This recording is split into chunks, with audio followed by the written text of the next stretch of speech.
This is Atomic Shinobi and today I'm going to narrate what if Naruto Awakened Rinnegan during Forbidden Scroll incident. If you enjoy this video, please like, share and subscribe to this channel. Now wasting no more time, let's start the story. Once more, Naruto had not succeeded in becoming a genin. He was so depressed that he was completely taken aback when Mizuki told him about a makeup test. Learning a jutsu by stealing the Forbidden Scroll was the test. However, it turned out that Mizuki's attempt to obtain the scroll and accuse Naruto of doing so was a complete fabrication. However, Iruka-sensei had discovered him initially. This leads us to the present. Mizuki was about to hurl a Fuma shuriken at Iruka when he yelled, "Iruka, I said I would take care of you later. But I'm changing my mind, now hurry up and die." When Naruto saw this from the trees, he became paralyzed with terror. It was entirely his fault that Iruka-sensei was going to die. He needed to take action, but what? Mizuki was a Chunin, and he wasn't even a genin. He would not be able to stop him in any way. Mizuki threw the shuriken at Iruka, and Naruto looked on helplessly. Something happened at that precise moment that would permanently change the path of history. The shuriken abruptly froze in midair. Everything appeared frozen, including the trees, the wind, Mizuki, and Iruka, not just the shuriken. Naruto was left wondering what the devil was happening. At that moment, he heard it, or rather, he heard him. "Do you wish to save your sensei?" Naruto nearly jumped out of his skin at this. "WH. Who's there? Show yourself." "It's okay, I mean you no harm Naruto Uzumaki," the voice repeated. Naruto said, "Then where are you?" A voice said, "I am right behind you." Naruto turned around quickly and was shocked by what he saw. The elderly man had pale red, spiky hair and stood at a height of about 5.10. He had a red tattoo on his forehead that looked like a third eye, and his eyes were light purple with 4 rings around the pupil. The horns that protruded from the top of this man's forehead, however, were the most peculiar feature. "Who are you?" replied Naruto. "And why has everything suddenly stopped?" The man who is now known as the Six Paths Sage said, "To answer your questions in order. I am your ancestor, Hagoromo Otsutsuki. But I'm also known as the Sage of the Six Paths. And time has stopped so I can talk to you." Naruto asked, "What do you want with me, old man?" The old man repeated, "I came to ask you, do you wish to save your sensei?" Naruto looked up at the elderly man and said, "Of course I want to save Iruka-sensei, but how can I?" Naruto nodded and asked, "Do you see my eyes, Naruto?" At this point, Naruto's eyes grew as large as pancakes. They're called the Rinnegan. Almost all bloodline come from these eyes. "You see, Naruto, I was the one who invented ninjutsu. I was the first ninja. I am willing to give you my power if you in return promise me something." Naruto questioned doubtfully, "What do I have to promise you, old man?" Today he had already been humiliated once. He would never do it again. "Nothing too bad, I assure you. I just want your word of honor, that you will use this gift and bring peace to the world. And that you will always stay true in your heart." The elderly sage said with a grin on his visage. "Absolute power corrupts absolutely, and power corrupts. You have my word, old man," Naruto thought. "If there is a way to bring peace to this world, I will find it. And believe it or not, I will always be loyal to myself." "Okay. Now there are a few things you should know," the sage said after a minute of laughter. "First of all, you won't have complete control over yourself when time starts up again. Your eyes will save your sensei on their own initiative. Second, after you return home this evening, you will be transported to my temple by your eyes, where you will receive eye training. Time out here will stop while you're here.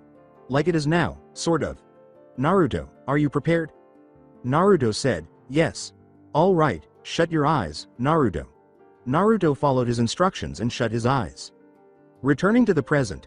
"Go ahead and die now." As he was about to launch a Fuma shuriken at Iruka, Mizuki yelled. A series of events occurred simultaneously at that moment. First, Naruto leapt in front of Iruka, facing Mizuki. Second, 2 shadow clones grabbed Mizuki from behind, holding him in place. And third, Naruto uttered 2 words. Tensai Shinra. The shuriken that was going to kill Iruka was now headed straight for Mizuki's neck. Mizuki's final thought before his head was severed was, "How did?" Iruka was too shocked to react, having never seen a jutsu like that. To top it all off, Naruto had also used an A-rank clone jutsu. After that final thought, Naruto collapsed to his knees, unintentionally canceling out the Rinnegan. "Naruto?" Concerned, Iruka asked, "Are you okay?" "Sensei, what happened?" Weakly, Iruka asked Naruto if he had suppressed the memory. "You've forgotten about Naruto?" Iruka put a gentle hand on Naruto's shoulder in an attempt to console him as he asked. Naruto lied, saying, The last thing I remember is Mizuki throwing that shuriken at you. He didn't think it would be appropriate to claim that he was speaking to his dead ancestor as the last thing he remembered. Naruto happened to glance up at the headless body of Mizuki at that precise moment. Was I responsible for Mizuki's death? Iruka didn't know how to react when he asked Naruto in a sickly manner. Taking his sensei's silence as confirmation, Naruto did what he naturally did and puked. Naruto then turned to face his sensei after consuming all of the ramen he had that day. I didn't intend to offend sensei. You must trust me, Naruto said. Naruto, I have faith in you. However, you must realize that you did nothing wrong. Mizuki was going to murder us both. Naruto, you sacrificed his life to save mine. That you must deal with your first kill at such a young age is unfortunate. However, that is the reality of being a ninja. Sometimes we are called to defend life by taking it. Shut your eyes, Naruto. I'll tell you what. Perhaps more than he ever trusted anyone else, Naruto trusted his sensei and followed instructions. I got a surprise for you. Naruto's eyes widened in surprise as Iruka removed his forehead protector and wrapped it around his head, saying, "Congratulations, Naruto, you pass." Naruto threw his arms around Iruka in an embrace, tackle, saying, "Ow," because he was so overcome with emotion that he forgot about his wounds. Iruka exclaimed, "Sensei, you're injured." Naruto's astute response. Crack. Naruto was staring into the bathroom mirror at his new eyes. I was so euphoric. He could see things in breathtaking detail when the Rinnegan was in action. With a sigh, he turned off his Rinnegan for good, and proceeded to his chamber to lie down on his bed. He reflected on his encounter with the Hokage. Taking the scroll had not pleased the old man. Furthermore, he labeled the sexy jutsu a kinjutsu, which made the situation worse. This evening, however, was Naruto's first B-rank mission with pay. Fortunately, no one actually witnessed him using his Rinnegan. They therefore assumed that the nine tails were misbehaving as a result of the stress. Naruto also had no intention of correcting them. He wants as long as possible to keep the Rinnegan a secret. He felt as though he was being drawn into something just as he was ready to lay down. Like water flowing down a drain, the air began to warp around him. Naruto found himself in a lengthy, dim hallway the next moment. There was a door at the end of the corridor. Naruto began to move in its direction because it was the only door he could see. Naruto saw nothing but bright white light when he opened the door. The voice of Naruto's ancestor, the sage of the six paths, said, "Welcome to my temple, Naruto."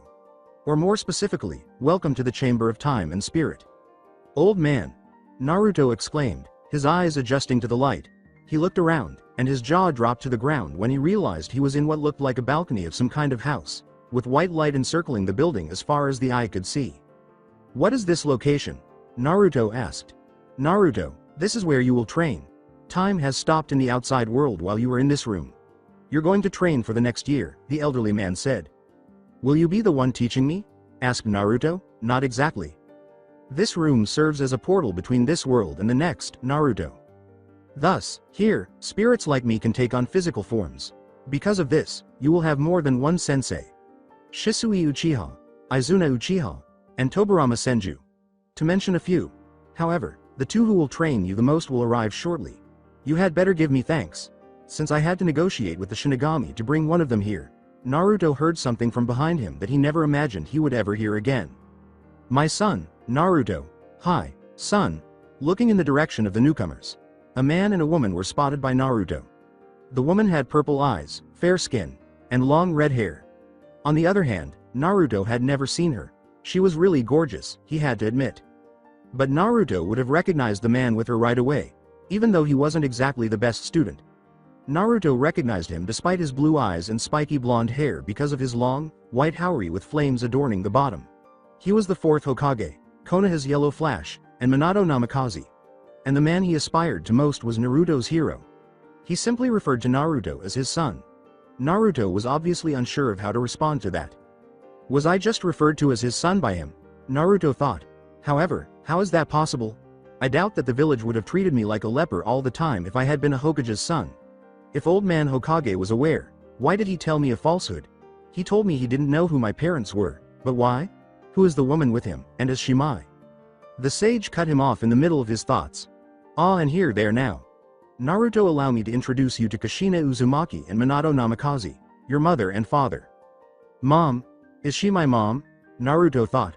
Before he was even aware of his actions, Naruto was on his way to her. Mom? Naruto exclaimed, his eyes welling with both happiness and sorrow. For the first time in 12 years, Kushina was crying as she held her son in her arms. Ever since that terrible evening. As she gave her son a hug, Kushina exclaimed, "Oh Naruto, I've missed you so much. Look at how much you've grown. My son, my beautiful son." Minato, meanwhile, was grinning broadly as he watched this. Ecstatic to finally see his wife and son together. On the inside, though, he was terrified. Would he be hated by his son? If he did, Minato wouldn't hold it against him. He felt two tiny arms wrap around him before he could think about this much longer. Naruto exclaimed, "Dad," at Naruto's single word. The yellow flash, Minato Namikaze, is feared. One of the most formidable shinobi of his era collapsed. He never imagined hearing his son refer to him in that way. Embracing his son tightly, Minato wept without feeling ashamed of his tears. Soon after, Kushina joined them in the embrace. The family was finally together after being tragically split up 12 years earlier. While this was happening, the Six-Paths Sage was grinning. He was willing to strike a deal with the Shinigami for this reason more than the training. The sage examined the blade he was holding while discussing the agreement he had made. A black ninjutsu was used. It was fairly modest for the most part. However, aren't the most dangerous things frequently subtle? All he could hope was that Naruto would accept this arrangement. Naruto was incredulous. His parents were present. Moreover, his father was the fourth Hokage. Incoherently, Naruto babbled, but how? What, huh?" Minato said, "You must have a lot of questions, huh Naruto?" With understanding. Kushina said, "I guess it's time to tell him everything, huh Minato?" So they did. They filled him in on the events of the night of his birth. From the mask wearing man to Minato, explaining why he felt compelled to seal the 9 tails in his son. Perhaps for the first time in his life, Naruto sat motionless. After listening to his parents' tale, he could see why they acted in that way. He sensed that the little resentment he had harbored since learning of the 9 tails was being released. It was only a matter of moments, but it felt like hours. Naruto said something, with a look in his eyes that had no place on a 12-year-old, soon-to-be 13-year-old. Naruto said, "Thank you for telling me the truth, Mom, Dad. I think I can understand your reasons and I forgive you. I know now you did what you had to do to save both me and the village. But I have to tell you I will never forgive the man in the mask." The person who had cost him so much was promised pain by that look. Minato said after noticing this expression. "I can't ask you to forgive him, Naruto. Not when I myself am incapable of doing so. But please don't become so consumed with revenge that it becomes your only reason for living," pleaded Minato. Looking at his father, Naruto grinned softly and said, "Don't worry, Dad. I'm not after revenge. I'm after justice. That man has a lot of innocent blood on his hands, and I will make sure he answers for his crimes." Naruto's voice was full of conviction. "Alright Naruto, I guess that's all we can ask for," said Minato. They had a lot to do and only a year to do it, but the sage was hated to interrupt. "Kushina, why don't you go fix your son a meal? Me, Minato and Naruto have something to do, then they will join you." The wise man replied. After giving him a brief glance, Kushina nodded. She knew that whatever this was had to be significant, even though she really didn't want to be apart from her son at the moment. She entered the house to prepare a meal for her family while hugging Naruto and kissing Minato. A thought that made her smile again. Minato and Naruto turned to face the sage, unsure of what they needed to do. "What's the deal, old man?" asked Naruto in his typical brazen manner. With greater respect than his son, Minato responded, "I must admit I am most curious too, honorable sage." The sage let out a sigh. "Well, as I said, I was forced to make a deal with the Shinigami for him to release you, Minato." "Naruto, do you see this ninjutsu?" asked the sage. Naruto nodded while glancing at the sword. Naruto asked, "What's so special about it, old man?" "Its name is Zanpakuto, or Soul Cutter. Its main ability is it can cut the soul of a person without harming the flesh. That's one of its abilities. We'll talk about the others later, but anyone killed with this sword will be sealed into the Shinigami the same as your dad was. That's the deal. You use this sword to kill the evil of this world and send them to the Shinigami," the sage replied. Naruto thought about it. Even though he disliked the idea of killing people, he understood that it was a necessary part of being a shinobi. However, the sage did mention the evil of the world, in order to avoid murdering any innocent people. "Okay, old man, I'll do it as long as they're evil. I'll do it," Naruto replied. The sage let out a sigh of relief. Had he declined, it would have been the sage inside the Shinigami's abdomen. Okay, on to the next and last matter of the day. It's time we three visit an old friend of mine. Minato, take my hand and Naruto, lift up your shirt. The sage replied. Naruto followed instructions even though he wasn't sure about the part about lifting up the shirt. I hope that old man isn't a pervert. With a frown, Naruto thought. The sage placed the other on Naruto's seal while clinging to Minato with the first. Minato and Naruto woke up in a room that resembled a sewer. Where are we? Naruto inquired. There was a loud roar before the sage could respond. Come here so I can kill you, Namikaze. As her perspiration dried up, Minato muttered, oh great, just who I wanted to see. In the meantime, Naruto had turned white. Kyuubi, he thought, while the Kyuubi continued to yell. I'll burn you alive, eat you alive, and shit you out, please seal me into this runt, dear, I'll. And that was all he could manage before a voice he had not heard since he was a kid interrupted him. Kurama. The sage exclaimed. The Kyuubi, also known as Kurama, was unable to speak. The elderly man was dead, so it couldn't be. Kurama would recognize that voice anywhere, though, because it was his. The sage was, after all, the closest thing any of the 9 had to a father. Oh. Old man W. What how? The Kyuubi stammered. The sage replied, it's okay, Kurama. I'm actually here, at least for a little while. However, Kurama asked. The sage wisely said, the powers that be thought your host could use some help. Listen, Kurama, I don't have much time, and I need you to help this boy. Do you recall what I said to you last? Kurama gave a nod. I was talking about Naruto. Helping him is crucial, and you will receive back what was taken from you when you were imprisoned in him, the sage said. You mean? The sage said, yes, you will receive your yin chakra back. Are you certain he's the one? Kurama was asked. The sage assertively said, yes I do. Kurama fixed Naruto with a fierce gaze that most men would have shied away from, but Naruto was never normal. He gave Kyuubi a similar look in return, which made Kurama chuckle. Ha ha ha ha. I'll give him that. He has guts. Okay, I'll comply with your request, old man. Come on, runt. Naruto, swallowing his fear, approached the seal doors as Kurama protruded his fist, and the two bumped fists. Kurama said, all right, kid, from now on we're partners. Partners. Naruto grinned and agreed. All right, now return my chakra to me, Kurama yelled. Minato and the sage palmed their faces. Kurama would never be different.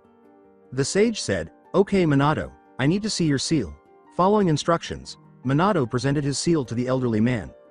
When the sage touched it, the seal began to disappear. Minato was suddenly covered in red chakra, which leapt from him to Kurama. Naruto was stunned when it was finished. If he had previously believed Kyuubi was large, he had grown to the size of the monument to the Hokage. Damn, that felt good. Kurama grinned like a fox. Minato, who was on his knees and breathing heavily, replied, speak for yourself. After being on the receiving end of Uzumaki's rage more than once, Minato went white in the face when the sage said, well, we better get back before Kushina get upset. Kurama then started laughing when he saw the expression on Minato's face, and the last thing the father, son, and sage heard was. A month has passed since Naruto's encounter with Kurama, and it has been both the happiest and the most taxing month of his early life. The former was joyful since it allowed him to experience some of the things that children with parents had access to for the first time. On the plus side, he finally realized what Kiba and Shikamaru meant when they said that mothers were scary. However, as is often the case with Naruto, he discovered this firsthand on the first morning of training, when he had just dressed and was about to leave for the day when his mother stopped him. She had prepared breakfast for him and his father. Rewind. Kushina grinned and said, Naruto, breakfast is ready. His father was already at the table, sipping coffee. Naruto wanted to start his training because the sooner he started, the sooner he could become Hokage. Even though he would love to eat more of his mother's food, the supper she had prepared the previous evening was delicious. Not really trying to be impolite, just in a rush to train, Naruto said dismissively, no thanks mom, I'll just grab some toast.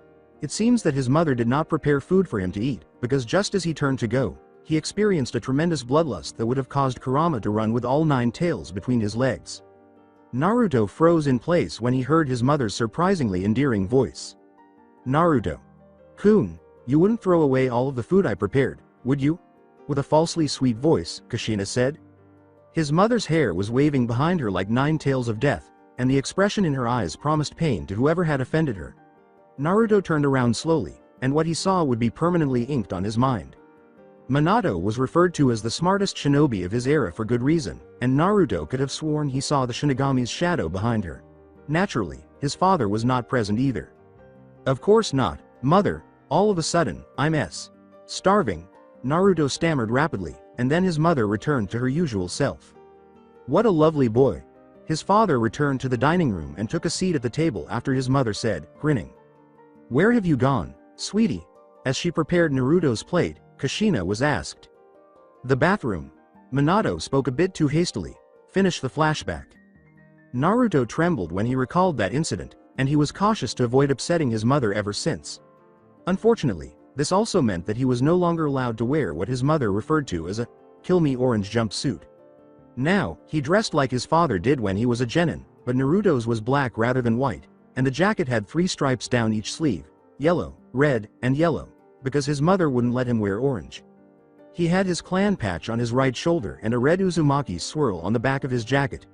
His Hite.8 was also black, not because he didn't like the one Iruka gave him, but because he didn't want anything to happen to it, so he kept it in a safe place so he would always have a piece of Iruka-sensei. Yellow was for him and his father, and red for his mother. Naruto stood up and stretched, and he sighed quietly, realizing that this past month had been exhausting. His new senseis were true taskmasters, pushing him to the edge and beyond. As demonstrated when she leapt in front of Kurama's claw to save him, Kushina loved her son more than life itself, but she didn't see why her son should be the dead last in his class. If he had a disability or something, it would have been different, but simply not paying attention was no excuse. As a result, a group of 20 clones would stay with Kushina while Naruto was away training. In addition to teaching them math, spelling, and clan and village history, she would continue to drill him in the Uzumaki ceiling style at night, which made Naruto feel as though his head was about to blow up. And that only came from his mother, his father, who was more composed and calculating, liked to push him just as hard and would constantly tell him. If you're interested in becoming Hokage, to push yourself past your limits, you must first be aware of them. His father had a lot of sayings like that. To master one's enemy, one must first master himself. Or, winning a fight with a single blow isn't the real test of skill. It puts an end to the altercation without using force. Naruto had all 5 elements because of the Rinnegan, but his father told him to concentrate on one for the time being. He would create a shadow clone of himself, which would take a group of Naruto's shadow clones away to train in his wind element. Minato was teaching him his signature techniques, the Rasengan and the Flying Thunder God, but he explained that he could only learn the theory behind the Flying Thunder God until he had a firm grasp on sealing. Naruto chose wind because that was the one that both of his parents had. Naruto and the real Minato would practice his speed, strength, and taijutsu while his clones were off learning everything his 6 senseis had to teach him. His father applied gravity seals to his wrists and ankles. As far as he could tell, they only made it more difficult for him to move by increasing the resistance to his arms and legs, not the gravity. When Naruto asked his father what the difference was, he explained. For instance, Naruto, if you were 94 pounds prior to donning the seals, even after wearing them, your weight would remain at 94 pounds. Minato responded, it would just feel like you've got an extra 20 or 30 pounds on you. Naruto had questioned why real weights weren't used instead. His father clarified that most tree branches could only support a few hundred pounds before breaking, and that if Naruto were to reach 200 pounds on each limb, that would add up to 800 pounds plus his body weight. When they stopped for lunch, his dad would tell him everything about being Hokage, including what he did, why he did it, and the nuances of leadership. This was his favorite time to train with his dad. His father claimed that it was to teach him strategy, but Naruto only cared that he was getting to play a game with him. After lunch, they would play a game of shogi or go. While all of this was going on, Naruto also had groups of clones with his other senseis. Hashirama sensei would teach him some basic medical ninjutsu and how to use his yang release to mix water and earth chakra to get wood release. Fortunately, Naruto's Rinnegan gave him perfect chakra control, or else Naruto doubted he would have had any luck with it. Even with perfect chakra control, medical jutsu was extremely difficult. Tobirama sensei was the total opposite of his older brother Hashirama, the god of shinobi, who was silly, joyful, and a little carefree. Naruto loved his health too much to ever tell him that Tobirama was a real hard ass. Despite teaching Naruto some water jutsu, Tobirama sensei would, for some reason, forbid him from using his Rinnegan's ability to copy jutsu. Those damn Uchiha and the Sharingan are too similar, whatever the matter was. He was also taught how to walk on trees and in water by Tobirama sensei, but the most important thing Tobirama taught him was how to wield a sword. The real Naruto would accompany him once a week to practice this skill, which Tobirama claimed was essential for any shinobi worth their salt. Naruto's favorite of his Uchiha senseis is Shisui, who he discovered was a devoted leaf shinobi who was quiet, reserved, and kind. It was through speaking with Shisui that Naruto discovered the true fate of the Uchiha clan. Rewind. Tell me about yourself, Naruto. Are you friends with anyone back in Konoha? Shisui asked in his typically quiet and gentle tone. A couple. For example, Kiba can be cool at times, but like me, he can be a bit of a mouthpiece. Then there is Choji, who generally treats me well. But that's just him. As long as you don't call him fat, he's friendly to everyone. Shikamaru is the next. Naruto responded. He may be the most lazy person I know, but he is always willing to skip class with me. Is anybody else here? With a knowing expression in his eyes, Shisui asked. Naruto considered a minuet. Well, I guess Sasuke is there. However, he is more of a rival than a friend, Naruto stated, lowering his head. Shisui said, I was hoping you knew him, Naruto. Why? Naruto asked. Because he is the younger brother of my best friend, said Shisui. Naruto's eyes widened at this point, and he opened his mouth to speak, but Shisui interrupted. Listen to what I have to say, Naruto. After saying, you can never tell Sasuke, he would not take it well. Shisui proceeded to tell Naruto everything about the Uchiha massacre, leaving Naruto speechless. You mean that in order to stop a coup, Itachi killed his entire clan? With his jaw practically on the ground, Naruto asked. With a dejected expression on his face, Shisui said, yes, Itachi loved the Leaf Village so much that the only one he could not bring himself to kill was his baby brother. Naruto was now lost in thought. I honestly didn't know if I could kill my entire clan if I had to, Naruto asked himself. Naruto thought, wow, Itachi would have been a fantastic Hokage. However, Naruto was troubled by something. Why did the Uchiha clan wish to occupy the village, Shisui-sensei? Naruto asked. You must realize, Naruto, that not many people had faith in my clan. Many people questioned whether we would also betray the leaf when Madara Uchiha did. Over time, that mistrust gradually increased. Have you ever noticed that no Uchiha has ever served as Hokage? But when the Kyuubi attacked, everything came to a head. People started to believe it was the Uchiha's doing. As a result, we received much less respect and treatment in the village. In order to better monitor us, they relocated us to a different part of Konoha. Eventually, it simply became too much. Was it my clan's fault? No, however, the village wasn't either, Shisui said. Naruto nodded, understanding that, and then an idea came to him. What led the villagers to believe that your clan was responsible for the Kyuubi attack? Naruto asked. There are actually two reasons. The first is that Madara's ability to control the Kyuubi was and still is a well-known fact. Second, there was a Sharingan in the Kyuubi's eyes the night of the attack, Shisui stated. Naruto considered the masked man as just another reason he needed to die, but he knew it wasn't Madara as his father had initially believed because the old sage had confirmed that Madara's soul was in hell. With fire in his eyes, Naruto said, Shisui-sensei, I swear to you that I will bring the one responsible to justice. Shisui grinned and said, I would like you to promise me something else instead. What? Naruto asked. Sasuke's mother wants you to make an effort to prevent her son from slipping into the dark. She made this request directly, Shisui said. After giving this some serious thought, Naruto finally met Shisui's eyes. All right, I swear to try my hardest, however, I want it known that I still believe he is a jerk, Naruto said, which made Shisui laugh.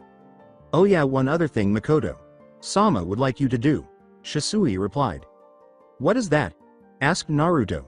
In the unlikely event that you encounter Itachi, Shisui said, to let him know that she and his father still love him and that they understand. Naruto gave a nod of agreement. Finish the flashback. In addition to teaching Naruto Genjutsu, Shisui's sensei taught him the leaf body flicker jutsu. Naruto truly admired Shisui and had come to regard him as a big brother. He was always eager to impart his knowledge to Naruto, and it was he who informed him that he would have to be recognized before he could become Hokage, not the other way around. Izuna Uchiha, Madara's younger brother, was the only sensei Naruto did not like at all. He was not pleased to be there and frequently stated that the only reason he was training Naruto was because the sage had told him to. Izuna was supposed to teach Naruto the Sharingan and Mangekyo Sharingan parts of Naruto's Rinnegan. Up until now, Naruto had only been able to use Tsukuyomi, one of the Mangekyo's techniques, but even then, he could only hold it for a day. Izuna-sensei never missed an opportunity to make fun of him for this. There was no doubt that this year would be fascinating.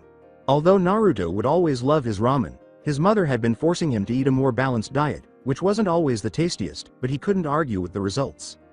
Naruto had lost a lot of the baby fat around his face, making him look more mature. His mother would say that he would have to fight off girls with a stick, making Naruto blush. Naruto would never consider himself vain, but he liked what he saw when he looked in the mirror. He was currently 4 years old and still growing. The thought of girls made Naruto frown a little.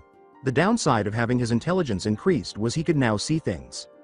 Things that he had previously overlooked, and that brought on thought of Hinata Hyuga.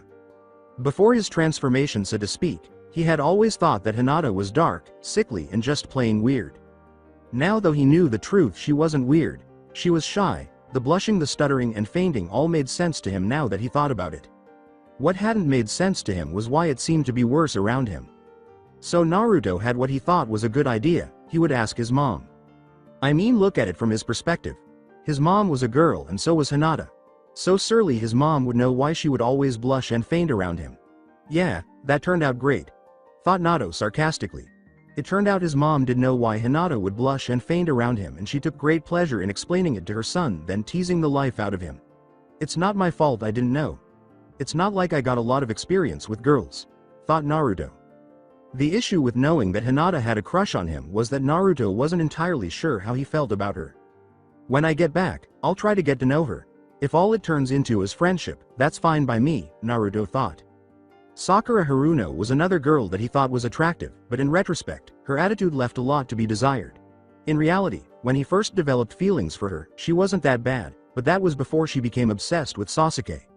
Now, there is a word for girls that act like her, and it begins with a B. Although Naruto didn't hate her, she would be shocked the next time she tried to hit him. Naruto shook his head clear and decided to concentrate on other things. His training was going great, and in the last 6 months, he had mastered sealing enough that his father decided to teach him how to use the Hiraishin. While Kamui was more versatile than the Hiraishin, it took a few seconds for the Kamui vortex to pull you in and allow you to come out the other side, whereas Hiraishin was instantaneous. The Hiraishin's drawback was that it required jutsu markers, which functioned as a reverse summons, which is how his father came up with the idea for Hiraishin. Another drawback was that the Hiraishin was so lethal because his father combined it with his own deadly speed and reflexes, making someone who was slow and clumsy would be just as likely to kill themselves as to kill their enemy. He had already awakened 3 of the 6 paths of the Rinnegan, including the Preta path, which allowed him to absorb an infinite amount of chakra, the Asura path, which allowed him to enhance his body with mechanized armor, and the Diva path, which allowed him to control both repulsive and attractive forces. Naruto's proficiency with his Dojutsu was growing rapidly. On the Sharingan part of his Rinnegan, Naruto could now use Kamui and Tsukuyomi, though he could only hold someone in it for a day and a half. It seemed that Genjutsu would never be his forte. He had even had some success with Shisui-sensei's signature jutsu Koto Amatsukami, and he had roused Susanoo in a particularly vicious spar with Izuna-sensei last month. Naruto shuddered at the thought, not sure if spar was the appropriate word. Rewind. Great fireball jutsu in fire style, Izuna yelled, hurling a massive ball of fire at Naruto. By now, Naruto was practicing hand signals. Water style. Water encampment wall, he exclaimed, expressing his gratitude in silence to Tobirama-sensei for teaching him that jutsu. Regretfully, Naruto was concentrating on putting out the fireball. Izuna took advantage of that. He came up behind Naruto in a flash of movement and kicked him hard in the side. Naruto was launched into the air. Naruto had assumed that he would be meditating, just as he did to awaken his paths, when Izuna-sensei informed him that they would attempt to awaken his Susanoo. He was not prepared for Izuna to attack him like a man seeking retribution. The fact that Naruto had only engaged in one actual battle did not help. In contrast, Izuna had been engaged in life, or death combat since he was a young boy. In order to control his fall and land on his feet, Naruto flipped in midair. However, Naruto was able to read and anticipate Izuna's movements thanks to his Rinnegan. Simply put, Naruto lacked the speed to counter at this time. The only option available to Naruto was to attempt to keep this fight at a distance. He did have an advantage because of his Rinnegan. He learned the hand signals from a jutsu Shisui-sensei. Fire style, roaring flame sphere. Naruto yelled, launching the lethal fireball at Izuna. The size of the fireball approaching Izuna caused his eyes to widen. Swiftly sidestepping to avoid the ball of flaming death, which Naruto had desired from the beginning, he became aware that the ground beneath him had become unstable. He was forced to sink to his shins by Naruto using the hidden bog jutsu. He heard Naruto's voice calling out before he could escape. Wood style. Tree bind eternal burial, causing Izuna to be held in place by a tree that grows around him. I got him. Naruto exhaled with relief, which was fortunate for him because Naruto didn't believe it could have gone on any longer. They had been fighting for a long time. Never in his life had Naruto felt so beaten. He cautiously limped to Izuna. Izuna changed into 1,000 black butterflies just as Naruto was about to approach him. Genjutsu? Naruto thought. When did he? Izuna appeared in front of Naruto with murder in his eyes before he could finish thinking. He was holding a ninjutsu that was aimed directly at Naruto's heart. Not having the time or energy to dodge, Naruto closed his eyes and said, "I'm sorry, Mom, Dad," as he awaited the blow that would kill him. However, it never materialized. He opened his eyes. Naruto was shocked by what he saw. An ethereal looking ribcage with what appeared to be red, orange flames surrounding it blocked the blade.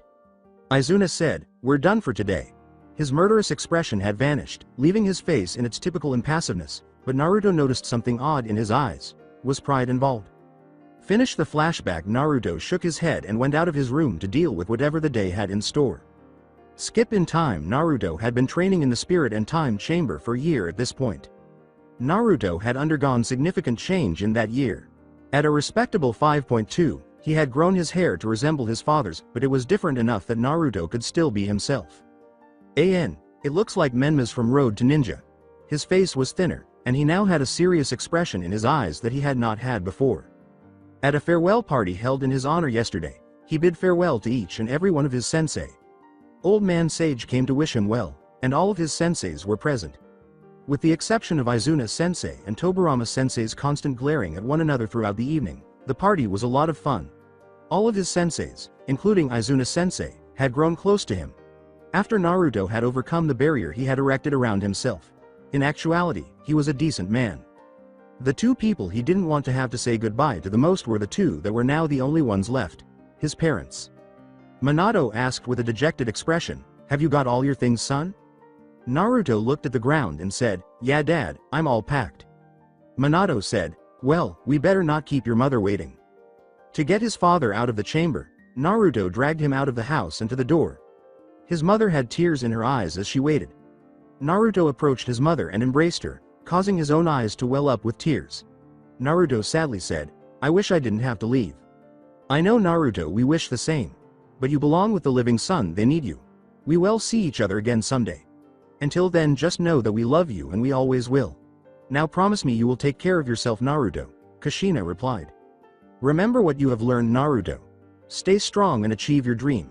We know that you can. We believe in you, son," said Minato to his son. "I love you, Mom and Dad. I promise to make you guys proud of me and I never go back on my word," Naruto said as he gave them a final embrace. "We know, Naruto. And we are already so proud of you," said Minato. "Oh yeah, Naruto, when you see your godfather, kick him in the nuts for me," Kushina replied.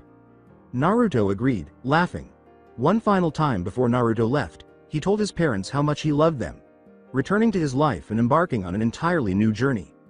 As he gazed at the ninja registration photo of a certain Uzumaki Naruto, Hiruzen Sarutobi, also known as the Professor and the God of Shinobi, let out a frustrated sigh. As the third Hokage put it, "Retake it." "What? But why?" Naruto demanded. Originally, Naruto had intended to paint his face in the kabuki style, but he had not done so. Why, then, was the old man forcing him to take another picture? Naruto, this form is used for ninja training and missions, so the photo on it needs to be accurate. Now drop the henge and retake it, said the third Hokage. Naruto thought to himself, but I'm not using a henge, old man, honest. He should have anticipated this. Given that Naruto was a well-known practical joker, Hiruzen was suspicious and said, "Naruto, nobody changes that much in 4 days. If you're not using a henge, then explain how you grew over half a foot in so short of a time." Naruto, who had long since mastered the art of lying his way out of trouble, said, "I don't know. It just kind of happened." He was aware that he would soon have to tell the old man the truth. However, Naruto simply didn't want to deal with it at the moment. "Look, if you don't believe me, just check for yourself," Naruto replied. After following Naruto's instructions, Sarutobi was startled to discover that Naruto was, in fact, not using a henge. However, how? The fox might have been the culprit. However, why would the fox take action that would be advantageous to Naruto? The sound of someone yelling cut him off before he could think about this anymore. A young boy of about 8 years old yelled, "I've got you now, old man," as he ran toward Sarutobi. "Time I'll defeat you, old man. Then I'll become the 5th Hokage." The boy stumbled over his own feet before he could finish his sentence, causing the people present to send a facepalm. "Another headache for my grandson," Hiruzen thought. "This sneak attack is the 20th of the day. Is this a real boy? Who is this shrimp?" Naruto thought. Just then, a different voice came from a man wearing all black and wearing shades. The man said, "Honorable grandson, are you okay?" But the boy paid him no attention. When the boy saw Naruto, he asked, "Hey, who tripped me?" After connecting the dots, the boy came up with 5. The boy demanded, "It was you, wasn't it? Why did you trip me?" When Naruto became agitated, he seized the boy by the scarf. Naruto snapped, "You tripped over your own 2 feet, moron." The man in all black yelled, "Hey, you let go of the honorable grandson of the honorable 3rd Hokage." Naruto hesitated for a moment. The boy thought smugly, "Well, that stopped him, just like all the others. Now that he knows who I am, he won't lay a finger on me." Unaware of who he was challenging, the boy challenged, "What's wrong, tough guy? I thought you were going to hit me, afraid because the 3rd Hokage is my granddad? Even though you're Kami's grandson, you're still just a brat to me," Naruto yelled, striking the boy over the head. As he fainted, the boy thought, "This guy is different." After leaving a scandalized Ebisu and an irate Hokage, Naruto left the room. After leaving the academy, Naruto was strolling down the street, but regrettably, he wasn't by himself. He appeared to be being trampled underfoot, and not very skillfully. Naruto finally had enough and said, "All right, punk, what's the deal? Why are you following me? So you saw through my disguise, huh? The rumors about you are true, you are good. All right, from now on I'm your apprentice, and you're my trainer. Then you can show me how to do the sexy jutsu you used to defeat my grandfather." The child spoke quickly. Whoa, who said anything about training you? And why would I teach you the sexy jutsu?" asked Naruto with disbelief. Using the dreaded puppy eyes jutsu, the young boy begged, "Please boss, you got to teach me the sexy jutsu, you just got to," causing Naruto to sympathize with him. With a playful twinkle in his eye, Naruto thought, "Well, I guess I could try to teach him the sexy jutsu. Who knows, it might turn out to be fun, plus it would really get under the old man's skin." "Okay, I'll teach you the sexy jutsu, but you have to promise me 2 things, declared Naruto, resolute. The boy asked, "What's that, boss?" "One, that you will never, ever use the sexy jutsu around a female, especially if I'm anywhere close to you." Naruto was extremely serious. The boy was asked, "Okay, what's the second thing?" Naruto grinned evilly at this and uttered, "That you'll use it to make your granddad's life hell." With an evil grin of his own, the boy said, "Deal." A few hours later, Naruto was in a clearing with the boy. Before Naruto asked him a question, the boy appeared worn out but proud of himself. "So tell me something. Why is it so important to you that you defeat your grandfather?" asked Naruto. "Well, you see, my grandfather named me Konohamaru after the village, so you would think it would be an easy name to remember. But no one calls me Konohamaru, instead they call me honorable grandson. They call me that because nobody sees me, they just see my grandfather, the 3rd Hokage. That's why I have to defeat my grandfather and become the 5th Hokage. So people will know who I am." Konohamaru spoke with conviction. "He sounds a lot like me, but that's not a very good reason to want to be Hokage," Naruto said, lost in thought. Naruto finally said, "I'll have to tell him what I was told. I understand how you feel more than you know. I have to tell you though, your reason for wanting to be Hokage is completely stupid," Naruto said without a word. "What?" yelled Konohamaru out. "I used to think the same as you. I wanted to be Hokage because I wanted people to acknowledge me, to stop looking at me with those cold eyes. But someone once told me something that you need to hear," Naruto replied. "What's that?" Konohamaru asked. "That people don't become Hokage to be acknowledged. It's the people who are acknowledged that become Hokage," Naruto replied. Naruto kept talking while maintaining eye contact with Konohamaru. "You see, Konohamaru, I no longer want to be Hokage to get acknowledgement from the village. I want to become Hokage because I truly believe that I can make a difference, and to fulfill a promise I made to an old man," completed Naruto. A voice called out before Konohamaru could react. The same man who had previously given Naruto an icy glare said, "There you are, honorable grandson, I've come to take you away from this filth." It was the man pulling Konohamaru away by the scarf who said, "Come along, honorable grandson. I will take you home now." Konohamaru fought to stay with Naruto, saying, "No, I want to stay and learn how to become Hokage." "If you wish to become Hokage, then your time would be better spent with me," I can show you all the shortcuts, Ebisu replied. When Konohamaru finally separated from Ebisu, he exclaimed, "You never listen to me, sexy jutsu," before vanishing in a cloud of smoke. An attractive 18-year-old woman with only steam covering her private areas was disgusted when the smoke cleared. She inquired, "What do you think of my new jutsu?" "What kind of jutsu is that? Naruto is turning you into delinquent," shouted Ebisu. After dispelling the jutsu, Konohamaru said, "Ah, it didn't work. Honorable grandson, I demand that you come with me and stop this foolishness at once," Ebisu replied. At last, Naruto had had enough and came forward.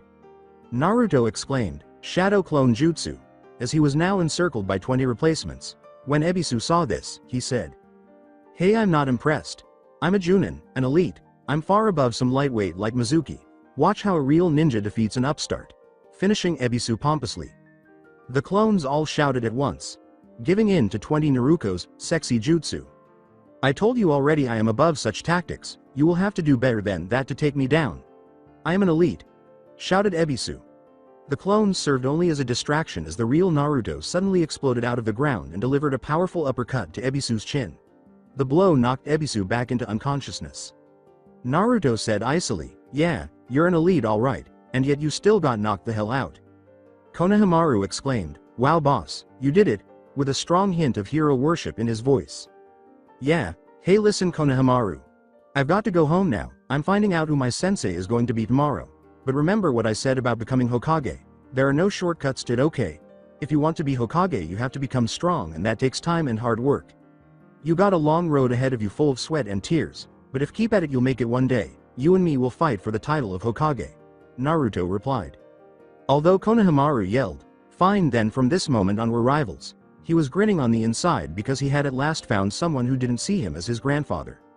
As he turned to leave, Naruto laughed and said, "Haha, you got it Konohamaru." They had no idea that someone had been observing them the entire time. "You're maturing at last, Naruto. Not only did you use a cunning plan to knock Ebisu out, but you also used those clones and that absurd jutsu to make it look like you were underground, getting past Ebisu's defenses and hitting him with a knockout blow. However, you have also been able to connect with my grandson, something I have not been able to do myself. Bravo, Naruto. You might just fulfill your dream after all." The third Hokage grinned. To find out who his sensei and team would be, Naruto was heading to the classroom. Zanpakuto was strapped to his back, and he was wearing a black jacket, paints, a mesh undershirt, black sandals, and a forehead protector. Regretfully, Naruto was lagging behind because he hadn't slept well. He discovered Iruka standing in front of the class, chatting, when he opened the door to Iruka-sensei's classroom. The class fell silent as he entered. "Sorry I'm late Iruka-sensei, I didn't hear my alarm go off," Naruto replied. That's okay Naruto W. We just started anyway, go take a seat," Iruka replied. Even though the Hokage had informed him of Naruto's change, Iruka was not as shocked as everyone else. However, hearing and seeing were two different things. He was hardly recognizable. When Iruka last saw Naruto, he was 4 feet 7 inches tall. Now, he must be at least 5 feet 2 inches. In addition, Naruto's hair was longer, framing his face. He had lost most of his baby weight, giving him a more mature appearance, and, last but not least, he was free of an orange spot. He resembled a miniature 4th Hokage, to put it briefly. Naruto's transformation stunned more people than just Iruka. Is that Naruto? What made him so hot? I imagined a girl with pink hair. Shaw. My Sasuke is still much superior. I channeled my inner Sakura. I prefer Sasuke over Naruto, and I prefer Sasuke and not Naruto. In her mind, she chanted a blonde girl. Naruto. A girl with lavender eyes thought dreamily as a tiny drop of blood trickled from her nose. I saw a boy wearing sunglasses and a jacket with a high collar. A boy with a dog on his head said, I bet I could still kick his ass. HN. Can you guess who? Despite being a boy who was on the larger side, I thought, he must be eating some good food if he grew that much. I wonder if I can get some. I thought a boy with a pineapple for a hairstyle was troublesome. The only available seat that Naruto could find while searching was next to Hinata Hyuga. Naruto thought, I wonder if she will faint. Naruto said, Hey Hinata, do you mind if I sit beside you? Naturally, I don't mind. In her mind, Hinata screamed. Hinata said shyly, SS sure nah. Naruto don't mind. There has to be something I can do about her shyness around me, but what? Naruto thought deeply as he sat down at his desk. Hold on a minute. That's it, I understand. I would work, but only if she consents. Naruto was so absorbed in his thoughts that he nearly missed the call for his name. Team 7. Naruto Uzumaki, Sakura Haruno, and Sasuke Uchiha. Oh my goodness, I should have known. Naruto thought. In the meantime, he noticed Sakura glaring at Ino. She's probably just gloating about being on Sasuke's team. Naruto Hinata appears to be depressed. She must have wanted to join my team. He sent her a warm smile in the hopes of lifting her spirits. I can see Naruto grinning at me. Hinata appeared to have a massive blush rose on her face. Naruto thought she looked cute when he saw the blush. Team 8. Kiba Inuzuka, Hinata Hyuga, and Shino Aburame. Hinata didn't care because she was too preoccupied with Naruto's smile. And Team 10 will be Ino Yamanaka, Shikamaru Nara, and Choji Akamichi. Alright everyone, we will now have lunch. Afterwards you're to come back here and meet your senseis. Good luck everyone. Iruka told the students to leave for lunch. Naruto, hey Hinata, would you like to eat lunch with me? Naruto wants to have lunch with me. I thought Hinata was shocked, but she responded, SSSS sure NN Naruto. Naruto gave her a victorious grin. And took her to the little clearing, where they began eating lunch. Hinata's face was flushed the entire time, and she was trying to avoid fainting while wondering how she had become so fortunate. At last, Naruto asked her why he had brought her here. Looking at the ground, Naruto said, Hey Hinata, if I told you that I had a jutsu, would that boost your confidence? Even though Hinata felt that was an odd question, she answered it because she would really like to have more self-assurance. I would say T. Teach it T.T.to me. Hinata concluded, attempting to sound amusing. Naruto chuckled softly while continuing to gaze at the ground. Naruto said gravely, it's more of a bloodline, not really something I can teach Hinata. Why you mean why? Why? You're not joking? Hinata asked Naruto, her expression stunned, as she turned to face him. For the first time since he began talking, Naruto looked at Hinata and said, No, I'm not. Is it something you would want me to use? If not, I would completely understand. Hinata thought about it. She reflected on her father abandoning her, the way her clan looked down on her, the time Naruto had to save her from the bullies, and how he had been beaten up for it. Finally, she considered her feelings for Naruto, which she had never been able to bring herself to express to him. With all the determination she possessed, she finally looked him in the eye and said, Why? Yes Naruto D.Do it. After letting out a sigh, Naruto activated his Rinnegan and said, Okay Hinata, what you're about to see is a secret, so please don't ever tell anyone. Hinata had never seen anything like it, so she was taken aback. As he started to explain to Hinata how Konohamaru operates, Naruto said, It's called the Rinnegan and what I am about to do is called Konohamaru. I want you to know I would never use this on you without your permission. Since returning to the classroom, Naruto had spent a significant amount of time laughing and passing notes with Hinata. At least until Hinata's sensei arrived to pick her and her group up. Hours had passed, and their sensei was still nowhere to be found. Because of something his father had said about his student Kakashi, Naruto was beginning to have doubts about who it was. The man inserted his head into the door as though to validate his theory. Kakashi grinned and said, My first impression of you is, you're boring. His pupils started to perspire. Before vanishing in a whirlpool of leaves, he said, Meet me on the roof in 5 minutes. In an attempt to brag a little, Naruto made an appearance directly in front of Kakashi. I wonder what else he can do, since he is aware of the body flicker, Kakashi thought. Sasuke and Sakura arrived a few minutes later, scowling at Naruto. Facing Kakashi while seated on a bench. They were asked to introduce themselves by Kakashi. Sakura said, Why don't you go first, sensei?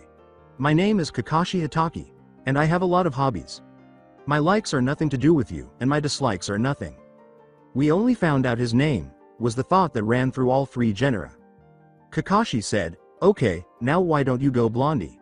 My name is Naruto Uzumaki, my likes are my precious people and ramen, my dislikes are people who abandon their friends. My hobbies include training, and gardening. My dream for the future is to become Hokage and to bring peace to the shinobi world, completed Naruto. Kakashi thought, interesting. Alright, you next Pinky. Sasuke and AN Sakura's are identical to those in the manga. Kakashi thought, so a fangirl, an avenger, and an enigma. Alright, meet me tomorrow at 5 AM at Training Ground 7, Kakashi said, for our first mission. Sensei, what kind of mission is it? Sakura inquired. Kakashi laughed and said, "Well, you're not going to like this, but your first mission is a survival test." Sakura said, perplexed, "But sensei, we already did survival training in the academy." "Indeed, this is the part you won't enjoy. Out of the 27 graduates who came here, only 9 will actually become generals. The remaining 18 will be returned to the academy for additional training." To put it another way, Kakashi shocked all 3 of his students by saying, "Remember 5 AM training group 7? Oh yeah. One last thing, I would skip breakfast if I were you guys, or else you'll throw up.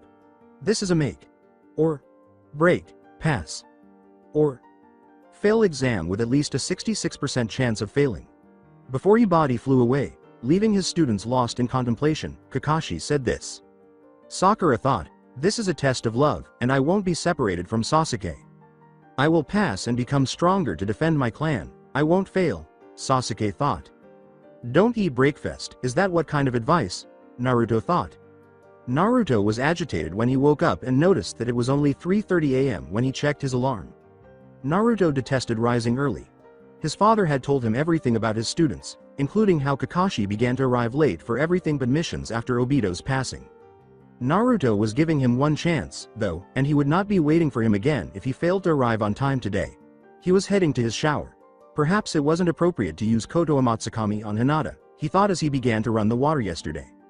However, Naruto was worried that Hinata's lack of confidence would hurt her in combat and that she needed a boost in confidence. Moreover, Naruto had explained Konohamaru to her. Naruto entered the shower at that moment. He recalled his conversation with Hinata. Rewind. Okay, Hinata Konohamaru is a genjutsu that allows the user to plant false experiences, feelings, emotions, or other things of that nature into the mind of whoever he uses it on. It's quite possibly the most powerful genjutsu in the world. The reason I'm telling you this is to let you know that all I'm going to do is give you a little more confidence that you would have eventually gotten on your own. We're just going to be speeding things up a little, Naruto replied. Hinata blushed as she asked, Do you are? Really think IW? Would H? Have B? Become a circa confident page P? Person on M.my own? Hinata blushed as Naruto responded, Yes, I do. You're a great person, Hinata, you just have to see it for yourself. Hinata tried and failed to control the blush that his words had caused, thinking, Naruto thinks that I'm a great person. Don't faint, don't faint, don't faint. Okay, Hinata, when you're ready just look in my eyes, and we can begin, Naruto replied. Despite her nervousness, Hinata overcame her fear and looked into Naruto's dojutsu. She felt different, but she was also the same person. It was as if she could now see her own value and realize that she was a good person with talents she had never before allowed herself to see. Hinata, how are you feeling? In the hopes that it would work, Naruto asked. It's odd, Naruto. I feel the same but different. Then Hinata realized she had said all of that without a single stutter. I didn't stutter, it worked. I don't know how to describe it, she said, lost in thought. Naruto, it worked. I feel like a whole new person. Hinata exclaimed. I'm so grateful. Thank you. Hinata exclaimed joyfully. That's fantastic, Hinata. Without giving it any thought, Naruto threw his arms around her and spun her around. Hinata threw her arms back and laughed happily as he did so. Then suddenly they both understood what they were doing, and both Naruto and Hinata quickly retreated, their faces flushed in unison as they set her down. As he turned his head away, Naruto muttered, yeah, that's great. Hinata, cursing her own embarrassment, turned away and replied, yeah, thanks Naruto. Naruto had hoped to postpone this conversation until later, but after the embrace, they had to confront the elephant in the room, so he summoned the courage to speak. May I ask you a question, Hinata? Asked Naruto, who had been unable to break the nervous habit of scratching the back of his head. Hinata said, oh. Okay, Naruto. She was a little anxious because she thought she might not like what he was going to ask her. How do you feel about me, Hinata? Gazing at the ground, Naruto asked. Why would he ask me that? Does he know? No, he can't know. One does. I never told anyone. Hinata's eyes widened as a well-known blush crept up her face. Ignorant of Hinata's internal conflict, Naruto went on. I think I might already know, but I want to hear it from you. Oh my Kami, he does know. But how? Hinata said, clearly alarmed by the direction this conversation was taking. Ultimately, she decided to take the bull by the horns and hope for the best. No matter how terrible things got for you, Naruto, I have admired you since the first time I saw you. Hinata said, becoming more confident with each sentence, Even though I know you must have wanted to, you never gave up. You would always keep your head up and smile. Then came the day you defended me against those bullies. Despite being outnumbered, you defended me, someone you didn't even know, from them. You asked me how I feel about you, and I believe that's when my feelings for you changed from admiration to something more intense, Hinata said with a fiery tone. As if a burden had been lifted by that one admission, Hinata concluded, the truth is that I like you, Naruto, maybe even love you. But how do I feel about her? Naruto asked himself, stunned beyond belief. He had known Hinata had a crush on him, but he had never guessed that she had felt that strongly about him. He knew that Hinata was kind, sweet, and, if he was being honest, very attractive, but he didn't know anything else about her, including her likes, favorite foods, hobbies, and life goals. Given that he didn't know any of these things, he didn't think it would be fair to begin a relationship with her without getting to know her thoroughly. However, Naruto might become her friend, and who was he to complain if that led to something more in the future? Listen, Hinata, I appreciate your candor with me. I must admit that I'm a little taken aback by your intense feelings for me. I don't really know you well enough to date you, though, to be honest. But I'd like to know you better if you let me. So, is it possible that we could begin as friends and work our way up? Hopefully, Naruto is finished. As Hinata looked at Naruto, she smiled. Her heart had been lowering steadily during Naruto's speech, but then it suddenly jumped back into her chest. Naruto hadn't been rejecting her as she had initially believed. He had just wanted to take things slowly, which she could definitely handle. Naruto, I want that. I truly would, Hinata said. That's fantastic. This time, neither of them blushed or separated as Naruto gave Hinata a hug, he said. They soon returned to the academy, laughing and grinning. Finish the flashback. Hey Hinata, want to go grab some ramen? Oh yeah, I also have a huge demonic fox in my gut, but don't worry, he ain't so bad once you get to know him. Naruto grinned as he stepped out of the shower, thankful to have a friend his own age, but he also knew that he would have to share his secrets with her soon, and that thought scared him. Naruto decided to put these thoughts aside until later and began putting on his shinobi gear. When he finished, he noticed that it was only 4 a.m. and that he still had an hour until he had to be at the training ground. He decided that breakfast was necessary and that, regardless of what his so-called sensei said, it was foolish at best and lethal at worst to go into battle without food. After preparing his own breakfast of eggs, toast, and a grapefruit and washing it down with a glass of fresh milk, Naruto started eating. When he was done, he sealed some cooked ramen into a scroll. Seeing that it was time to leave for the field, Naruto locked his door and left his apartment, heading to Training Ground 7, prepared for whatever their sensei had in store for them. When Naruto arrived at the training ground, the sun had not yet risen. Naruto looked around and saw Sakura and Sasuke arrive simultaneously, Sakura appearing to be completely immobile, and Sasuke simply looking like Sasuke, all emo and brooding. Is sensei already present? Sakura inquired. No, Naruto simply shook his head. Sakura yawned and said, oh okay. Before Naruto realized his father had not been making fun of Kakashi's habitual tardiness, the three of them stood there for an hour. Look guys, it's obvious that this is going to be just like yesterday. This guy is going to keep us waiting for hours again, Naruto said. Sasuke refused to show it, but Naruto surprised them both by saying, if you two want to nap or something, I'll wake you when he shows up. Sasuke said, HN. Naruto, how about you? For starters, Sakura was attempting to be kind to Naruto because he hadn't bothered her or asked for a date since the Genin exam, so she tried to give him a break. Sakura, I don't feel particularly sleepy anymore. Thanks for the concern, though. Naruto responded, somewhat taken aback that she was showing him kindness. I'm just going to stretch and work out a little to loosen up. Naruto concluded. Without saying anything, Sasuke joined Naruto in stretching and loosening his muscles. Sakura sat down and watched the two boys work out, each attempting to outdo the other. Boys, Sakura thought. As Sakura watched them, she couldn't help but wonder about Naruto's changes. Not just physical ones, but also mental ones. Where he used to be a huge, annoying ball of energy, but now he was calm. Where he used to be loud, now he was quiet. Where he was once an idiot, now he seemed smart. Sakura decided to just ask what had happened to him to cause such a drastic change. Hi, Naruto. To attract Naruto's attention, Sakura yelled out.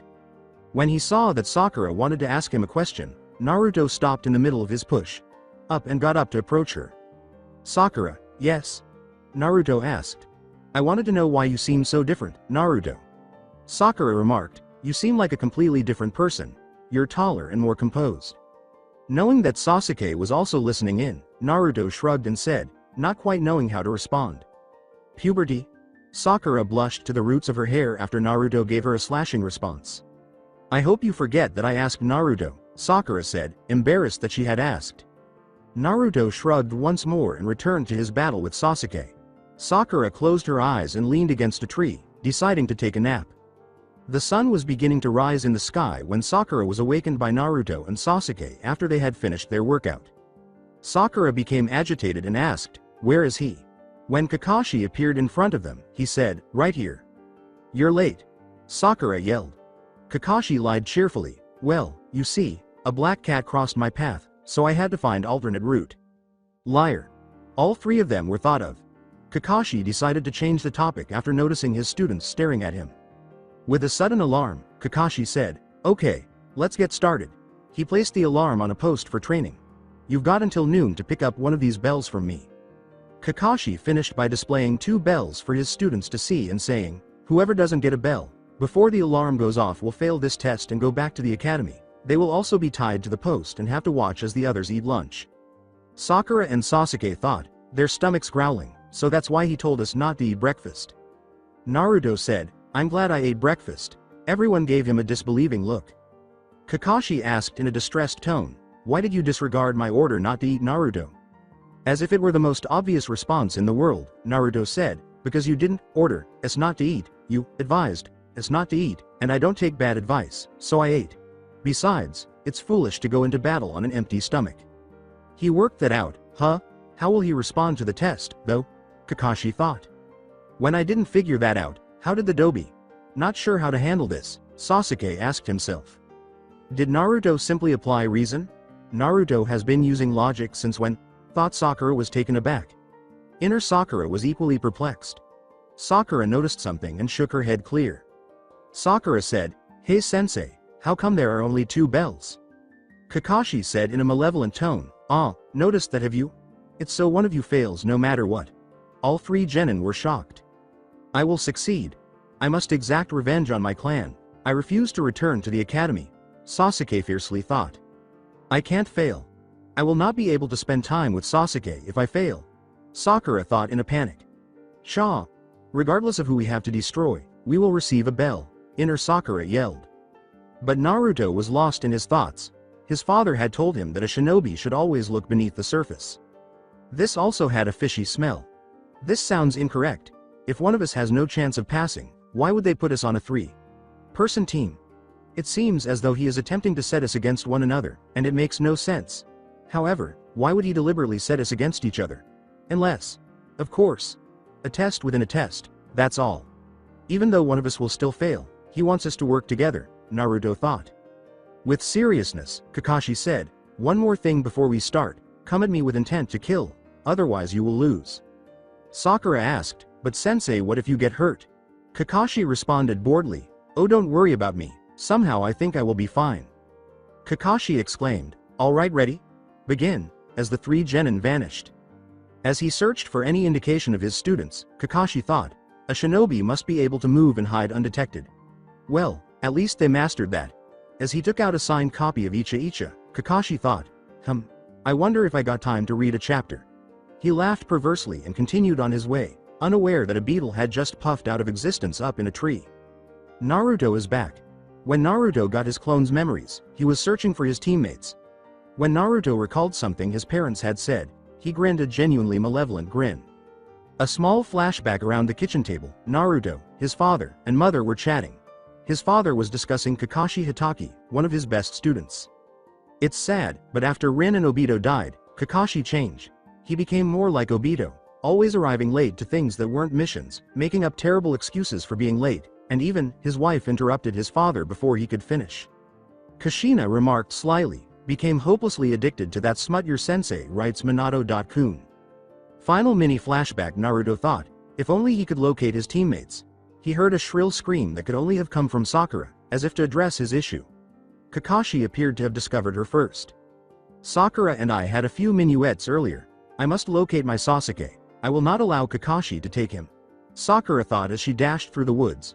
She stopped when she saw Kakashi in a clearing. Good he didn't see me, she thought. A voice from behind said, Sakura, behind you. Sakura turned around and saw Kakashi standing there. Her world abruptly darkened as leaves whirled all around her. When she woke up, she heard a noise and started to look around. With a terrified tone, she said, "Hello, is someone there?" Sasuke's voice came from the side. Sakura help me, help M.me. Her worst nightmares came true as she turned toward the direction of his voice. Sasuke appeared to have broken both legs, had kunai and shuriken lodged throughout his body, and was covered in blood. Sakura did the most sensible thing she could think of when she saw what was happening to her. She screamed and passed out. As he watched, Kakashi reflected, "Perhaps I went a bit too far. She must learn to see through these things, I guess." Shuriken attacked Kakashi as he was on his way to locate another student. As he ducked the attack, Kakashi thought, "Ah, and here is one now." Just then, Sasuke bounded out of the trees and ran toward Kakashi. He attempted a right hook, but it was blocked. Sasuke boastfully remarked, "You won't take me down so easily, I'm on a whole other level than the other two." He attempted to counter with a kick, but it was also blocked. "Well, your ego is definitely on a whole other level, as far as your skill is concerned, that's yet to be seen," Kakashi replied. Sasuke separated from Kakashi and hurled a kunai in his direction. As Kakashi stepped aside, he saw a rope being sliced by the kunai. Booby trap, Kakashi thought as he leapt to the left to escape the approaching kunai rain. He noticed that Sasuke was already using hand signals when he looked over at him. It's impossible, he pondered. When Sasuke unleashed a massive fireball at Kakashi, he shouted, "Fire style! Fireball jutsu!" and hit him squarely. He searched for Kakashi after the smoke and fire had subsided, but instead he saw a burned log. Substitution? As he heard a voice behind him, Sasuke thought. "You know you really shouldn't let your enemy get behind you, Sasuke," Kakashi replied. Sasuke turned to see Kakashi running toward him while holding a tiger seal in his hands. "Leaf Village Secret Finger Jutsu, 1000 Years of Death," said Kakashi. Sasuke felt Kakashi's fingers strike him where no other hand had ever touched him before he could move. With tears in his eyes and his abused rear end in hand, he flew through the air with his eyes widening comically. It's funny how your thoughts can occasionally wander to strange places after going through a traumatic event. Because Sasuke knew how some girls moved on from yaoi manga, all he could think as he flew through the air was, "Thank God Kami Sakura wasn't here to see this, lest she get any ideas about him." 10 feet or so after landing, Sasuke stood up shakily and started to look around. Kakashi was where? Since he's neither above nor around me, he must be. 2 hands suddenly sprang up from the earth, seized Sasuke by the legs, and dragged him under until he reached his neck. Before him, Kakashi emerged from the earth. "That is below you," Kakashi said, completing Sasuke's statement. "Earth style. Headhunter Jutsu," Kakashi said to Sasuke, emphasizing the word, head. "Well, now you really are ahead of the others, Sasuke." As he left Sasuke buried in the ground, Kakashi called out, "Bye Sasuke." Returning with Naruto after discovering Sakura unconscious on the ground, Naruto approached her and shook her to rouse her. Sakura woke up a little confused. Sakura questioned, Naruto, what are you doing here?" Then she recalled what had transpired. Sakura finished in a panic, searching frantically for her crush, saying, "Sasuke, Naruto, we have to help Sasuke, he's hurt." Naruto tried to reassure his teammate by saying, "Calm down, Sakura. I believe Kakashi-sensei just used a Jijutsu to make you think Sasuke's hurt." Naruto concluded, "I'm sure your precious Sasuke is just fine." She agreed with Naruto after partially regaining her composure. In all her fangirl splendor, Sakura exclaimed, "Yeah, you must be right, Naruto. I mean, there's no way my Sasuke could lose that badly." What prevented Hinata from being the team's girl? Sadly, Naruto shook his head to get rid of the thought before returning to his work. Naruto walked off toward the fight he had heard about earlier, saying, "Sakura, come on, we need to find Sasuke. I have a plan that should allow all of us to pass. Follow me." More than Naruto's plane, Sakura owed him more because she was searching for her Sasuke. However, Naruto would follow Sasuke if she knew where he was. After a short while, Sakura and Naruto entered a clearing and noticed Sasuke's head protruding from the ground. He would have appeared to have had his head severed, if it weren't for the absence of blood and the absence of a body. Sakura screamed and passed out again when she saw only Sasuke's head. Naruto shook his head pitifully, wondering why in the world she wanted to be a kunoichi. Naruto had to suppress his laughter and, just ahead, pun as he paused to get a good look at Sasuke, who was frowning at him. He barely resisted, but it was something like, "Hey Sasuke, next time, stop while you're ahead." Naruto said, Would you like some help? Sasuke yelled. I don't need your help or anyone else's. Okay, be that way, but I should tell you, we only have about 40 more minutes to get the bells and you don't look anywhere close to getting out of there. Naruto replied calmly. Silently, Sasuke complained. Okay, help me out. Naruto said. I'm sorry, what was that? I couldn't hear you, despite hearing Sasuke perfectly. Sasuke said, I said fine, help me out, because he hated having to ask for assistance. As he created a shadow clone, Naruto said, okay, just give me a second. By essentially switching places with Sasuke, the clone created the hand seals for the substitution jutsu. The clone self-destructed after it was finished. What was that? Sasuke asked in astonishment. The statement, that was the substitution jutsu, it's a jutsu that allows the user to replace their own body with, began Naruto as if he were instructing a class. At least until Sasuke interrupted him. I know what a substitution is, Dobi. I was talking about the clone. Not only was it solid but it was able to use jutsu. Sasuke snapped. Naruto, who was thoroughly enjoying getting under Sasuke's skin, said dismissively, oh. That was just a shadow clone. Sasuke insisted, teach it to me. Naruto said sharply, no. What? A furious Sasuke exclaimed. I said no. Look Sasuke, even if I did teach it to you, you would need at less Chunin level chakra reserves to use it. Naruto was getting frustrated. Sasuke asked incredulously, are you saying you have Chunin level chakra reserves? No Sasuke, I don't have Chunin level chakra reserves. Naruto replied. Sasuke grinned and said, I knew it. Naruto, a stunning Sasuke, declared, I have cage level chakra reserves. If you don't believe me, just ask the Hokage. Fortunately, Sakura's weakness saved Naruto from Sasuke's retort. Sakura squealed, Sasuke. Oh, thank Kami, you're okay. The answer he gave was, Okay guys, listen, I have a plan that should allow all of us to pass this test, said Naruto. Sasuke said, I don't need or want your help, Dobi.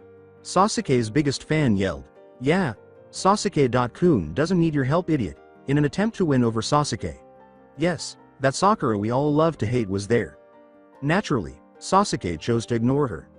Naruto said, growing impatient, yeah, because you both did so well against him on your own. Before either could respond, he went on. Look, do you guys know who that is? That's Kakashi Hitaki, Copy Nin Kakashi. Kakashi of the Sharingan, one of the top Chunin in the village. The man was trained by the 4th Hokage, for crying out loud. Do you really think any of us stand a chance on our own? Said Naruto, attracting the attention of both of them. Sasuke asked, what do you mean, Kakashi of the Sharingan? When Naruto asked, what do you think he keeps hidden under that Hide.8? Sasuke's eyes widened. If he has the Sharingan, then Naruto is right, we don't stand a chance, Sasuke replied. Naruto smiled slightly and said, I'm glad to see you agree. Sakura asked, so then what are we going to do? Look, I don't think the bells really matter, I mean think about it. Why would they put us in a team of 3, if they knew one of us was going to fail no matter what? They would have just made a 2-man team. And if that's the case, then why only 2 bell? Asked Naruto. Sakura gradually realized what she was saying. To make us fight one another. She questioned, but why, what's the point? Naruto said, to make us miss the true meaning of the test. Sakura asked, but what is the true meaning of the test? After realizing, Sasuke exclaimed, teamwork. The test is about teamwork. Naruto expressed his satisfaction that they were understanding, saying, right?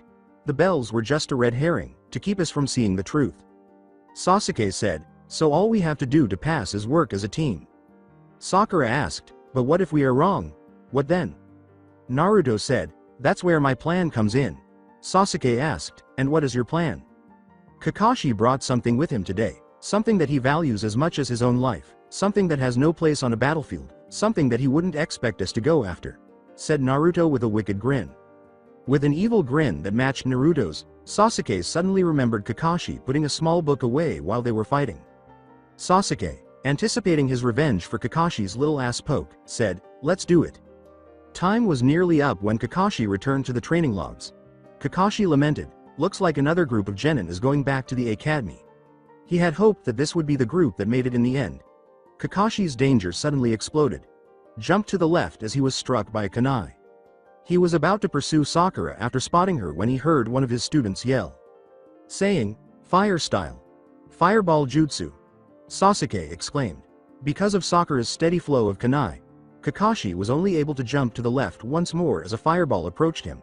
When the rock behind him exploded in smoke and one Uzumaki Naruto flew out of it, he was ready to begin making hand signals. When Kakashi felt a hand reach into his equipment pouch, he thought Naruto was trying to grab the bells but missed, so he turned and snatched Naruto and flung him in the direction of the trees. The alarm went off at that precise moment. The test was finished. The three genin emerged and stood in front of Kakashi, who was glowering on the outside but bouncing with delight on the inside. At last, a team that succeeded, a team worth training. He kept frowning, wanting to play with them a little. Kakashi praised his own acting abilities, but he had no idea that the last laugh would be directed at him. I'm shocked to see you three working together, but you still failed to get even a single bell off me. But since I'm feeling kind, I will give you one more chance after lunch. Naruto, since you did the worst out of all of you, having only come in at the last, you get tied to the post.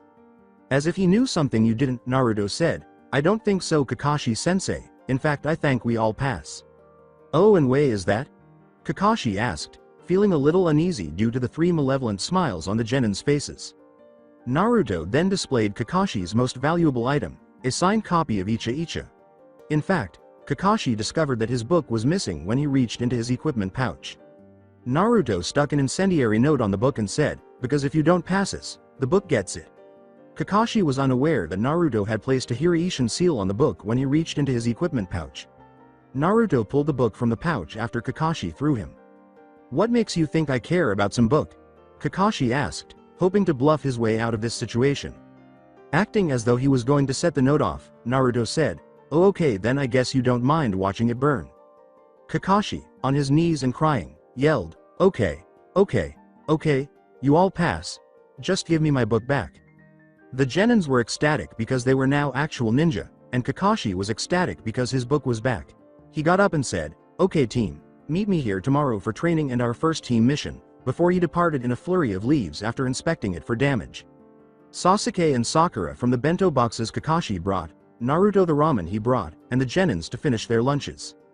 Naruto had a thought after a few minutes of eating. Hey Sasuke, let me ask you something, why didn't you use your Sharingan when you were fighting Kakashi? Inquired Naruto. Sasuke merely muttered a few words. Naruto asked, what was that I didn't hear you? Sasuke yelled, I said because I haven't awoken it yet Dobi. Naruto didn't think that was correct. Naruto was once informed by Shisui-sensei that the Sharingan was awakened by the sense of loss, and that Sasuke was the one who had lost the most. Naruto asked, have you ever tried sending chakra to your eyes? Sasuke said, irritated, no, I haven't. Besides, I think I would know if I had awakened my Sharingan. You should try, what's the worst that could happen? Said Naruto. Sasuke sent chakra to his eyes and said, fine, if it gets you to shut up I'll do it. To his surprise, his vision improved to the point where he could see even the smallest details. Furthermore, he was able to see chakra. What was happening? Sakura's voice cut through his thoughts at that precise moment. Sakura exclaimed, Sasuke, your eyes are red, shocked. Sasuke ran to the river to see his reflection and exclaimed, what? Two red eyes with a tomo in each eye were indeed staring back at him. A startled Uchiha whispered, the Sharingan. There were numerous Chunin in the Hokage's office, each reporting on their teams to the Hokage. Hiruzen sighed. It appeared that teams 1 through 6 were returning to the academy, and Kakashi was once more missing. Hiruzen was very interested in learning if Team 7 was successful. He fervently hoped Naruto would fulfill his dream. Hiruzen had been unable to prevent Naruto's life from being impacted by the villagers' fear. However, Hiruzen's law made it illegal to discuss Naruto's Kyuubi being sealed. Despite this, children continued to sense their parents' fear and hatred of Naruto, and they continued to do what children do best, follow their parents' lead, making Naruto's life a living hell. Nobody would have known what Naruto had locked inside of him if it had been up to Hiruzen. The issue, however, was that too many people had seen Minato seal the fox into his son. It was too late by the time Hiruzen could enact a law prohibiting speech. But not many were aware that Naruto was, in fact, Minato's son. Hiruzen had propagated the myth that the fox attack killed Kushina and her unborn child. The irony was that while the village lamented Minato's wife and child's passing, they also held Naruto responsible for their passing. The fact that Hiruzen could only give Naruto his mother's last name and clan patch, which he currently wears on his left shoulder, was a source of sadness. He didn't know what it was. He had been informed by Hiruzen that it had been discovered on his mother's body. In actuality, Hiruzen's love for Naruto was equal to his love for Konohamaru. Thus, when Naruto declared his desire to become Hokage in the future, even though he was the only one, Hiruzen had promised himself that he would stand by Naruto's dream. And that was the main reason he assigned Kakashi to lead Team 7. Despite all of his eccentricities, Kakashi was the village's best Chunin and had a lot to teach Naruto. If only he could get over the loss of his family and team and be able to take care of his sensei's son. As you can see, Kakashi lost a father figure in Minato after his death. Since everyone he cared for kept dying around him, Kakashi had come to feel that he was a curse on them all. Kakashi entered at that precise moment, offering a weak justification for being late. Hiruzen returned his attention to the work at hand as his son Asuma prepared to present his report. Hiruzen said, "Go ahead, Asuma, finish what you were saying."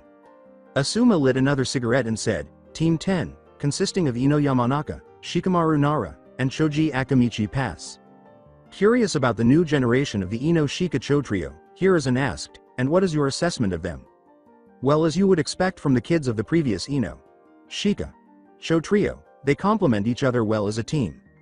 However, they are not without problems. Ino is bossy, and tries to order the other two around, though if you look closely you can tell that she cares a great deal for them. Shikamaru is lazy, he would rather spend his time watching clouds than training. On the upside, I've begun to suspect he has inherited his father's intelligence. Choji lacks self-confidence, but is very kind-hearted. I also think he has a lot of hidden potential just waiting to be tapped into," concluded Asuma. "All right," Hiruzen told his son, "keep me updated on their progress." Asuma replied, "Will do, sir." According to Hiruzen, "All right. Who's next?" Kurenai Yuhi, his son's girlfriend, took the initiative. Kurenai Yuhi reporting that Team 8 consisting of Kiba Inuzuka, his Ninken Akamaru, Hinata Hyuga, and Shino Aburame pass, according to Kurenai. Hiruzen asked, "And your assessment of your team, Kurenai?" "My team's talents go well together as a tracking team and they get along well enough. Though there are a few problems that need to be worked on," said Kurenai. Hiruzen asked, "How so?" "Well, for instance, Kiba has an alpha male personality. He sees himself as the leader of the team. The problem with this is he sees his teammate Shino as a rival for the position of top dog, so to speak. Shino, on the other hand, is very silent, will only really speak when spoken to. But given what clans they're from, it's to be expected." In truth, the only real surprise was Hinata. Kurenai replied. Hiruzen signaled for her to elaborate by raising his eyebrows. As if trying to unravel a mystery, Kurenai said, "Well, I've known Hinata for a while now, and she has always been shy, very timid, and lacked confidence in herself. She would always avoid confrontations or eye contact." "And now?" Hiruzen inquired. "Now it's like she is way more confident. She looks you in the eye when she talks to you. She doesn't stutter nearly as much, and today she even..." Kurenai continued to speak. The Hokage asked, "She what?" "Well, like I said, Hinata used to always avoid confrontation. But during the test today her jacket got ripped up, where she was forced to remove it. After they had finished the test, Hinata caught Kiba staring at her chest. Now in the past this would have embarrassed her to the point of passing out. But today it just made her upset. In fact, it made her so upset that she gave Kiba a chakra-enhanced slap to the face that sent Kiba flying," finished Kurenai. To put it mildly, the Hokage and the other Chunin present were taken aback. "Okay, Kurenai, I want you to keep an eye on it. Let me know if you notice anything else out of the ordinary," requested Hiruzen. "Yes, sir," Kurenai exclaimed. Hiruzen was more than a little eager to find out how Naruto had fared. "All right, Kakashi, it looks like you're next in line." To the surprise of all the Chunin, who knew that Kakashi had never passed a single team, he said in his usual slack voice, "Team 7 consisting of Sasuke Uchiha, Sakura Haruno, and Naruto Uzumaki pass." "Go on," Hiruzen said, quietly pleased for Naruto. "Well, after a rough start they pulled together and worked as a team to take me on," said Kakashi. Asuma asked, "Was it the Uchiha that figured it out?" Expecting the year's top rookie to lead the other two to victory, but he wasn't the only one. The majority of the Chunin present shared this opinion. Imagine their astonishment at what Kakashi said next. Kakashi said, enjoying the stares he was receiving, "Actually, it was Naruto." There was an overwhelming silence in the room. Even Asuma's cigarette dropped from his lips. Hiruzen said, "Explain." Naruto was the only one who noticed that something wasn't right about the test. And he correctly deduced that the only way to pass was to work as a team. Instead of fighting me for a bell, he spent most of his time trying to convince the other two to work with him. If it wasn't for him they would have failed miserably, said Kakashi. What's more, Naruto was the only one smart enough to disregard my advice not to eat breakfast. He also thought to bring his own lunch that he sealed into a scroll, and instead of standing around waiting for me to show up. Once he figured out that I was going to be late, offered to let the other to sleep while he kept watch for me. All in all, I'm forced to conclude that the academy record was way off about his intelligence and skill, finished Kakashi. Almost without question, Hiruzen said, so you believe he is hiding something? Kakashi said plainly, yes. Hiruzen sighed again, deciding it was best to be safe than sorry. He reached for his crystal ball. As all of the Chunin gathered around the crystal, Hiruzen said, let's see if we can't see for ourselves what it is. They were taken aback by what they witnessed, and Hiruzen's grizzled face lit up. If you looked closely at the ball, you would see Naruto pushing Hinata on a tree swing while grinning as if everything was fine and Hinata laughing and having a good time. As he put his crystal away, Hiruzen remarked amusingly, it would seem you were right, Kakashi. Naruto was hiding something. The third Hokage concluded, and I believe that would explain Hinata acting so differently as well. Kurenai. Kurenai simply nodded, too stunned to say anything. She was aware that Hinata had a crush on the blonde Jinchuriki, but she was unaware of how close the two were. When had this occurred? Hiruzen addressed the Chunin in the room, saying, well, if that is all, you're dismissed. Hiruzen couldn't help but think that Naruto was truly full of surprises as they were leaving. He had no idea that the greatest surprise was still to come. As he pushed Hinata on a swing, Naruto asked, so you caught Kiba staring at your chest? Yeah, it made me so mad. Hinata exclaimed as she talked about her day and enjoyed Naruto pushing her in the swing. She pondered whether dating Naruto would be like this. Naruto smiled and said, so would you like me to kick his ass for you? Hinata laughed at this. Neither of them realized that an elderly man in a room full of Chunin were spying on them at that precise moment. Hinata said, somewhat bashfully, no thank you, Naruto. I might have given him a chakra-enhanced slap to the face when I caught him. This caused Naruto to chuckle. Hinata thanked Kiba, saying, I kind of feel bad for it to tell the truth. Perhaps she had been too harsh on Kiba. Amused, Naruto simply shook his head. Naruto supported Hinata's actions by saying, don't feel bad, Hinata. Kiba is your teammate now, and he needs to learn to respect you as a woman. Naruto concluded, if you let a guy get away with that once, they'll do it again. As Naruto shoved her forward once more, Hinata remarked, I guess you're right, Naruto. With a false sense of pride, Naruto asked, and when am I not? Hinata played along, turning to give Naruto a mock glare before they both started laughing. Be careful, Naruto. If your head gets any bigger, you might float away. So Hinata, I was wondering if you wanted to train together sometime? Asked Naruto. With her most radiant smile to date, Hinata replied, I would love to, Naruto. Would today get any better? Hinata thought. After she passed the Genin test, she became friends with Naruto, who now wanted to train with her. No, she didn't believe that it could. A few hours later, Naruto was seen making his way to the Hokage's office after deciding to tell the elderly man everything. He believed that if his Rinnegan ever surfaced, he would require the assistance of the elderly man. He then knocked on the elderly man's door. At the moment, Hiruzen and Kakashi were conversing about a man named Sasuke Uchiha, who seemed to have awakened his Sharingan. Additionally, Sasuke was aware of Kakashi's Sharingan. So you're saying Sasuke found you and asked you about the Sharingan Obito gave you? Asked Hiruzen. Kakashi said, well, he didn't know how I got my Sharingan. With a headache on the horizon, Hiruzen asked, do you know how he found out about it? With seriousness, Kakashi said, Naruto told him. Hiruzen thought, yep, definitely a headache. How in the world could Naruto have learned about Kakashi's Sharingan? Hiruzen rubbed his temples and said, I am starting to believe you were correct about Naruto concealing something, Kakashi. A knock on the door interrupted Kakashi before he could respond. With a sigh, Hiruzen said, enter. And who ought to enter? It was none other than Uzumaki Naruto, the genin they were talking about. Curiously, the third Hokage asked, Naruto, what are you doing here? With a, hey old man, can we talk? Naruto said. In the hopes that Naruto would be present to talk about whatever he had been concealing, Hiruzen said, sure. Kakashi, you can go ahead and go. Kakashi should stay, old man, it's actually good he's here, saves me having to tell him later, said Naruto. Hiruzen asked, okay Naruto, what would you like to talk about? With a serious gesture toward a concealed Anbu in the corner, Naruto said, you will probably wish for this conversation to remain private, old man. Naruto's discovery of the Anbu in the room shocked Hiruzen and Kakashi. Uncomfortable for some reason, Hiruzen asked, what could you want to discuss that would need the Anbu in the room to leave? Naruto's eyes took on a look that the elderly Hokage had never witnessed in his life. It was a genuine shinobi's appearance. The Hokage's heart skipped a beat when Naruto said those next words, and Kakashi's eyes widened.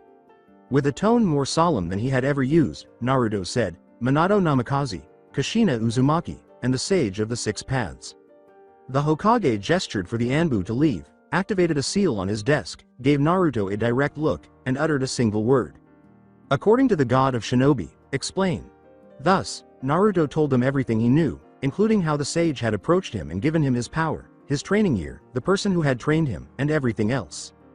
To claim that Hiruzen and Kakashi were taken aback would be equivalent to claiming that Orochimaru was just mildly unsettling. So you're saying that not only do you have the first ever dojutsu but you spend a year in some time chamber being trained by some of the most powerful shinobi who ever lived? Asked Hiruzen with disbelief. When Naruto revealed his Rinnegan to Kakashi and the Hokage, he said, pretty much old man. Amazing, and you said it has all the powers of the Sharingan? Replied Kakashi. Naruto said, yes, that and so much more. Can you prove the other part of the story, something your mother or father might have told you to prove it was really them? Asked Hiruzen. An evil grin that Naruto only ever wore when he was going to play a practical joke appeared on his face at this point, giving Hiruzen the impression that he was going to regret asking. The Hokage turned red and Kakashi started laughing when Naruto said, one time my mom and dad walked in on you and your wife going at it on your desk. However, the worst was still to come. What was it she called you? Her big strong monkey man. Naruto replied.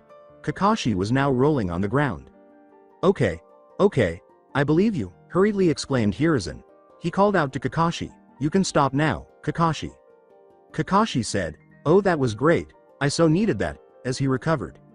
Hiruzen returned to work, saying, so Naruto, I take it you want to keep this secret for now.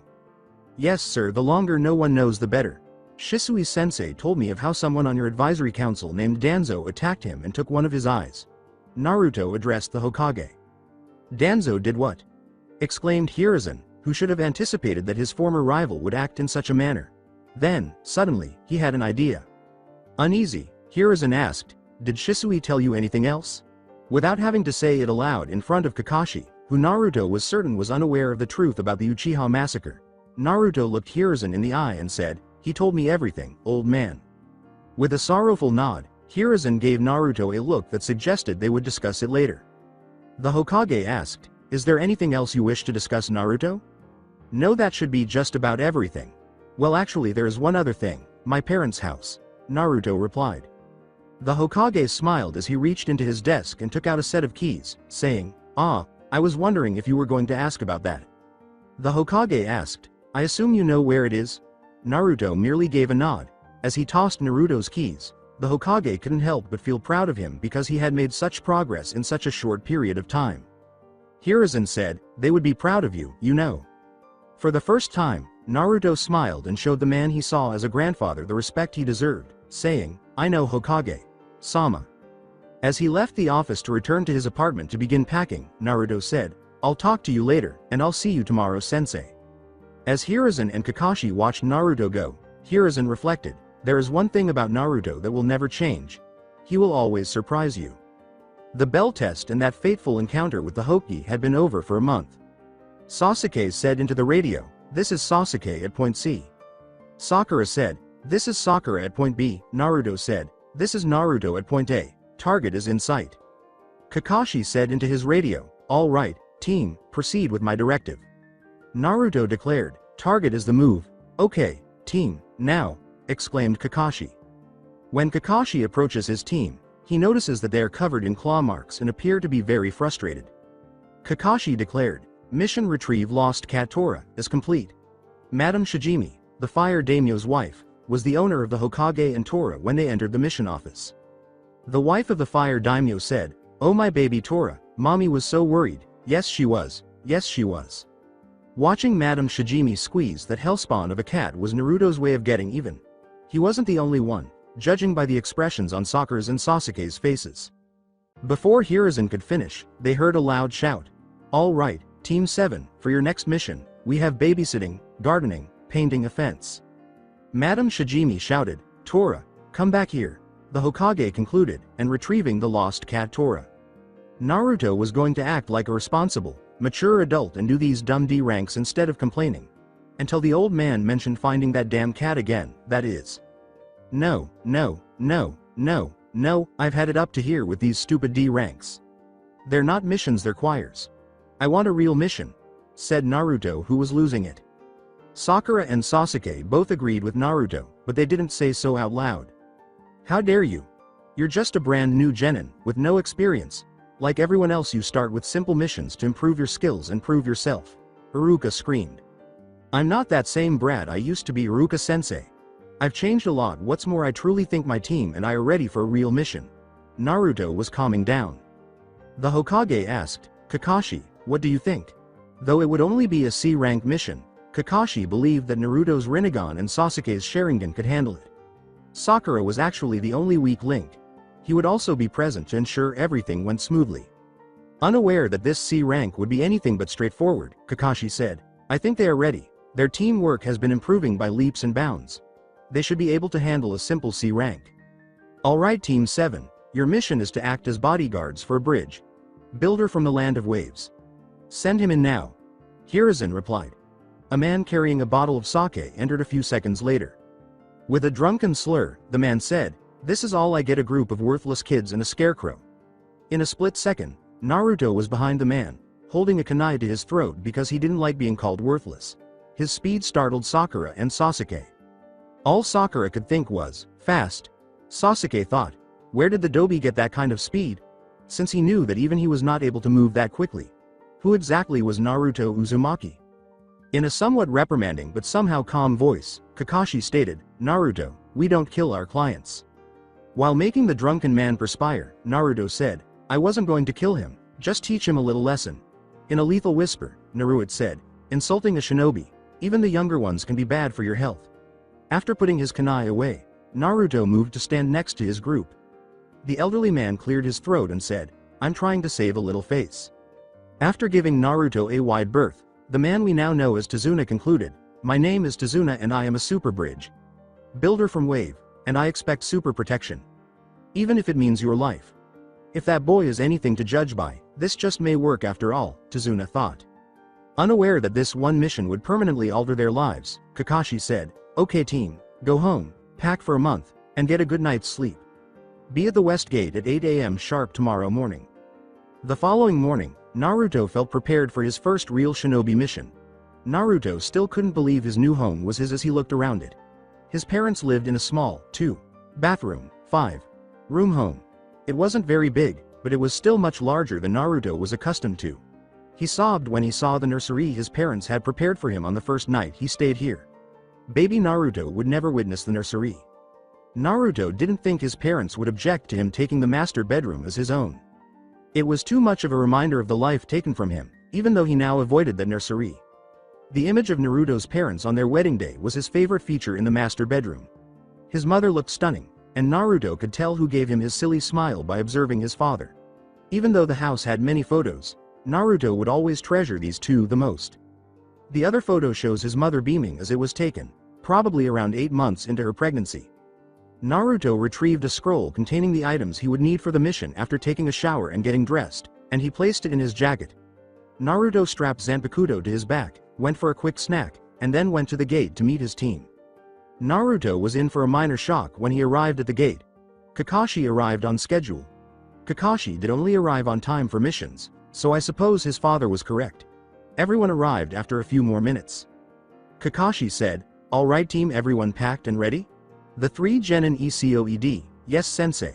Seeing something, Kakashi inquired. Naruto, where is your pack? Naruto showed his sensei his sealing scroll after taking it from his jacket. As they began to walk, Kakashi said, ah okay. The scroll was reinserted into Naruto's jacket. What's that scroll got to do with your pack, Naruto? Sakura asked, intrigued by this. That scroll is my pack, Sakura. Backpacks are bulky and restrict movement. So to solve that problem I seal everything I need into a scroll, said Naruto. You seal it? Sakura asked, surprised that Naruto could perform such a sophisticated task. Although she was aware of Naruto's transformation, it occasionally confused her to see how much he had changed. Naruto shocked Sakura and Sasuke by saying, why so surprised, Sakura? Sealing was the Uzumaki clan's specialty. Sasuke, however, refused to demonstrate it. Sasuke was still listening now. Sakura said, "I didn't know there's an Uzumaki clan." Naruto then developed a tick mark. At the beginning of his sentence, Naruto was angry, but by the end, he was sad. "That's what really ticks me off. Every Konoha shinobi wears my clan's symbol and 90% of them don't even know it. And to correct you, Sakura, there used to be an Uzumaki clan." He was now truly attracted to Sasuke. Sakura referred to both sections when she asked, "What do you mean, Naruto?" Well, on the first part, the Uzumaki were cousins of the Senju, and close allies. As a sign of friendship between the Uzumaki and the Senju and their respective villages, the Senju put the Uzumaki's swirl in the symbol of the leaf. Naruto was pointing to the leaf symbol on his Hide.8. Kakashi joined in the conversion, saying, "They also put it on the shoulders of the leaf uniform and back of our flak jackets. In fact, the first Hokage married my aunt twice removed Mito Uzumaki, making me loosely related to Lady Tsunade of the Sannin," according to Naruto. Sakura was utterly stunned. She, like all kunoichi, was aware of Lady Tsunade's identity. It was astonishing to learn that Naruto was her distant relative. However, Sasuke was not pleased to hear all of this. He had to acknowledge once more how little he actually knew about his opponent. Naruto had not only been demonstrating abilities that were far better than his own, and Sasuke hated to admit this, even to himself. However, Sasuke realized that he and Naruto had more in common than loneliness when he learned that Naruto not only belonged to a clan but had also apparently lost it. Unaware of his teammates' opinions, Naruto carried on talking. "And as for the second, all I really know is that Iwa and Kumo teamed up and attacked my clan's village and laid waste to it, all but wiping out my clan. My mother was in Konoha at the time, which is why she survived, well, long enough to have me anyways," Naruto said with a sorrowful tone. Although he didn't particularly enjoy discussing this, he was being honest with his teammate in an effort to give them a chance. Sakura asked, "Why would they do that, Naruto?" "My clan's Fuinjutsu became feared in the First and Second War, so when it became apparent that a third war was inevitable, they took my clan and its village out of the equation," said Naruto. Sakura bowed her head, imagining how devastated Naruto's mother must have been to lose her entire village in addition to her clan. When it only took his brother to destroy his clan, Sasuke wondered how strong the Uzumaki clan must have been. Was his brother truly that strong, or was it Naruto's clan that was so strong that it took 2 of the great 5 shinobi villages to destroy them? Why did my entire clan get killed by a single man? Sasuke thought. Following that, everyone in the group fell silent and lost in their own thoughts. A few hours later, Naruto was idly singing a song to kill time when he became aware of an oddity. Before he noticed a pool of water in the road, Naruto was mumbling to himself, "Oh, she's following me. Oh, she's out of her tree. Oh, she's off of her rocker. I want to marry my stalker. Why is there a puddle there when it hasn't rained in weeks?" As Naruto prepared, he thought, unless 2 shinobi emerged from the puddle as soon as Kakashi passed it, wrapped a bladed chain around him, and tore him to pieces. The 2 shinobi were already moving toward Naruto, so he had no time to worry about whether or not his sensei was dead. He didn't have time to assess their strength, so he decided that now wasn't the time to hold back. After 13 years, the shinobi had not seen Naruto's tri-pronged kunai. He locked the kunai into a tree by throwing it in the middle of the chain. Naruto beat him to the punch and threw a strange kunani into the chain as Sasuke, who was about to do the same thing, watched. Everyone who was watching, including Kakashi, who was perched in a tree, was taken aback by what he saw next. With Zanpakuto already drawn, Naruto, wielding the Hiraishin, emerged on the assassin's outstretched arms. Naruto used the sword's primary ability to cut the soul without causing any damage to the flesh. He then swung the sword through his own arms, causing them to fall limp to the side of the 2 shinobi. The 2 shinobi let out a painful scream as their arms became useless. Thinking he had learned everything he could, Kakashi showed up behind the 2 would-be killers and knocked them unconscious. Sakura exclaimed, "Kakashi-sensei, you're okay." Naruto and Sasuke simply exhaled a little sigh of relief upon seeing their sensei alive.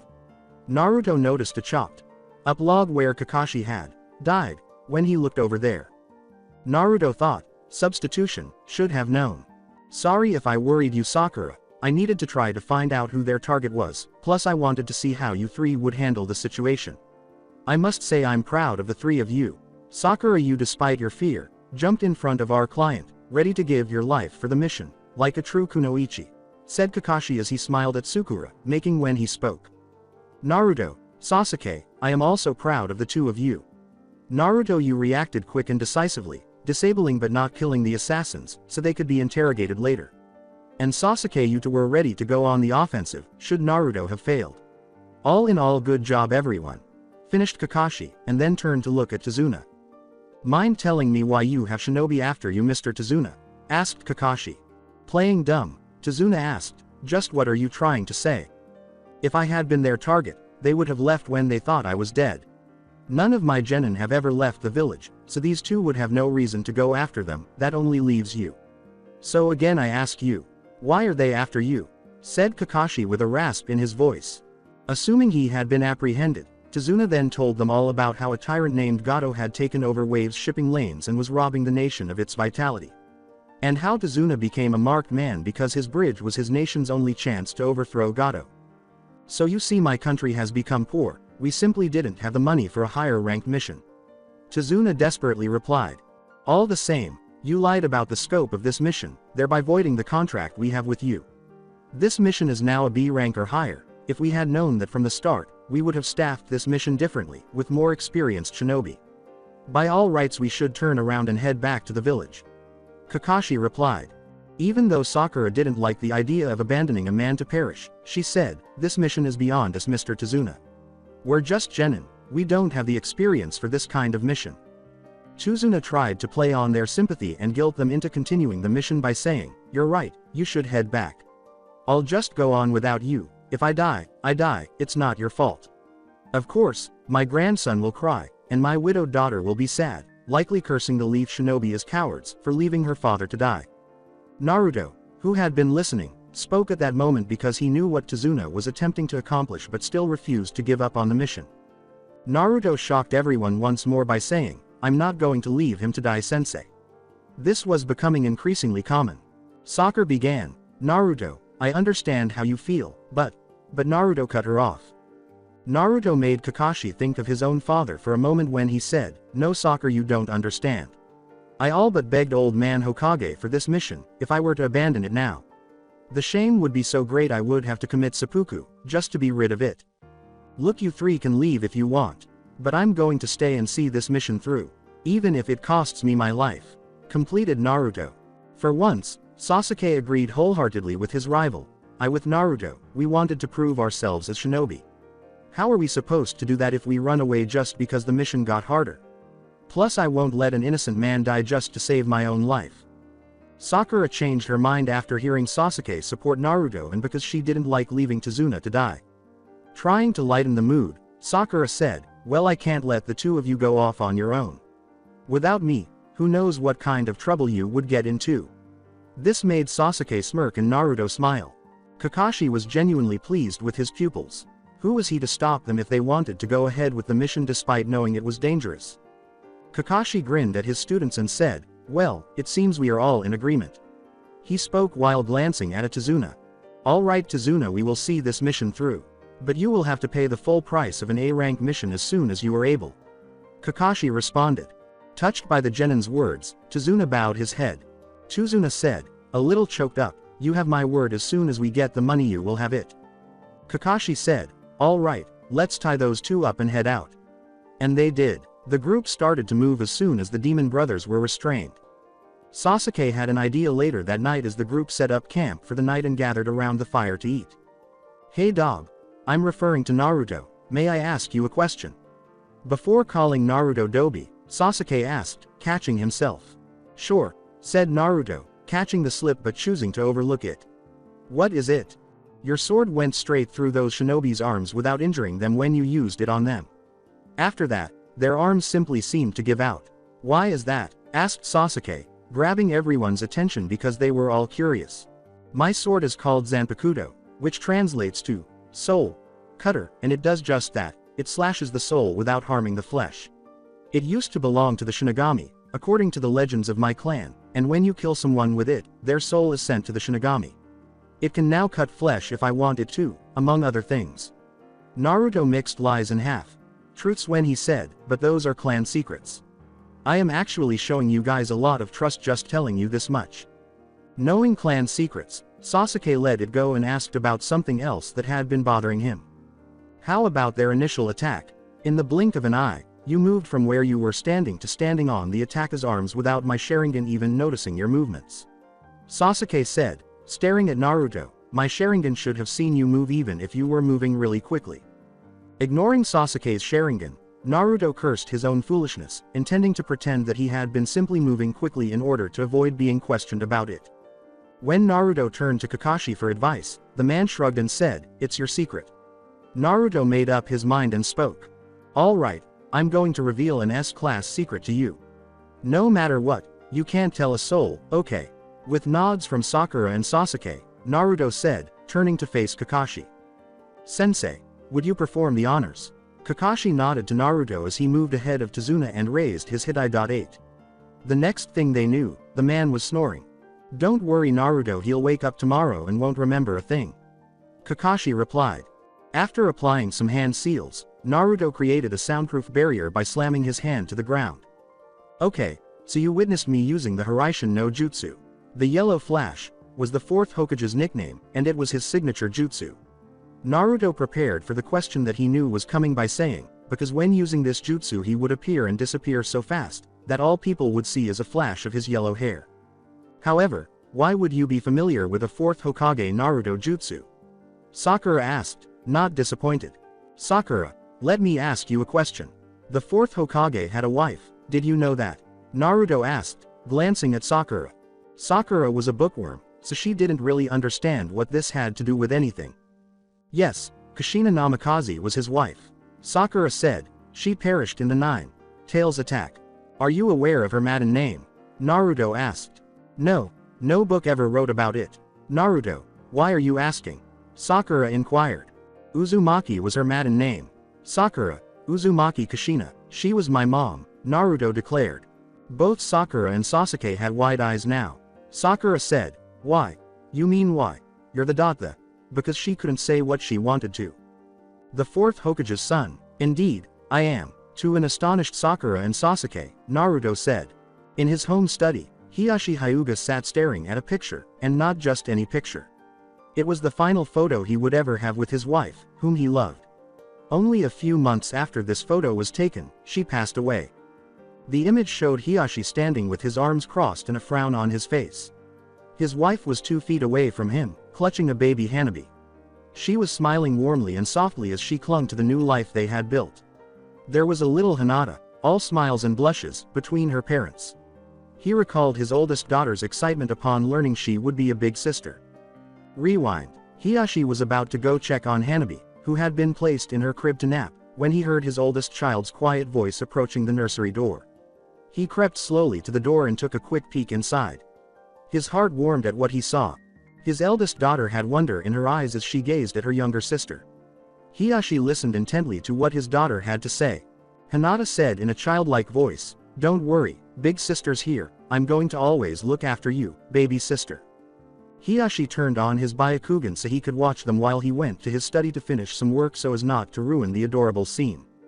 Finish the flashback. Had Hiashi known that this was the last time they would ever be together as a family, he would have smiled, embraced his family, and expressed his love for his wife. If losing his brother had been difficult, losing his wife would have been intolerable. Hiyashi's biggest fear was losing his 2 daughters, who were sometimes the only reason he could get out of bed in the morning. Most people would assume that he considered Hinata to be a hopeless failure and that he had no affection for his oldest. This is completely untrue. As you can see, Hiashi survived and participated in the Third War, but she still carried the wounds from that terrible period. Among them was the passing of Shiba Inuzuka, a close friend and teammate, who had a tender heart, much like Hinata. Furthermore, he had lost his life after sparing a man only to have that man stab him in the back. That is not how Hiashi would lose his daughter. Thus, Hiashi became aloof and took the actions he did in an attempt to harden Hinata and motivate her to disprove him.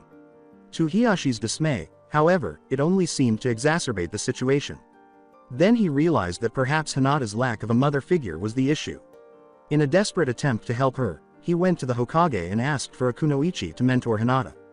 Kurenai Yuhi was given a long-term C-rank mission to care for and mentor Hinata by the Hokage out of kindness. Despite Kurenai's greatness, it appears that even that was doomed to fail because she was not Hinata's mother.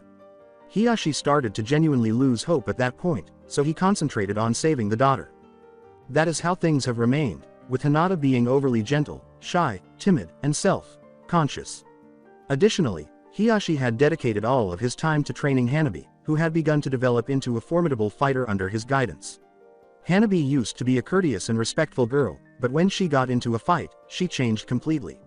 She would become calculating and icy, saying or doing whatever she believed would best influence her opponent.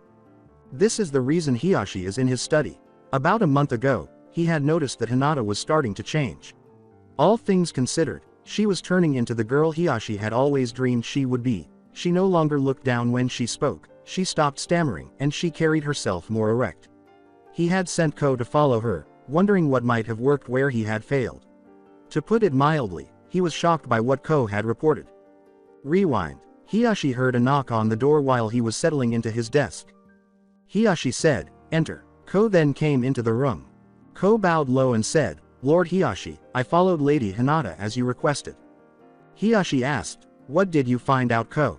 Lady Hinata left her team after completing her mission and team training for the day, after which she went to Ichiraku Ramen and made a to-go order for 6 things of miso and pork ramen. After receiving her order, Lady Hinata walked to a clearing not far from the Shinobi Academy. Upon entering, she sat her food down and began to do stretches, said Ko. Then Hiashi asked, "What happened next?" to Ko, who now looks anxious, causing Hiashi to question why he might be afraid to tell him. Looking down, waiting for an outburst of rage, Ko said, after working out for about 30 minutes, she was joined in the clearing by Uzumaki Naruto. Hiashi was lost in thought. Like the majority of those who knew Hinata, Hiashi knew that Hinata had a thing for the boy. Since the boy, like most boys of that age, was unaware of his daughter's feelings, Hiashi had never spoken. Let's now clarify that Hiashi did not harm the hate boy because he believed him to be the Nine Tails. Hiashi was not a fool, he was aware that the fox and the boy were two distinct entities. No, Hiashi had no animosity toward the boy. Hiashi did, however, believe that the boy was a crazy hooligan and unworthy of his daughter. Hiashi made the decision to listen to the remainder of the story before deciding how to handle this. With a stony face, Hiashi said, "Go ahead and finish, Ko." With a nervous swallow, Ko went on with his report.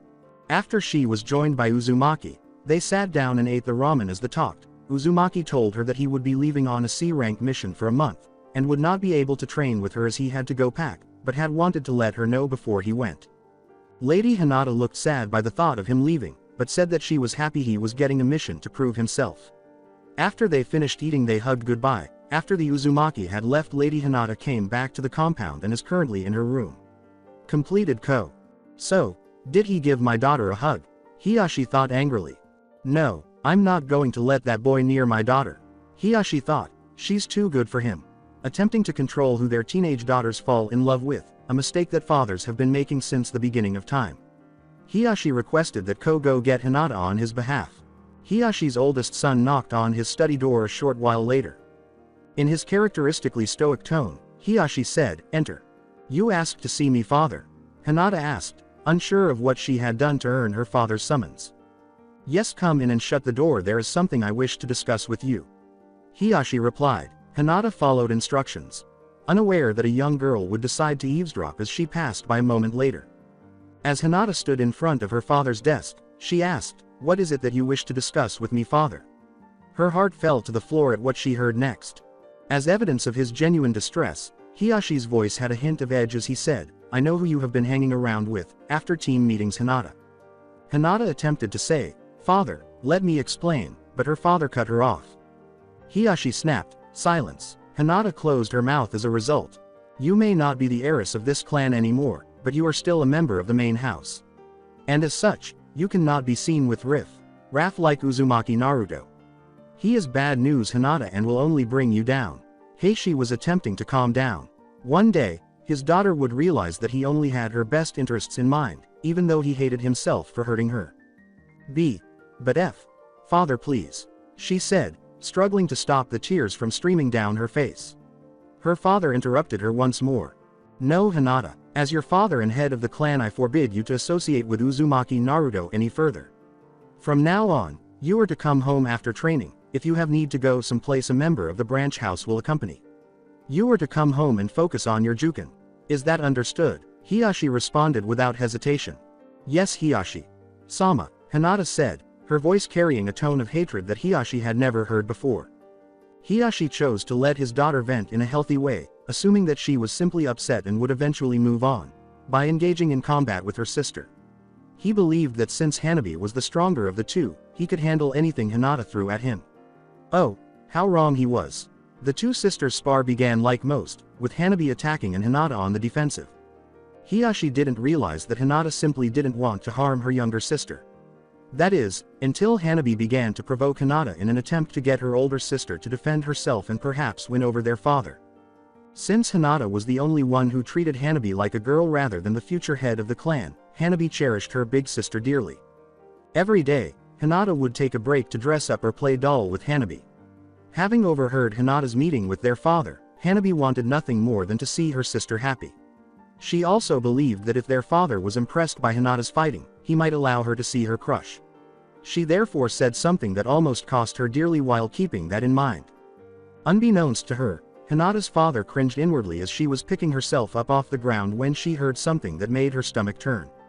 In the hopes that her older sister would one day pardon her, Hanabi said, "You're a pathetic sister, just like that loser boyfriend of yours. It's a good thing you can't see him anymore. Maybe now you can find someone worthy of a Hyuga." Hinata became enraged. She wouldn't tolerate Naruto being called pathetic, but she could put up with someone making fun of her. Hiashi ran to stop Hinata from reaching her sister after she took a stance and spoke 11 words. "You're in my divination domain. 30.2 palms, 8 trigrams." Invoking all of her resentment and hatred from the previous 8 years, Hinata yelled as she rushed to her sister to give her the first 2 palms. 2 palms. Hinata screamed, but her father appeared in front of her before she could strike her sister. "Kaden," Hiashi said, preventing his daughter from reaching her sister, but Hinata wasn't finished yet. She picked herself up off the ground and turned to face her father. Suddenly, she was angry at him, not Hanabi, and she reflected on all that he had ever done to her, but most significantly, she thought of her friendship with Naruto, which would never be allowed to grow into anything more. For years to come, Hiashi would be shocked and in awe of what Hinata had done. Hinata created a clone of herself and said, "Shadow Clone Jutsu." The clone started spinning chakra in Hinata's hand, forming a jutsu that Hiashi had not seen in nearly 13 years. Rasengan. As she charged her father, Hinata screamed. Hiashi nearly failed to create a Kaden in time because he was so shocked to see his daughter use the fourth jutsu. The two powerful jutsus clashed violently, and if Hinata had had time to perfect the Rasengan, the backlash could have destroyed the dojo they were in. Fortunately, Hinata had not yet perfected it, and when you combine that with the fact that she was low on chakra, you end up with a Kaden winning. Hinata was flung across the room and knocked out. Hiashi, panting a little, turned to face his youngest, who was staring at her sister with wide-eyed disbelief. Hanabi kept staring at Hinata when Hiashi said, "Hanabi, take your sister to her room and have a medic take a look at her." Hiashi shouted, "Hanabi," to get his youngest to stop. "Yes, Dad?" After waking up from her astonishment, Hanabi asked, "I couldn't believe my sister was that strong. Had her big sister always held back against her? If so, why?" "I said take your sister to her room and have a medic look at her," Hiashi repeated. "Yes, father," Hanabi said, following instructions. Did his daughter really care so much for Naruto Uzumaki that she was willing to use 8 trigrams 30.2 palms on Hanabi, just because the girl had insulted him? Then she tried to use the Rasengan on him. Where had Hinata learned those jutsus she used? Hiashi let the shock he was feeling surface after Hanabi had left with her sister. He fell to the ground, trembling a little. The look in Hinata's eyes when she had charged at him was even more concerning. It was one of rage and hatred, but more than that, there was an unending well of hurt there. Had he been the one to place that hurt there? As he picked himself up off the ground, Hiashi thought, "Kami, what have I done?" He needed to speak to his oldest daughter, not as Hiashi the clan head, but as Hiashi the father, who he hadn't seen in a long time. When Hinata woke up with a terrible headache, she asked herself, what happened? And then she recalled the events. The confrontation with her sister, the meeting with her father, and most importantly, losing control. What have I done? Hinata asked herself, regretting her loss of self-control. How's your mood? Hiashi asked. Hearing her father's voice, Hinata froze. How was she to confront him after what she had done? Hiashi mistook Hinata's silence for anger and did something he hadn't done since he was a child. He got down on his hands and knees and bowed down, his head nearly touching the ground. I apologize for not being a better father to you, daughter. I was wrong to push you so hard. However, I was terrified that I would lose you in the same manner that I lost your mother, your uncle, and my closest friend. I'm so sorry, I know I hurt you, Hiashi said, pleading with his daughter for forgiveness. The emotion in her father's voice, not just the words he said, was what finally made Hinata let go of all the hurt. She felt more free than ever before and did something she had wanted to do for a long time. She hugged her father. Hinata was shocked that her father was pleading. She had never seen her father display such emotion before, not even when her mother died. Hiashi was taken aback when his daughter not only forgiven him but also embraced him. Hiashi quickly recovered from the shock and gave Hinata a hug in return, promising her that things would improve and that he would be better. For the first time in a long time, Hiashi felt like a father, but he couldn't tell you how long he and his daughter had hugged. He then recalled some of the questions he wanted to ask her, but he wouldn't make her tell him if she didn't want to. Hinata, tell me how you learned the 32 palms, the Shadow Clone Jutsu, and the Rasengan. In a soft voice, Hiashi inquired. Hinata glanced down at this, remembering that she could no longer spend time with Naruto, but she would respond to her father's question, if only to let him know how excellent Naruto was as a teacher. I learned the 32 palms primarily on my own, but Naruto helped me. Hinata stated, that was Naruto all the way in terms of the Rasengan and the Shadow Clone Jutsu. He wanted me to learn them in case I got into a situation where the Jukin couldn't help me. According to Hiashi, alright. Hiashi went on since Hinata appeared perplexed. With a smile on his daughter's face, Hiashi said, okay, I'll let you hang out with the Uzumaki boy, provided he agrees to meet with me when he returns from his mission. Hiashi received his second hug of the day after hearing her father's words. Neither of them realized that someone had been listening from the other side of the door. Hanabi grinned. Her plan had succeeded, albeit not in the manner she had hoped. She left her father and sister alone and mentally noted that she should speak to her sister again and express regret for her remarks regarding her sister's crush. Finish the flashback. Hiashi sighed as he walked out of his study. He felt the old man wouldn't like the questions he had for the Hokage. Wave Mission. Team 7. Naruto reflected on last night, when he had revealed his parents to his team, as he sat in the boat on his way to the island of Wave. All things considered, they handled it fairly well, if one can describe their blank shock, as if they hadn't known him for years, as taking it well. The questions that followed bothered Naruto, but he could take the stares. In fact, he was more accustomed to being stared at than most people. Rewind. As his teammates sat and gazed at him, Naruto thought, I think I might have broken them. When Sakura unexpectedly regained her composure first, Naruto instantly wished she hadn't. But why is it a secret, Naruto? I don't understand. Sakura asked. I don't understand why someone would want to hide something like that. Kakashi was the one who responded. My sensei Sakura and his wife had many enemies, and they weren't just from outside the village. Kakashi said, glancing at his students. Naruto would have been fortunate to live past his first birthday if the identities of his parents had been made public. I don't understand why Naruto was treated so poorly. The entire village was affected, not just a select few. Someone had to have known who Naruto's parents were. Why wasn't he looked after by one of them? Sasuke asked, his voice audible. We were all close to Naruto's parents, even though there were only a few of us. The Hokage told us to keep our distance out of fear that someone would piece the puzzle together. Both Sasuke and Naruto were shocked when Kakashi said, your mother Sasuke, who was best friends with Kushina, tried numerous times in vain to adopt Naruto. When Sasuke learned that Naruto's mother was best friends with his, he was shocked and wondered if Naruto's mother would have lived, if he and Naruto would have played together, if they would have grown up as friends, and if Naruto's parents would have attempted to adopt him, just as his mother had attempted to do for Naruto. Although Naruto was aware that his mother and Sasuke had been friends, he was still shocked to learn that Sasuke's mother had attempted to adopt him more than once. This revelation caused him to feel a sudden affection for the woman he had never met, and he vowed once more to do everything in his power for Sasuke and to honor the promise he had made to her through Shisui-sensei. Sasuke snapped out of his shock and said, but that still doesn't explain why Naruto was treated so bad. Look, dude, let's just say that I have a lot of secrets that I will share with you both when I'm ready to reveal them. I swear, Naruto said. Sasuke grinned and said, I'm going to hold you to that, Dobi. However, this grin wasn't one of superiority, rather, it appeared to be friendly. Naruto grinned and said, you do that, bastard. Sakura simply shook her head, thinking, boys. Finish the flashback. Whoa, Mr. Tazuna, is that your bridge? Sakura asked, and Naruto heard her. Tazuna said, yep, that's my masterpiece. Naruto had to concede that it was a cool bridge after glancing over to see what all the commotion was about. After a few minutes, they arrived at a dock, and Tazuna spoke as they disembarked. As the 4 shinobi trailed behind him, Tazuna said, "Come on, I'll show you the way to my house." After walking beside a lake for about 15 minutes, Naruto heard a whirling sound, and Kakashi shouted at the same time. "Stay down." Sasuke and Sakura moved to either side of Naruto, forming a human shield around Tazuna, and Naruto jumped back to his feet as a huge sword passed over them and embedded itself in a tree, taking Tazuna with him as he hit the ground.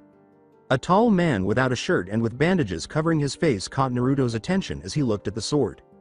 The man told Kakashi of the Sharingan Eye, "It's no wonder the demon brothers failed their mission. Zabuza Momochi, the demon of the hidden mist. We owe this pleasure to what?" Kakashi said in his typical bored voice. The 3 genin tightened their formation around Tazuna as Zabuza said, "Let's cut with the games, move aside and let me kill that old man and you can all go." As he raised his Hite.8 to reveal his Sharingan, Kakashi said, "I'm afraid that's where we're going to have problems. You see, me and my team have sworn to protect this man." Zabuza laughed evilly as he leapt off his sword and removed it from the tree in a single, fluid motion, landing on the water and sealing it with one hand. "Haha, the Sharingan, this is an honor."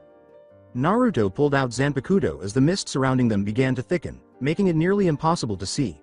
However, he could tell that this man was a better swordsman than himself, having only trained with his sword for a year, and based on the man's size and the size of his blade, he was also far stronger than Naruto.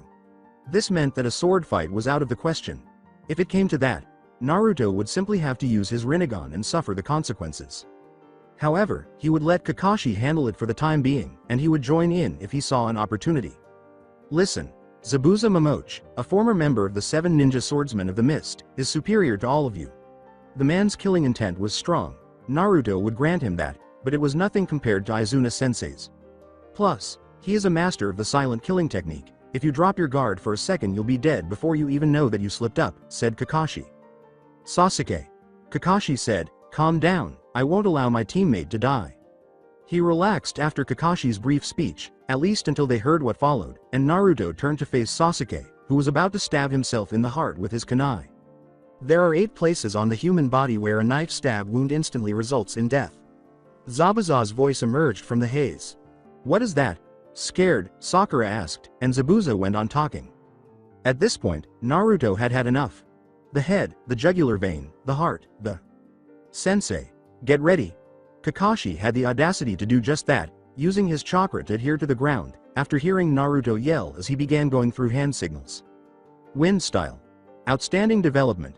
Naruto yelled as he blew away the mist with a great deal of wind, and as soon as the wind stopped, the 2 men were engaged in combat.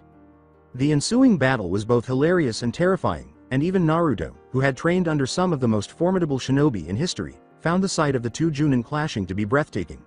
However, this did not conceal the fact that the 2 men were essentially engaging in a lethal game of clone tag.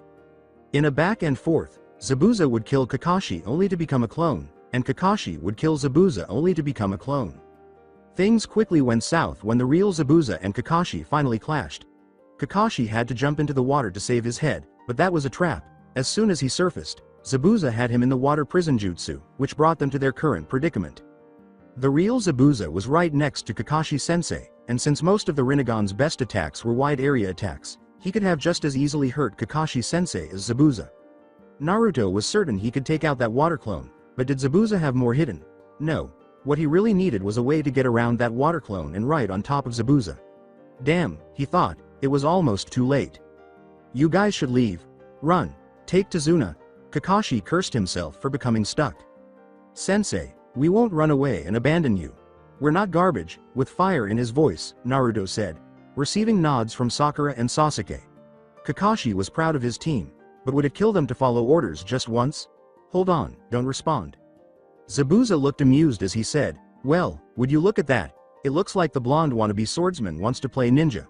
That is, until he saw the blonde boy form a ball of spinning chakra in his hand. Zabuza was amazed by the power he sensed in the technique, but he remained fearless. Zabuza said smugly, "Nice jutsu, kid, but too bad you'll be dead before you can reach me with it. I'm not willing to wager that you're an eyebrow less freak."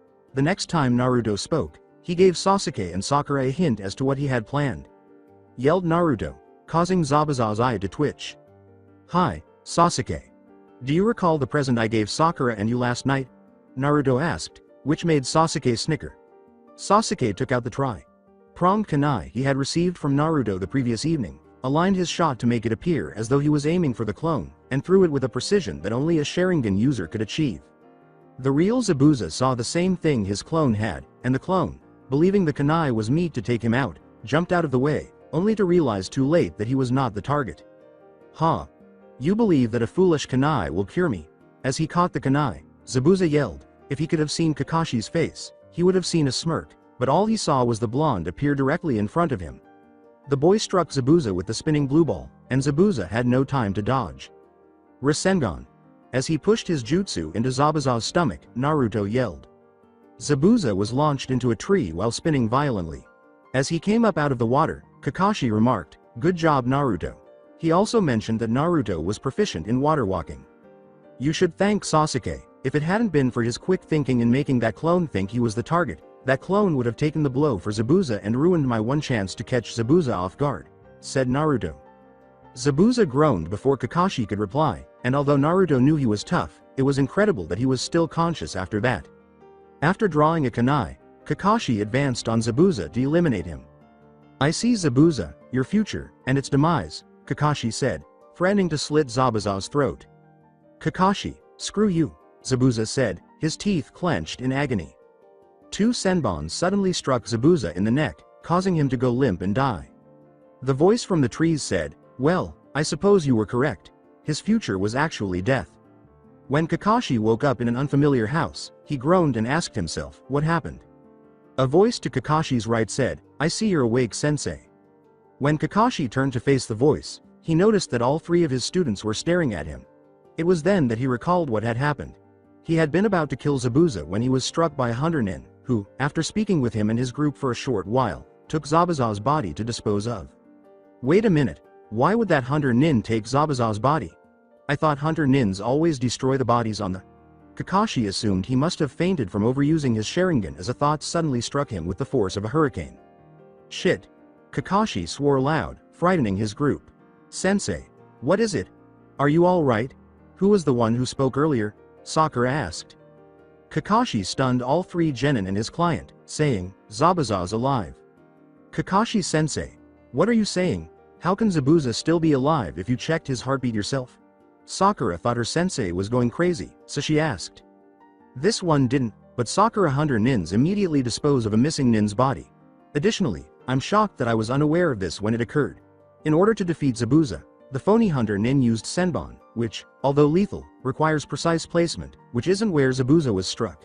No, Sakura, what we witnessed was merely a death-like condition that can be induced by applying the appropriate pressure points. Kakashi said, "I think it's safe to say we were duped." Kakashi observed his genin's reactions. Sakura appeared scared but resolute, Sasuke thoughtful and contemplative, and Naruto simply excited. Kakashi thought, he probably just wants another shot at Zabuza. Sakura asked, "So, what are we going to do, sensei?" Given that Rasengan Naruto struck him with, I estimate that we have between 1.5 to 2 weeks before Zabuza is prepared to launch another attack, more likely 2. Kakashi said, "I want at least 5 or 10 clones to guard this house, Naruto." Naruto said, "Already on it, sensei." "Well done. Okay, I want you to train when you're not protecting Tazuna. Naruto, you're in charge until I'm up and running, which should be in a day or 2. Kakashi was interrupted before he could finish. "Sensei, why Naruto? Why not make Sasuke the leader?" Sasuke would be a much better leader than Naruto," Sakura asked, thinking to herself. Sasuke would have wanted to know the same thing a month ago, but ever since the genin exams, he had noticed that they didn't know a lot about Naruto, such as who his parents were. Sasuke suspected that Naruto was keeping something else from them, so he decided to see what Kakashi had to say before he became upset. "Will you go get me a glass of water, Naruto? I'm really thirsty," Kakashi said, glancing at Naruto.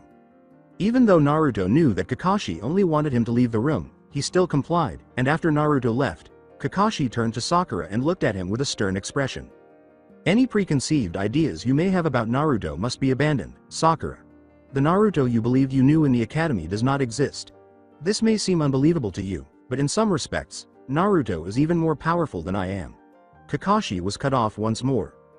As he returned to the room, Naruto said, "Here is your water, sensei." "Thank you, Naruto. Naruto is in charge while I'm confined to bed, as I mentioned. I assume you know how to tree walk Naruto based on the fact that I saw you standing on water. Sasuke and Sakura were left wondering what tree walking was when Kakashi said this. Naruto replied, yes sensei, I know how to tree walk. Alright, Naruto, please teach it to the others. Additionally, I want everyone present to. What's that? The three of them turned around with their kunai drawn as Kakashi exclaimed, gesturing behind his genin. What is it? Naruto asked. Sakura said, I don't see anything. Sasuke growled, RGRR. Kakashi said naively, oh, I'm sorry, I must just be seeing things. When they turned around again, they noticed that Tazuna's daughter Tsunami, who had come in to investigate the disturbance, had hearts in her eyes and that Kakashi's glass was empty. In order to find out what their sensei looked like behind that mask, all three genin wanted to face palm. Kakashi lay back down and said, okay Naruto, you know what to do, so I'm going back to sleep, so wake me if anything changes. Yes sensei. Naruto said, secretly believing that his sensei was forcing him to do it out of laziness. Naruto told his teammates, okay, you guys heard the sensei, let's go. A little boy's voice said, I don't know why you people are trying so hard, you're just going to die. Inari. Tsunami told her son, don't be impolite. These ninja are here to protect your grandfather. But do you not see your mother? Like him, they will perish if they oppose Gato, the boy declared as he walked out of the room. Where are you going, Inari? Tsunami asked. I just want to be by myself to gaze out at the ocean. As he hurried from the room, Inari said. Naruto and his companions were spotted in the woods a short while later. Alright, so tree walking is directing your chakra to your feet's soles. Before Naruto could finish, Sakura said, now, the soles of the feet are one of the hardest places to focus your chakra. Why Kakashi sensei left you in command, Naruto, is still beyond me. Sakura, in full-fledged fangirl mode, said, I know you've changed, but you're still not better than Sasuke. Naruto sighed, I should have known this was coming. He glanced from Sakura to Sasuke and saw that the Uchiha wasn't particularly pleased to be receiving orders from him either, but strangely, Sasuke didn't appear angry, just perplexed, as though he couldn't figure out something, though Naruto couldn't tell what Sasuke was trying to figure out. The fact that Sasuke was certain that Naruto was not pretending to be the dead last in the academy, combined with his wounded pride over not being selected as team leader, made matters worse. Sasuke was perplexed. What was it about the Dobi that caused him to change so drastically in such a short period of time? Was it learning who his parents were, or was there something else that Naruto was keeping from them? Naruto spoke as he came up with a plan, realizing that he needed to get this under control as soon as possible. Alright, let me tell you something. What if you both attack me at once? And my first official act as team leader will be to hand over command to Sasuke if one of you manages to hit me. However, you two must do as I say if you are unable to defeat me. Do you think that's fair? Naruto questioned his group. Sakura said, sounds good to me. After we beat Naruto to oblivion, Sasuke will undoubtedly fall in love with us, inner Sakura thought. Hey. Sasuke grinned and said, I thought this would be a good way to gauge my strength against Naruto. Okay, let's go crazy. Naruto said this as he released half of his weight on his seals and assumed a taijutsu stance. Sakura charged him first, her fist cocked back, ready to deliver a haymaker punch, wanting to finish the fight quickly. Naruto sidestepped and struck her in the vagus nerve with 2 fingers, dropping her like a bag of bricks. And when you underestimate your opponent, that's what happens. Quite pitiful, in my opinion. Naruto looked at Sasuke and said, I hope you don't make the same mistake. Sasuke mumbled a growl to himself. Sasuke activated his Sharingan and said, don't put me in the same category as that fangirl. But it appears that you only have 2 tomo in each eye, the Sharingan. That means you can follow my movements, but you can't predict them, Naruto said as he stopped Sasuke's high kick. How did you become so knowledgeable about the Sharingan? In addition, how did you get so strong in just over a month? You weren't pretending to be the last person to die. I know, in a matter of days, you changed from being short, weak, and stupid to being taller, smarter, and stronger than me. What do you have hidden? As he twisted in midair to attempt to kick on Naruto's thigh, Sasuke yelled, but Naruto caught his leg and threw him aside. My secrets are mine, Uchiha, and I have no qualms about telling you about them.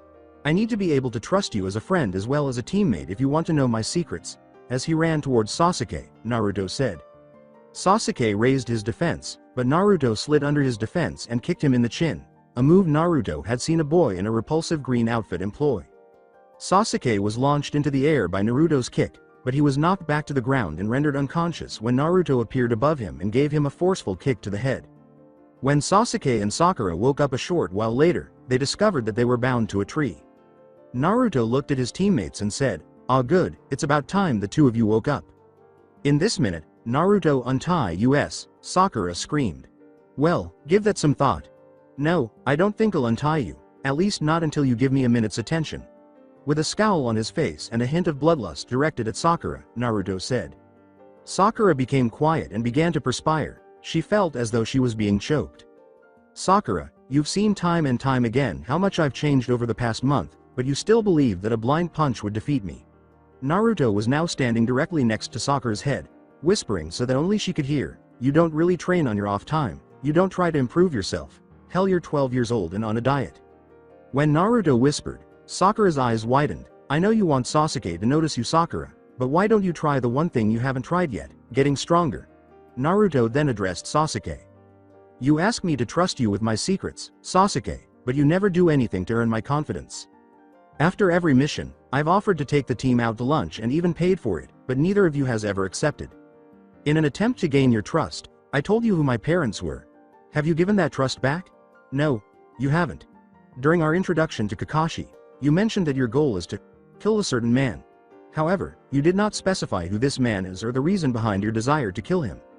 Have you ever thought that if you would just open up to us, the rest of the team might be able to help?" Sasuke bowed his head in response to Naruto's words. Sasuke knew the answer before he even considered it, because his pride would not allow him to ask for help. Killing his brother had actually never occurred to him. It had always seemed like something he had to do alone. Naruto cut the other two loose and said, "Okay, I'm going to untie you now. Remember our deal, I won so you two follow my orders." Sakura, who apparently had excellent chakra control because she climbed the tree in no time at all, and Sasuke then set out to try to climb it. Naruto had her walk up and down the tree several times in order to boost her chakra reserves. In contrast, Sasuke was struggling much more to control his chakra. "Gra. Why am I unable to do this?" Sasuke said, annoyed that he was struggling with something that Sakura and Naruto could do with ease. The Naruto clone sighed as he watched them. The real Naruto had gone off to protect Tazuna. Having some sympathy for Sasuke, he chose to assist him. The clone said, "Hey Sasuke, come here for a second." Despite his complaints, Sasuke obeyed his team leader's orders. "What?" Sasuke yelled. The clone said, "Easy, I'm just going to show you a shortcut." "What sort of shortcut is this?" Gazing at the clone, Sasuke asked. "All right, first thing in mind, you need to relax. This will be simpler if you relax." The clone said, "The second thing turns on your Sharingan." Sasuke didn't understand and asked, "What does my Sharingan have to do with anything?" The Sharingan lets the user see chakra, but it's not as good as the Byakugan. Therefore, half the battle is already won if you simply observe Sakura, note how much chakra she uses, and modify the amount to suit your weight and size.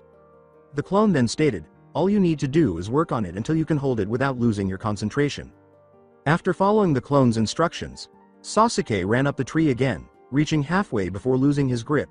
He grinned, thinking that might actually work.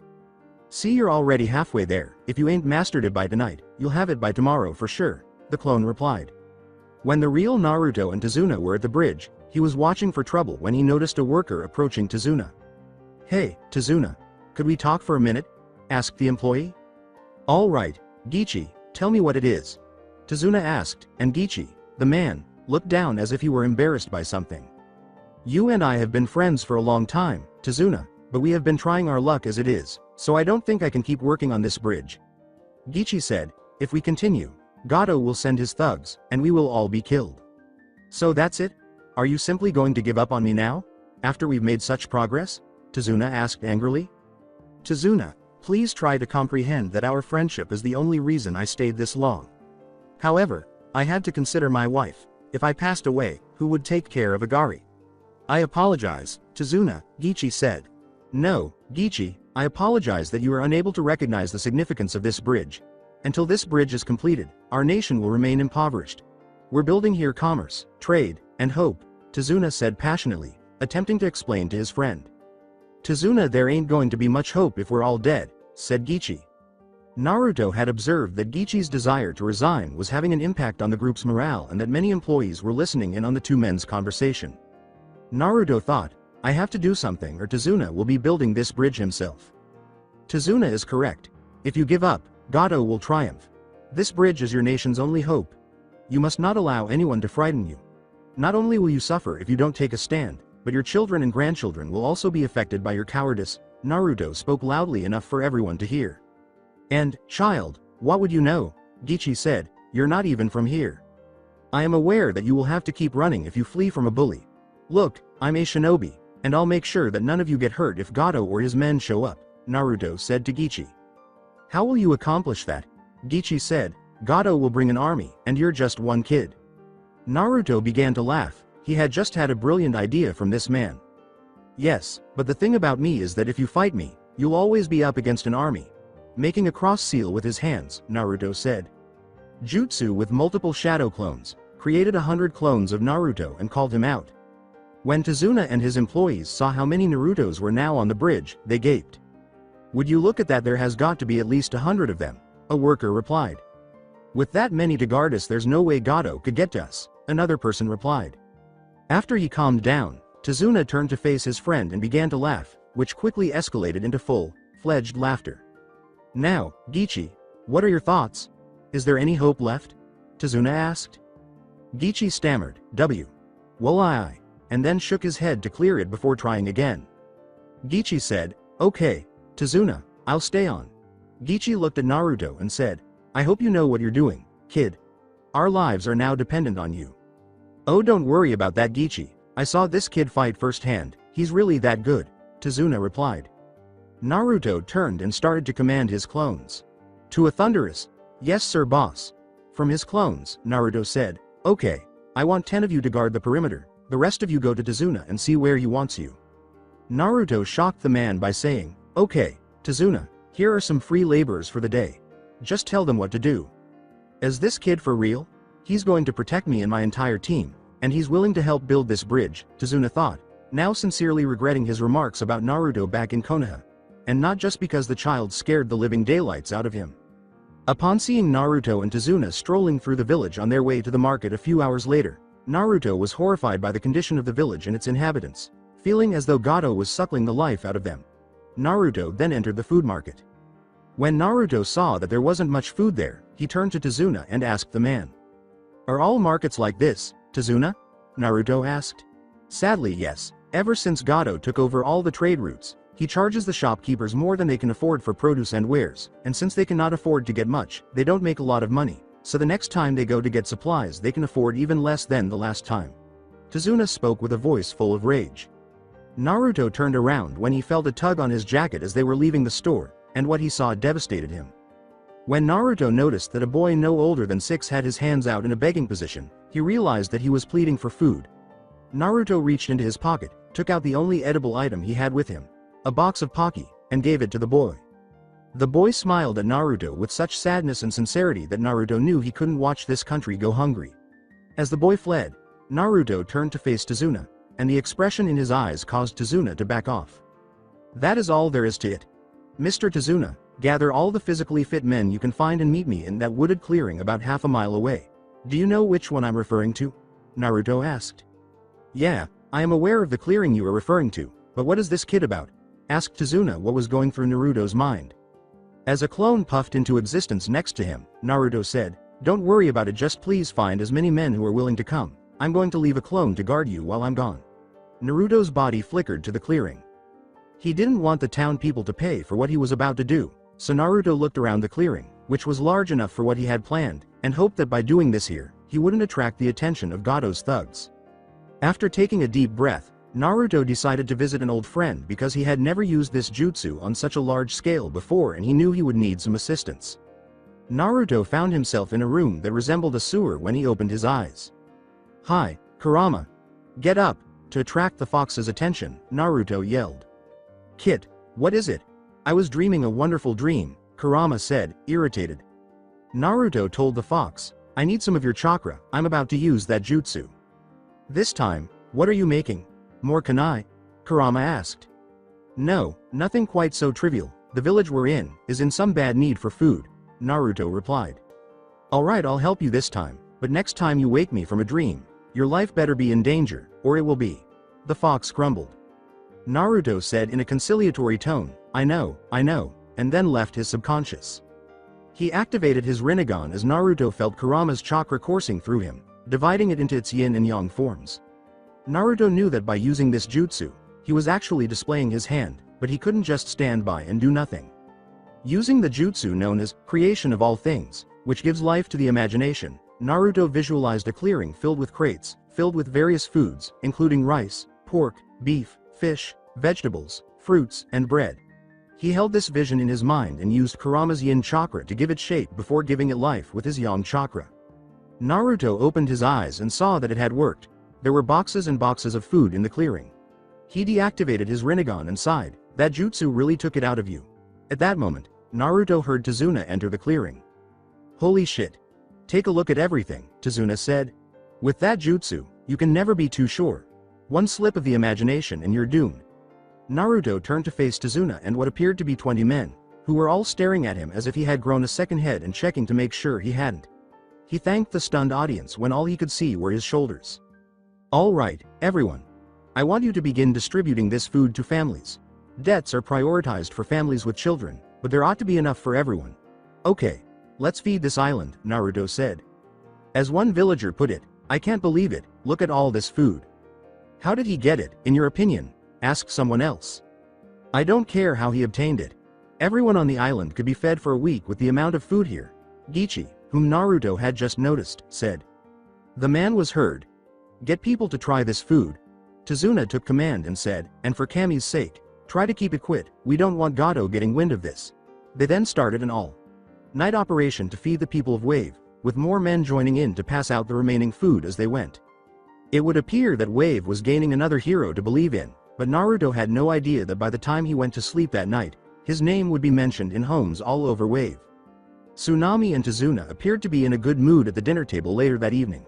Naruto assumed that it had been a while since they had a full refrigerator because he had somehow gotten into an eating contest with Sasuke, and now both of them were paying the price because they were both green in the face.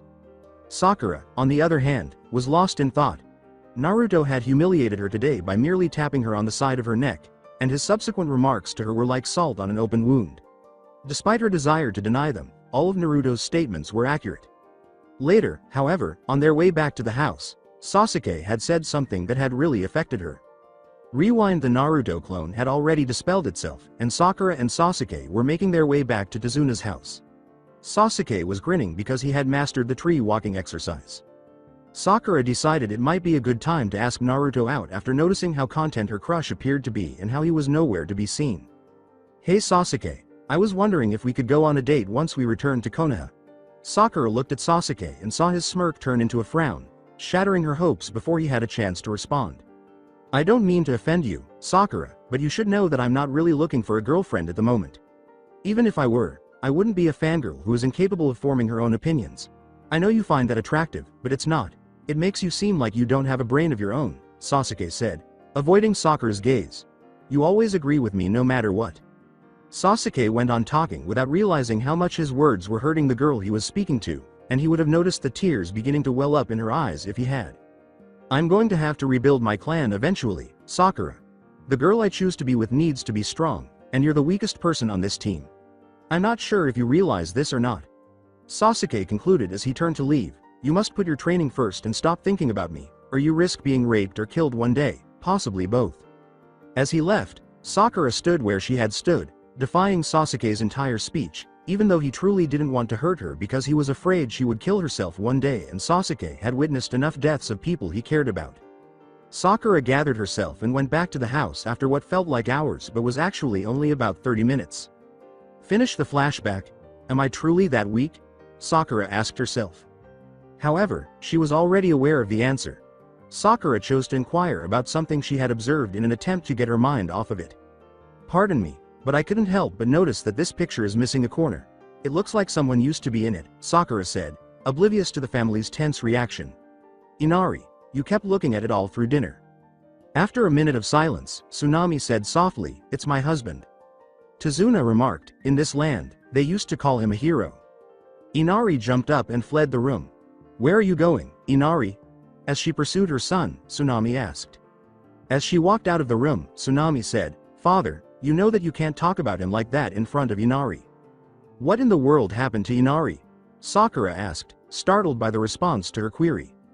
"Well, is there a backstory to this?" Kakashi was asked. Naruto was startled to see tears in Tazuna's eyes as he turned to face him. Inari's stepfather, Kaisa, was described by Tazuna as a man who saved Inari from drowning and whom Inari had looked up to as a father figure. He would go on to become Inari's stepfather. Tazuna told them about Kaisa's tragic fate, how she stood up to Gato when he first arrived and paid the ultimate price for it, and how the man was viewed as a hero of Wave after saving the village from a flood. Because samsara of heavenly life would kill the user if the person or people you were trying to bring back had been dead for more than a few days, Naruto was lost in thought and saddened that he had a reincarnation jutsu but was unable to use it to bring Kaisa back. Although he had considered a solution, Naruto had not yet worked on it. As you can see, Naruto reasoned that he would be okay if a shadow clone used samsara of heavenly life in place of him. A shadow clone would only have half of Naruto's chakra, which would prevent them from using the jutsu. Naruto had not yet figured out how to give his shadow clones more chakra without overloading the jutsu, which would have caused it to fail like his regular clones back in the academy. As Naruto stood up from the table, he thought, but it's not like it's impossible to do, I just haven't figured out how to do it yet. Well, not like I ever let something like that stop me before. Where are you going, Naruto? Sakura inquired. I'm going to show Inari that our heroes never really die before I leave to train.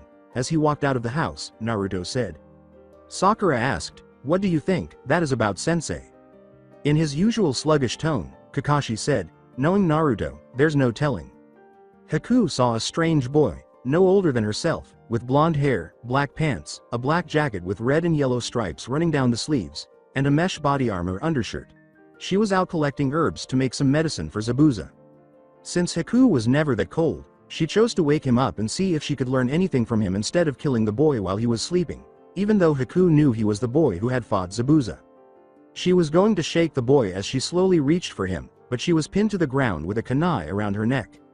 In an attempt to appease the boy, Haku said softly, easy, I mean you no harm. Naruto let Haku go and said, sorry, but you shouldn't sneak up on a ninja, even a sleeping one. As he helped Haku up, Naruto said, my name is Naruto. I'm Haku, and it's good to meet you, Naruto. Would you mind telling me why you're sleeping in the woods? Haku asked. Naruto scratched the back of his head and said, yeah, I must have passed out from training too hard, really not my brightest moment. Haku chuckled. She found his boy amusing. Haku asked, why are you training so hard? You seem plenty strong to me, and she was telling the truth because she could clearly recall how this boy had defeated Zabuza. Not many, actually. I suppose it's primarily to protect the people I love, as you can see from my difficult upbringing. I grew up alone and outcast because the villagers blamed me for my parents' deaths when I was a little child. I chose to become a shinobi like the Hokage, the leader of our village, because he was the only person who ever showed me genuine kindness. Uruka-sensei, my best friend Hinata, and the proprietors of the Ichiraku ramen stand were among the additional people I found to be supportive over time, Naruto remarked. Haku listened as Naruto went on, shocked that his childhood had been nearly as horrible as hers, but glad that he, too, had found someone to look after him. I suppose that's why I want to get stronger so that I can defend and keep them safe. That is my ninja way, along with the fact that I never break promises I make to others. I'm not really sure why I'm telling you all of this, but there seems to be something about you. That indicates to me that you would comprehend more than anyone else. Naruto finished. You're right, I do understand. I have always believed that when a person has something important they want to protect, that's when they can become truly strong, Haku said with a smile. Naruto heard some joints pop and stood up to stretch. Naruto said, well, it was nice meeting you, miss. In an attempt to confuse Naruto, Haku said, you too. Oh, by the way, I'm a boy. Haku turned red as Naruto tapped his nose and said, nice try, but you can't fool the nose, boys don't ovulate. Don't worry, I just have a great nose. I'm not a pervert. Just before he hurried back to Tazuna's house, Naruto said, oh yeah, tell Zabuza I said hello.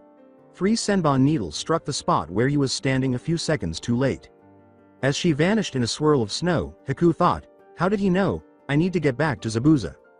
After 8 days at supper time, Naruto arrived stumbling in, looking like death had warmed up, but he was grinning triumphantly. I've succeeded, Naruto said this before collapsing on his face. Sakura and Sasuke stood up to assist Naruto in getting to the table. Naruto, what have you done?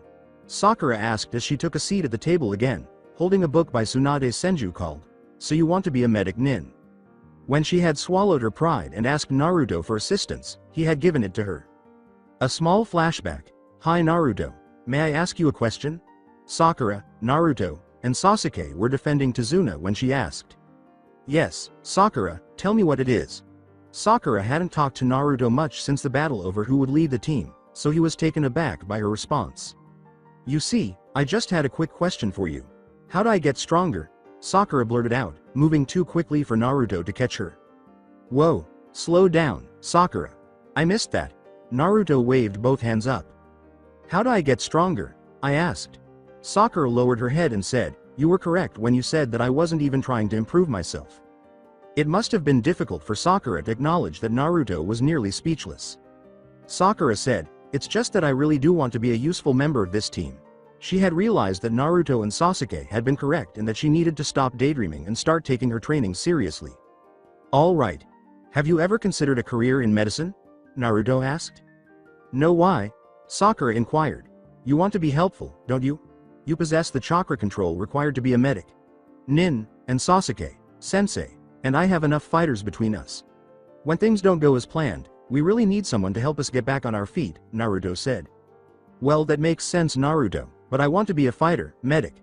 Nins aren't known for their fighting capabilities," Sakura replied. "Oh, I see." Sakura blushed as she was about to deny it, but Naruto went on, "You're still hoping to get Sasuke to notice you. But you're mistaken, Sakura. There are medics who are feared in combat situations. Are you unfamiliar with Tsunade the Slug Sannin?" Naruto asked. Sakura said, "Of course I have all Kunoichi have." Naruto opened a book from a scroll and said, "Well, there you go, you can be a medic and still be powerful." Naruto handed her the book and left, saying, "I bought this in the hope of learning how to do it myself, but I'm afraid medical ninjutsu is not one of my talents." Final mini flashback. "I managed to modify a jutsu that I've been working on," Naruto replied. "Oh, and what kind of jutsu is it?" Kakashi was asked. Naruto began to eat and said, "The shadow clone jutsu." However, why would the shadow clone jutsu need to be altered? Sakura turned a page in the book she was reading and asked. The words, well.I.ant, Ili.L.O.U, came out of Naruto's mouth. "Gross, ew. Before you speak foolishly, swallow," Sakura yelled. "I'm grossed out." Naruto swallowed his food and resumed his conversation. Naruto swallowed and said, "Sorry, I said I can't really tell you, it's a surprise for when we leave." "Why?" With tears in his eyes, Inari whispered. "Who was that child?" Naruto asked. "What keeps you trying? When Gato shows up, it won't matter because he will beat you up with an army. The strong always prevail and the weak always lose, regardless of what you do," Inari cried out. Naruto, who was growing increasingly irritated with this child, said, "Well then, it's a good thing I'm not weak." "Oh, what are you aware of? I feel sick just looking at you. You're an outsider here. You have no idea what it's like to endure hardship and be treated like trash," Inari yelled as he stood up. "What do I know, you ask?" Looking sternly into Inari's eyes, Naruto said, "I'll tell you what I know. I am aware that whining and crying won't help. You don't realize that your dad didn't fail this village, even though I am aware of the tragic events that befell him. Your father was let down by this village. If you had all united behind your father, Gato would never have had a chance because the people of the land outnumber him and his men 20 to 1. Everyone at the table went wide-eyed as Naruto yelled. However, everyone was too terrified, and the price of everyone's cowardice was paid by your dad. However, kid, you are correct about one thing. That would be better than how I'm treated back home. I don't know what it's like to suffer and be treated like dirt," Naruto concluded as he walked out of the room. At last, Tsunami was the first to speak, and the room fell silent, with Inari standing motionless. When Naruto said, "That would be an improvement, what did Kakashi mean?" she inquired. Kakashi sighed as he considered how much to reveal to them. He didn't want to bring the village into disrepute, but he couldn't help but tell them about Naruto's treatment in Konoha. Choosing to be honest, he told them everything about Naruto's early years, including how he was ignored to the point where people occasionally questioned whether he existed at all, how people would only look at him with cold, dead eyes, how parents wouldn't let their children play with him, and how the children quickly began treating him the same way after realizing their parents didn't like him. He told them everything that wasn't an S-class secret. Tsunami was crying at the thought of how alone Naruto must have been growing up, and Tazuna wished he had a cold drink. To say that everyone was shocked would be an understatement. Inari fled the house so he could be alone and reflect. Although he wasn't entirely sure, at least he had gotten to know his parents, and Sasuke had always been treated well by the villagers, to the point where he occasionally wondered if they were trying to make up for something. Sasuke had always believed that he had it worse than Naruto because he had a family and losing it had to be worse than not having one at all. Although her sins against Naruto were perhaps worse than most, Sakura felt the worst because she had been one of the children who had contributed to making Naruto's life miserable. As you can see, Sakura's parents didn't actually despise Naruto. In fact, her father even showed sympathy for him, saying that it was unfortunate for a child to have to grow up without parents. No, Sakura's parents weren't the reason she treated Naruto so badly, rather, she did it in an attempt to blend in with the others. As a result of her low self-esteem, Sakura would have done anything to fit in, but now she recognizes how foolish that was. Even if it meant being the unhip thing to do, Sakura promised herself that she would try her hardest to be a better friend. Everyone went to bed with those thoughts in mind, knowing that tomorrow would be a big day. How big, though, no one yet knew. After waking up the following morning and realizing that he had been abandoned, Naruto started putting on his clothes and equipment without even bothering with his usual morning rituals. He had just strapped Zanpakuto to his back when he heard a disturbance coming from the dock. "You gave my mom away," Inari shouted. While Inari was charring the two men as they were ready to draw their swords, Naruto glanced out his window just in time to witness Tsunami being knocked unconscious by two thugs brandishing katanas. Naruto used the Hiashi to swiftly seize Inari and his mother before the thugs could kill Inari, thanking Kami for having the insight to apply a Hiashi seal on the family of three while they were distracted. When the two hired thugs looked around, they saw that the boy and his mother were behind them, being held by a tall, blonde boy wearing all black. They were about to kill the brat one moment, and then their swords passed through nothing but air. Speaking to his partner, Waraji said, "Hey, it's one of those ninja Tazuna hired. Sorry I'm a little late, but hey, heroes always show up at last minute," Naruto replied. "It's you, Naruto," Inari said, amazed. "Would Sasuke be the other person?" Naruto grinned and said, "Uchihas don't know how to make a grand entrance." "I must say, Inari, charging these two by yourself was a really courageous move on your part." Naruto concluded, "I think your dad would be proud of you, but please come wake me up next time." Inari blushed because he had forgotten that Naruto was sleeping upstairs. "Blah, blah, blah," Zori said, "let's get this punk," as he and Waraji charged towards Naruto. "For example, I'm afraid of a couple of aspiring samurai." As he grasped Zanpakuto's handle, Naruto said, "Let me show you something that Tobirama-sensei taught me." "Hirei Shingiri," Naruto said as he vanished and then resurfaced behind the two men, holding Zanpakuto outstretched. Waraji and Zori turned ashy gray and collapsed to the ground, dead. Inari was perplexed by Naruto's statement, "I hope Lord Shinigami enjoys the meal I just sent him." What took place? As Tsunami began to awaken, she asked, "Are you feeling all right after being knocked out?" As he leaned over to see how the woman was doing, Naruto asked. "Yeah, I feel." Tsunami saw the two dead men and trailed off. After noticing what she was staring at, Naruto spoke quietly. "They are not to be pitied. The blood of innocent people was all over their hands," Naruto said. "They deserved their fate." "I have no sympathy for them. My husband was killed by those two men," Tsunami said. Naruto simply gave a nod of comprehension. "Listen, I have to get to my team. Do you two have a safe place to go?" Naruto asked. Tsunami said, "Yes, we can go to my friend's house." After giving her a pronged kunai, Naruto stood up, concentrated on the Hiashi kunai he had given Sasuke, and vanished. "Good, listen, if you need me just throw this and I'll be there in an instant." Tsunami shook her head and gazed at her son, who was similarly in complete awe, as the boy who had been staying at her house simply vanished. As she and her son headed to her friend's house, Tsunami muttered, "I will never get used to the things ninjas can do." In a dome of mirrors, Naruto emerged just in time to witness Sasuke collapse to the ground, appearing to be dead. He hurried to his teammate in the vain hope that he had kept his word to Makoto, checking his friend's pulse.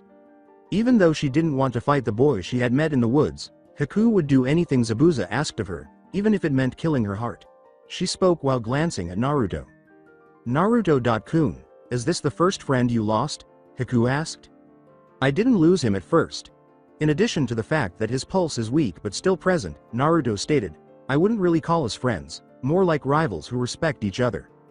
You've probably had many opportunities to murder him, but you haven't. I think your heart isn't in this fight," Naruto concluded, getting to his feet and turning to face Haku. It's true that if possible, I don't want to have to kill you, nor do I want you to have to kill me. However, if you come at me, I will kill my heart with a blade and become a true shinobi," Haku said as she entered her mirrors. Naruto glared at the girl he wished he could call a friend and said, "I feel the same as you, but I won't let you or Zabuza kill an innocent man." Naruto.kun, there is nothing you can do. I want to see Zabuza's dream come true, but Zabuza needs money to realize his dream. Missing. Nin will only be hired for missions like this, Haku said. Then you ought to have another dream. Naruto became agitated and yelled, or at least find a better way to achieve the one you have. I apologize, Naruto.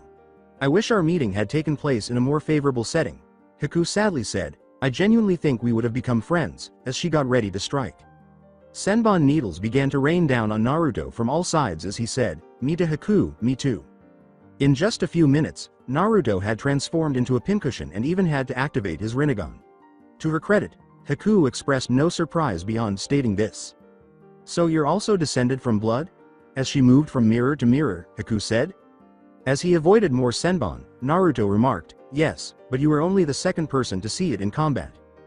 Because of Haku's powerful jutsu, Naruto had to give her this. He was forced to spend all of his time avoiding rather than thinking of an offensive strategy, and it didn't help that he was also attempting to protect the unconscious Sasuke.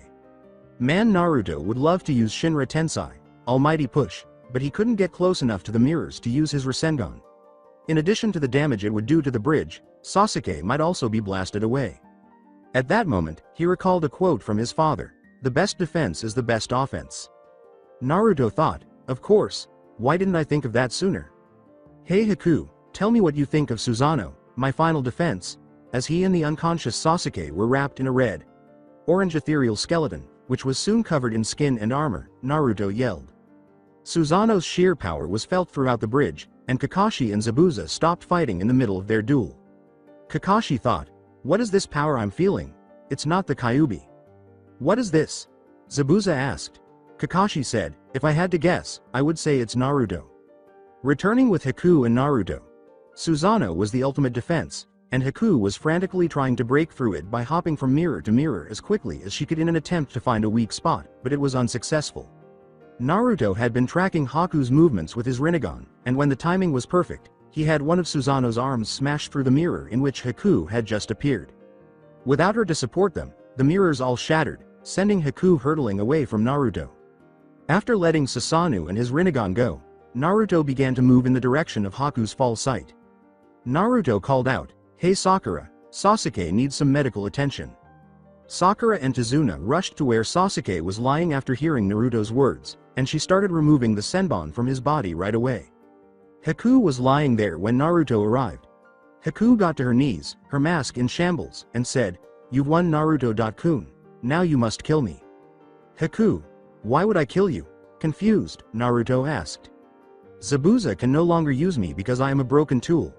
Haku bowed her head and said, "Death is the only thing left for me now." "That is bullshit. What is it about him that makes you want to give up everything for him?" a furious Naruto asked. "Recall the time you told me about your early years. That's how mine was, only worse." Haku said this as she described her life to Naruto and how Zabuza had helped her overcome her loneliness.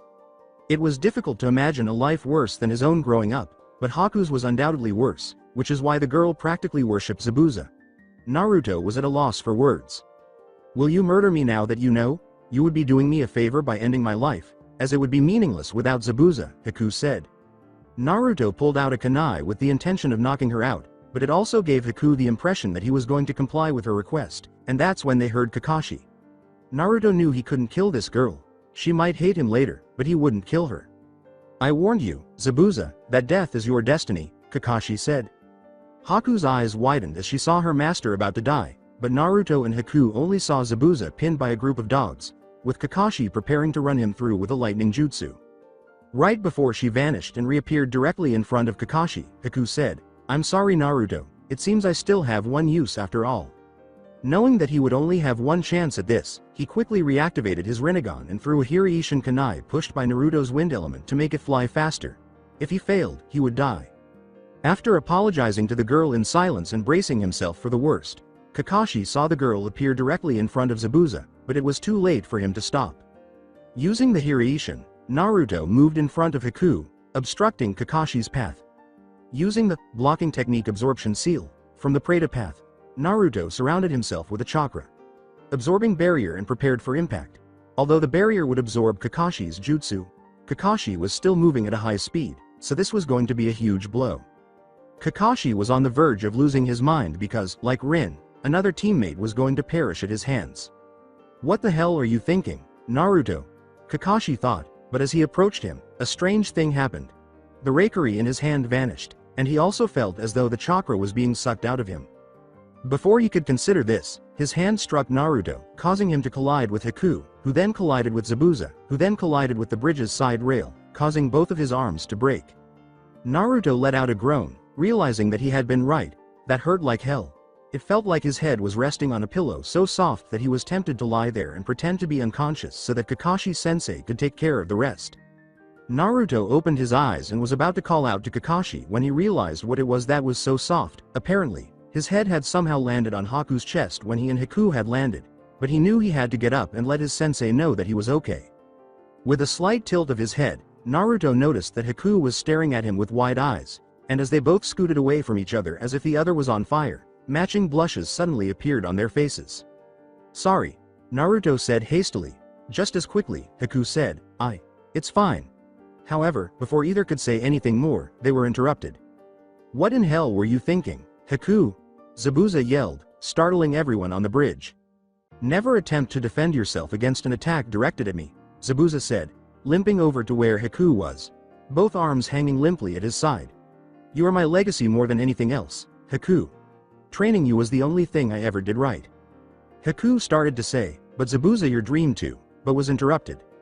"Haku, you were the object of my dream, so you wouldn't have to worry about being hunted down for no other reason than your blood.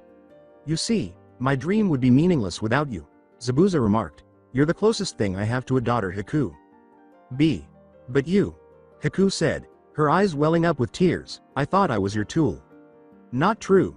Zabuza dropped to his knees next to Haku and said, "I said that we shinobi are tools, but we're not just shinobi, Haku, we're people too." Kakashi thought, well, it appears that even the great demon of the mist has a heart. At that point, everyone could hear applause. Well, it appears that you were only a baby demon." "Zabuza," Gato said in a derisive manner. "Gato. What does this signify?" Zabuza growled. "Oh, I never would have paid you anyhow.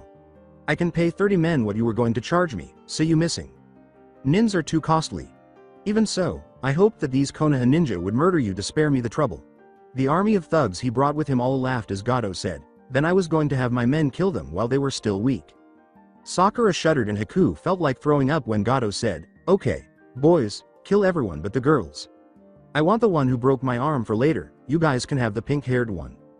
A tremendous amount of bloodlust filled the bridge as the thugs prepared to charge. "Gato, you've hurt people enough. It's time to pay now," shocking everyone who saw him, Naruto said, his eyes blood-red, looking every inch the monster his village had always feared. "That is definitely the Kyuubi's chakra," Kakashi thought. "Is Naruto actually there?" Sakura thought. "Power hasn't felt this strong since I battled Yagura. Could this child be a?" Zabuza thought. "What's going on with you, Naruto-kun? Is this the reason your village detested you?" thought Haku. There was no question that Gato was afraid of the child. He yelled as he crept behind his men. As his men hurried the boy, Gato screamed, kill him quick." With a whisper, Naruto leveled the blade with the ground and withdrew Zanpakuto. "Extend Zanpakuto." The blade of Zanpakuto grew to a length of roughly 3.5 feet. Using wind chakra, Naruto stood up and started to spin around, resembling a tornado with blades. Naruto exclaimed, "Uzumaki sword art, spinning death top." The rushing army of thugs was slashed by Uzumaki Naruto's twister, which sliced through them like a hot knife through butter. Or, more precisely, butter in a blender. Those not fortunate enough to be swiftly killed by Naruto's sword were flung off the bridge, only to be ripped to pieces by sharks. Body parts were all over the place by the time Naruto stopped spinning, and the blood-stained patch on the bridge. Gato was looking on in horror at his men's fate. He was about to turn and flee when the demon boy suddenly materialized in front of him and punched the squire in the face. Gato saw the boy was stalking toward him like a predator on the hunt after being flung backward and landing on his hands and knees. Gato swore to himself, "PP please s. Spear me, I'll give you anything you want. You want money? you can have, just don't kill me. Naruto said, well, that's not a bad idea. Before he saw Naruto's eyes transform into the Rinnegan, Gato believed he had talked his way out of it. Using the human path's mind. Reading power, Naruto put his hand on Gato and extracted all of the data from his bank accounts while simultaneously removing his soul, killing him. After switching off his Rinnegan, Naruto turned around and was about to rejoin the others when a sizable crowd appeared, Inari in the center, brandishing a variety of weapons. Before he and the others saw all the blood, with Naruto covered from head to toe in blood, Inari exclaimed joyfully, "Brother Naruto. We made it." "Kami, what happened here?" a villager asked. While some were wondering the same thing, others had to turn around and throw up. After observing the villager's response, Naruto called forth an ocean water spout to cleanse himself and the bridge. After finishing, Naruto felt lightheaded and stumbled. The last thing he recalled before everything went dark was someone calling his name. Naruto woke up with a splitting sensation in his head. "UHG, what happened?" Naruto muttered. A voice said, "You channeled more power than your body is used to." Naruto opened his eyes and asked, "Kakashi-sensei, is that you?" The light caused him to groan. "Yep, it's me." Kakashi grinned across his eyes. Naruto inquired, "How long have I been out?" Kakashi said, 5 days. Naruto's eyes widened comically. 5 days? Exclaimed Naruto. "Yep, the bridge will be done tomorrow, and our mission complete," Kakashi replied. Naruto asked, "But what about Haku and Zabuza?" Zabuza said, "I'm right over here, brat." Gazing over Kakashi's shoulder, Naruto saw Zabuza leaning against the wall with both of his covered arms. "Haku's been helping Sakura look after you. They've actually become pretty good friends since you've been out. Oh yeah, I take it I've got you to thank for Sakura's sudden interest in medical ninjutsu?" replied Kakashi. Naruto questioned, "I just told her she would be good at it, why?" "Nothing, I think it's great that she's found something she likes," Kakashi replied. At that moment, Kakashi and Zabuza laughed as Naruto's stomach growled, causing him to blush. As he walked to the door, Kakashi said, "Come on, lunch is about ready." Naruto asked Tazuna, Kakashi, Zabuza, and Haku to follow him after lunch. Naruto started talking, first to Zabuza and then to Haku, as he led them to the location where Kaisa was buried. "Haku, do you remember when I said that you should find a different way to achieve your dream?" asked Naruto. Haku said, "Yes, I do, Naruto-kun. Why?" Naruto replied, "Because I think I found that way." Zabuza asked, "What are you talking about, brat?" "When I killed Gato, I used a jutsu on him that allows me to pull information from someone's mind. It turns out that Gato really was about the richest man alive. Well before I killed him. Anyway, I got all his account numbers, and I was thinking of giving a chunk of it back to the people of Wave minus of course the fee for one A-rank mission. And the rest I was going to give to you. If you agree to use it to build a hidden village here in Wave," said Naruto as he took the item out of his and gave it to Zabuza. Zabuza caught it and examined it. It was a black Hite.8 with 3 waves engraved on it. Even though Zabuza liked the idea, he said, "Haha. While I admit the idea of starting my own village is tempting, the fact is Mist would send an army of hunter nins before we even got an academy built." With the expression of someone preparing to pull the ultimate practical joke, Naruto said, "Not if they believe you are dead." Kakashi was concerned and asked, "What are you planning, Naruto?" Naruto's expression was never good. With his gaze fixed on the Rinnegan, Naruto said, "Okay, Zabuza and Tazuna, please don't ever tell what you're about to see. Haku and Kakashi have already seen it, but if the wrong people find out about this, things could get bad." In fact, Zabuza gasps. "The Rinnegan?" Zabuza asked, startling Naruto by revealing that he was aware of what his eyes were. Not many people were. According to Naruto, "How did you know?" "My sensei told me about it when I was just a genin, but I always thought it was just a legend," Zabuza replied. Naruto said, "Believe me, it's real." Naruto used creation of all things to create an exact replica of Zabuza while turning away from the group. Zabuza gazed at himself lying lifeless on the ground, sword and all, and exclaimed, "Wow, that has got to be the freakiest thing I have ever seen, and I've seen a lot." "Now am I right in assuming that Mist doesn't know about Haku?" asked Naruto. "That is correct, Naruto-kun. I was never a shinobi of the Mist," Haku replied. "Good, then all you have to do is send Haku disguised as a bounty hunter to the nearest bounty office to collect the bounty on your head, and by this time next week Mist will believe you are dead," Naruto told the stunned crowd. That would actually work. I would have to change my name, and maybe grow a beard. But that would work. said Zabuza with amazement. Haku exclaimed, "Zabuza, we could finally be free. Alright kid, you have a deal. Haku, take that fake and go get that bounty, and try to be back by tomorrow," said Zabuza. As she seized the lifeless Zabuza body and vanished, Haku nodded. "Alright old man, do you know any kids who might like to become the first shinobi of the Hidden Wave?" asked Zabuza. Tazuna said in shock, "I imagine there'll be lots of them after seeing what you guys can do." His nation would not only receive a sizable portion of Gato's wealth, but it would also acquire its own shinobi, eliminating the possibility of another Gato appearing. "Alright Zabuza, I have one more condition, before I give you that account number," Naruto replied. Zabuza wanted to know, "And what's that?" "When the Hidden Wave village gets on its feet, you sign an alliance with Konoha," Naruto replied. Zabuza shook Naruto's hand and said, "Deal." Zabuza went to retrieve the account number that Naruto had given him. Kakashi took great pride in his pupil. In addition to providing a means of freedom for Zabuza and Haku, he was also providing this nation with its own shinobi force and a new ally for Konoha. Indeed, Kakashi was quite pleased. Naruto turned to face Tazuna after Zabuza had left. "Tazuna, there is a reason I brought us to this spot," Naruto replied. Tazuna asked, "And what reason is that, kid?" inquiring as to why they were at the grave of his son. In. Naruto asked, "Do you know the legend of the Rinnegan?" No," Tazuna said, unable to understand the blonde boy's topic. "The legend goes that the bearer of the Rinnegan has control over life and death. That he can send people to the afterlife. And that he can bring them back," Naruto replied. Tazuna was too stunned to speak. "AA or US? Saying that," she said. Naruto said gravely, "Yep, we are going to give Inari his father back." "What happened?" Naruto groaned as he woke up. Naruto pondered in his mind. Kakashi leaned against the wall and said, "Ah, I see you're finally awake." As he attempted to sit up, Naruto asked, "Sensei, how long have I been out?"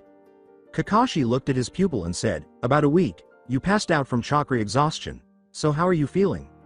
As he wiped the sleep from his eyes, Naruto remarked, "It was necessary to give the clone as much chakra as I could spare. Otherwise it wouldn't have been able to summon the King of Hell. Like I was eaten by Kurama and shit off a cliff." His sensei asked him, "So did it work?" "Freakiest thing I ever saw, but yeah, it worked. Kaisa is alive now, though very weak. He is currently laying in bed. Tsunami and Inari barely leave his side, unless they're coming in here to check on you," said Kakashi. As was to be expected, Naruto nodded. Then an idea came to him. Naruto asked, "So how did they react to Kaisa being alive?" Kakashi took a moment to look thoughtful before responding. "Well, as you could imagine, at first they freaked out. After all, people don't come back from the dead every day. But after we explained everything, they began to calm down. Of course both you and Kaisa were unconscious at the time," said Kakashi. "What did you tell them?" Naruto asked uneasily. "I told them that you used an ancient kinjutsu of the Uzumaki clan, one that you modified so that it wouldn't take your own life in exchange. But that it still took a whole lot of chakra to use, and that is why you were unconscious," replied Kakashi, who nodded. "I have to say, you took a real gamble showing the Rinnegan to Tazuna. But it paid off. He backed up my story. If you hadn't brought him along, I don't think they would have believed me," Kakashi replied. "That's why I brought him along. I knew this would be hard for them to understand. Besides, I don't think Tazuna will betray my trust after all we did for his village," said Naruto with a yawn. Naruto nodded and left before his head struck the pillow. Kakashi said, "I see you still haven't fully recovered your strength. Why don't you go back to sleep? I'll wake you when it's time to eat." Everyone was staring at him strangely during that night's dinner, which was odd to say the least. While Sasuke was staring at him as if he were trying to solve a puzzle. Sakura was staring at him in amazement.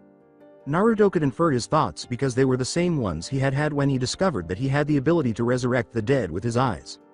Naruto was aware that he would soon have to face the question, but not just yet. When asked about the afterlife, Kaisa, who was still weak, said he could not recall. He was seated at the table with his family. Naruto surmised that Kaisa had no recollection of it because the living were not meant to know what awaited them after death. The great mystery of life was, after all, that, what comes after. When they were first introduced, Kaisa bowed low to Naruto and expressed her sincere gratitude for looking after his family and putting his life in danger to bring them back together. In an attempt to deflect attention from himself, Naruto told him it was nothing, feeling ashamed. He pondered whether the old sage experienced this after sealing the Jubi. Naruto was nearly knocked down by Inari. Naruto secretly loved that Inari was now referring to him as his big brother. However, he also began to gaze at Naruto with a kind of hero worship. While Kami was listening, Naruto prayed that Inari and Konohamaru would never cross paths. The idea of a fan club pursuing him made Naruto shudder. That was the last thing he wanted. Tsunami's response, in which she seized Naruto in a bone-crushing embrace and kissed him on the cheek while crying, was what embarrassed him the most. Naruto blushed to the roots of his hair, something that only his mother had done. Naruto questioned Tizuna about the bridge once the chaos had subsided. The bridge was actually finished about 2 days ago. Everyone was just awaiting the healing of Naruto and Kaisa before the official opening. It was then time to return to Konoha. Naruto had to acknowledge that he missed home something awful, but he was also a little sad to be leaving Wave. He wondered what kind of trouble Konohamaru had gotten into without Hinata and how she was doing. He pondered whether Ichiraku's had gone out of business without their most important client or how the elderly man was doing. He wanted to know if anyone had volunteered to be the new class clown and how Iruka-sensei's new class was going. After a long day of training, Hinata Hyuga was soaking in the local hot springs. Kurenai-sensei had them track a shadow clone of herself while avoiding genjutsus, booby traps, and worse, booby traps hidden by genjutsus. She lost herself in her thoughts as she soaked her sore body. The month since Naruto's departure on his mission had been both the best and the worst for Hinata as a young girl. On the one hand, she had at last gained her father's respect, and he had resumed training her and her younger sister. In addition, she and Hinata were closer than ever. She, however, missed Naruto, from his corny jokes to his smile that could make her day. The days seemed to drag on without him, and she had hoped he would be home by now. Next was the impending encounter between Naruto and her father, provided he consented, which Hinata was certain he would. She pondered the specific topic her father wished to discuss with Naruto. The sound of her sensei's voice, "Hey Hinata, what's got you so deep in thought?" caused her to jump. "What? Oh, I was just thinking about the last month," Hinata replied. Hinata blushed as Kurenai teased, "Thinking about a certain blonde, you mean?" Kurenai concluded, "Don't worry, I'm sure he'll be back anytime now." Hinata muttered, avoiding eye contact with Kurenai, "I know, but I still miss him though." "I know how you feel. I miss Asuma when he is out on a mission, and he feels the same way about me. It's part of caring for someone, missing and worrying about them. If it makes you feel any better from what I've heard of Naruto's character, I'm sure he is missing you too," finished Kurenai. The two kunoichi fell into a cozy silence as Hinata nodded and grinned. At the Hyuga compound in the interim, as he pondered what he had discovered during his meeting with the Hokage a few weeks prior, Hiashi Hyuga sat in his study. His suspicions that Naruto was, in fact, the son of Minato and Kushina were validated by the Hokage. Hiashi and Minato were friends, even though Minato wasn't his best friend. In addition, Minato had saved Hiashi's life during the war. He would have done more for Naruto if he had been aware that he was Minato's son. This is his way of making amends for his mistreatment of Hinata and for ignoring his friend's son. Although he had approved of their friendship, he was about to learn the truth about the boy's plans for his eldest daughter.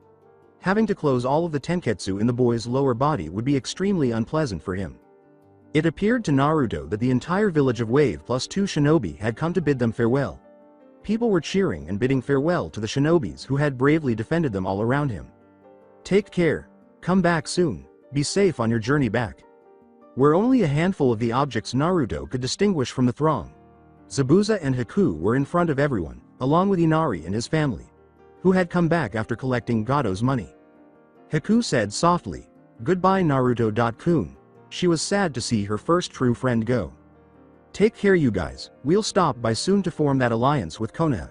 Zabuza replied, "Oh yeah brat, I got something for you. It's a scroll on the silent killing technique," he concluded by saying. With amazement, Naruto exclaimed, "Wow, thanks." In an attempt to maintain his image as a tough guy, Zabuza said, "Don't get all weepy on me or anything. I'm only giving it to you because I always repay my debts." Despite seeing through it, Naruto nodded, preserving his pride. Fortunately, Naruto was not the only one who found himself in another embrace from Tsunami. The expression on Sasuke's face when the woman seized him in an embrace was amusing. Sakura simply accepted it when the emotional mother hugged her as well, but Naruto had to suppress his laughter. Tsunami wiped away her tears and said, "You take care of them, Kakashi." "Don't worry, I won't let anything happen to them that's within my power to stop," Kakashi replied. He had recovered enough strength to move around, but he needed a cane for support. Kaisa said, "Thanks again for everything you've done for my family. I don't think we can ever fully repay you all." Tizuna gave Kakashi a sealed envelope and said, "Here is the money for the A-rank mission we owe you." Thank you all for staying when you didn't have to. You saved this country. You are all welcomed back here anytime. Completed the construction of the bridge. Trying to contain his tears, Inari said, "Goodbye, bother Naruto." Naruto grinned at the boy and said, "You know Inari, it's okay to cry sometimes." "I'm not crying. I just got something stuck in my eye," Inari said, attempting to look as composed as possible. "But if you want to cry, you can." Naruto turned around and said, "Me? Cry? Not even when I peel onions, brat." Sakura and Sasuke both started to perspire when they saw that Naruto was indeed crying. The shinobi team heard the village they had fought to save say goodbye as they left. "That boy really saved this village. Without him this bridge would have never been finished," said Tazuna. One of the employees said, "Speaking of the bridge, shouldn't you give it a name?" "Yeah, you're right, and I have the perfect name for it. The Great Naruto Bridge, after the shinobi who showed this village what it means to never give up hope," Tazuna replied. His daughter agreed, saying, "I like it." Both Kaisa and Inari nodded in agreement. Alongside Team 7, Sakura walked with her team and said, "So I guess it back to the village and back to D ranks." In agreement with Sakura, Sasuke remarked, "It does seem like it's going to be boring. After a mission like this, D ranks are nothing." However, Naruto couldn't get rid of the feeling that things were only beginning. In Rice Country, in a dimly lit room, a man with a pale face said, "Dosu, Zaku, Kin, get ready. You three are going to the Chunin exams. I have a mission for you all." With their 5th D rank completed that day, Naruto screamed, "I swear any more D ranks and I'm going to go nuke Nin." "Shut up, idiot," yelled Sakura. "Oh, don't act like you two don't agree with me. I mean, after wave these D ranks are just boring," grumbled Naruto. Sakura sighed and shook her head. She acknowledged that D ranks were dull, but she wasn't yet ready for another mission similar to wave. "That not the point, Naruto. It's not that we agree or disagree. It's just what good is complaining about it going to do?" replied Sakura. "What are you talking about, Sakura? If memory serves, it was my complaining that got us the wave mission," Naruto replied rationally. Sakura had nothing to say in response. After overhearing them, Sasuke chose to weigh in on their argument. "HN," grunted Sasuke, gave Sakura a look that made it extremely evident that he had a point. Sakura turned and gave Sasuke a look that said, "Traitor." In the meantime, Naruto was staring at them both and saying, "Get a room." Before his body flickered away, Kakashi said, "That's enough for today, you three. I'm going to go turn in our mission report to the Hokage, so I guess you guys can have the rest of the day off. Meet at the bridge tomorrow at 0600 hours. He wanted to leave before their arguments gave him a headache. Sakura said, "Okay, sensei. Later, sensei," Naruto said. "HN. Guess who said that?" At that moment, the elderly Naruto made the decision to appear. "Is that all you know how to say, bastard?" "HN. Cut that out," Naruto screamed. "HN. 3, 2, 1. As Naruto charged at Sasuke, he exclaimed, "Grah! That's it." But he vanished in a whirlpool of leaves. Both Sakura and Naruto thought, "I wonder when the cunning little bastard learned the body flicker jutsu." Naruto thought, only to sense that a huge murderer was aiming for him. Slowly turning around, Naruto saw Sakura Haruno, the patron goddess of fangirls, up close. Sakura's voice was phonily sweet as she said, "Oh Naruto, I was wanting to talk to Sasuke about something." Falsely sweet Sakura scared the living daylights out of Naruto, who began to retreat, shouting at her as loudly as he could manage. After all, he had witnessed his mother speaking in a phony, endearing voice. As soon as he had a plan, Naruto pointed behind Sakura and said, "Oh, there he is." Sakura turned to see him, and Naruto fled the Inuzuka compound like a rabbit. Sakura quickly followed. However, she was unaware that she was pursuing a shadow clone, with the real Naruto hiding underground until she left. That was very close. Are all women that frightening, man? He started to feel a little better after thinking of Hinata instead of Naruto. He was reminded that he had an upcoming meeting with Hinata's father after he recalled that Hinata had once slapped Kiba for being a pervert and, according to her, attempted to force a Rasengan into her father and use the 32 palms on her sister. As he started to walk to Ichiraku's, Naruto thought, "Aw man, I'm so screwed." He was being trampled underfoot by a square rock with eye holes the entire time. Just ignore him and he'll go away, Naruto thought to himself. After 15 minutes or so, the rock was still following him, and Naruto finally had enough. A moment later, he turned around the rock and came to a complete stop. Konohamaru, a blind man, could see right through that disguise. It's the worst ever. When Naruto yelled at the rock, it exploded in a cloud of smoke. Cough. Cough. Cough. We used too much gunpowder, I believe, a voice in the smoke said, and when the smoke cleared, 2 boys and a girl were visible. The toughest kunoichi in preschool is me, Moegi, the girl yelled.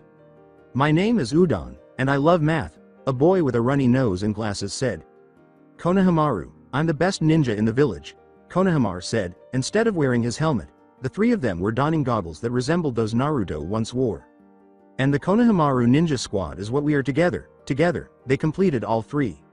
When he finally turned to face Konohamaru, Naruto said, Konohamaru, I've told you the point of a disguise is to blend and not stand out. Otherwise, he could only shake his head at their antics. What are you discussing, boss?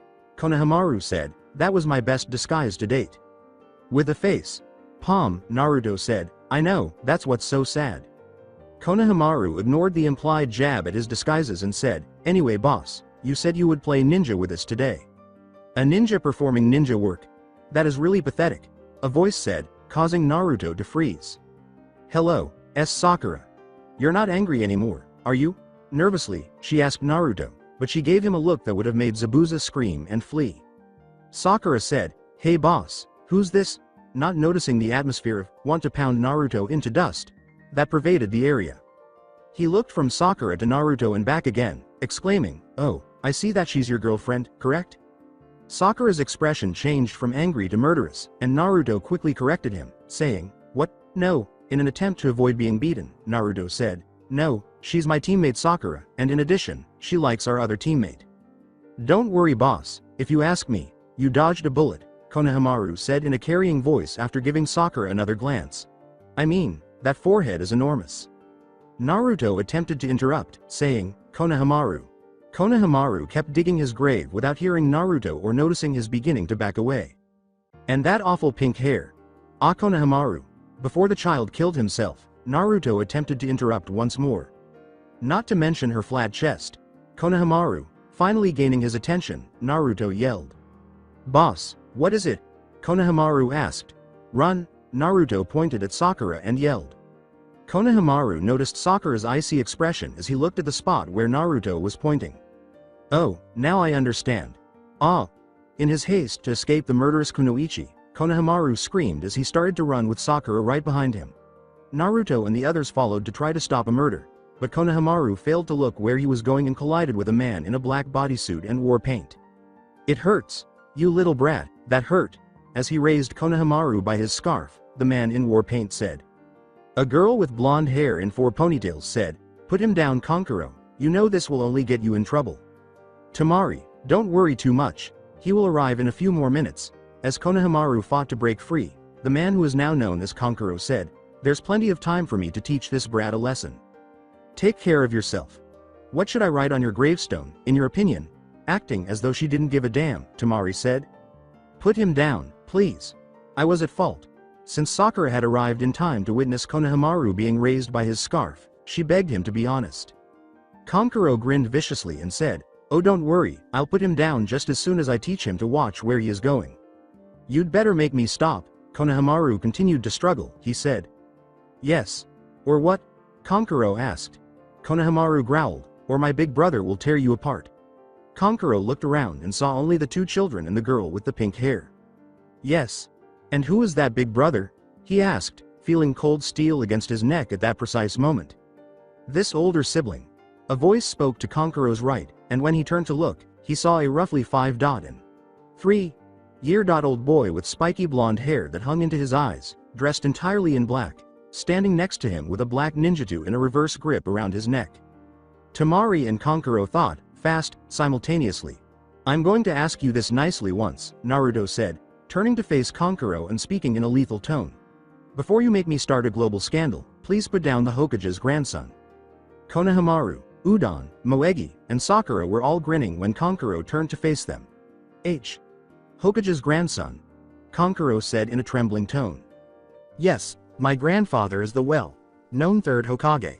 Now that Naruto was here, Konohamaru sounded much braver, he said, and Kankuro gently sat him back up on his feet. Naruto said this while taking his sword away from Kankuro's throat. My sword has the ability to sever chakra strings, so I should warn you, puppet man. Thus, don't try anything, Naruto said. causing Temari and Kankuro to widen their eyes. How were you aware that I used puppets? As he took a few steps back to give himself space in case this got ugly, Kankuro asked. I noticed the Suna symbol on your Hite.8, and Suna as well.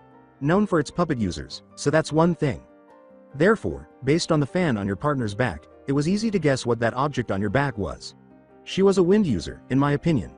Naruto remarked, the only one of you that I can't identify is the one in the tree. When everyone turned to look at the tree and saw Sasuke standing on a branch, Naruto chose to fill them in, shaking his head at their ignorance. Naruto pointed to a red-headed boy on the other side of the tree from Sasuke, who had just emerged in a whirlpool of sand, and said, no, not him. Gaara. Kankuro said uneasily. The boy Gaara said in a monotone, Kankuro, you're a disgrace to the village. But Gaara Kankuro began, but Gaara interrupted. When the red-headed boy said, shut up or I'll kill you. Something about this boy was both familiar and strange at the same time, but Naruto was unable to explain it. Hi, may I ask what your name is? Naruto questioned him. The boy's icy, lifeless eyes turned to face him. Gazing intently at Naruto, Gaara said, my name is Sabaku no Gaara. These are my siblings Temari and Kankuro. Might I have your name as well? After introducing himself and his team, Naruto asked, I am Uzumaki Naruto of the Uzumaki clan. These are my teammates Haruno Sakura and Uchiha Sasuke of the Uchiha clan. Are you three here for the Chunin exams?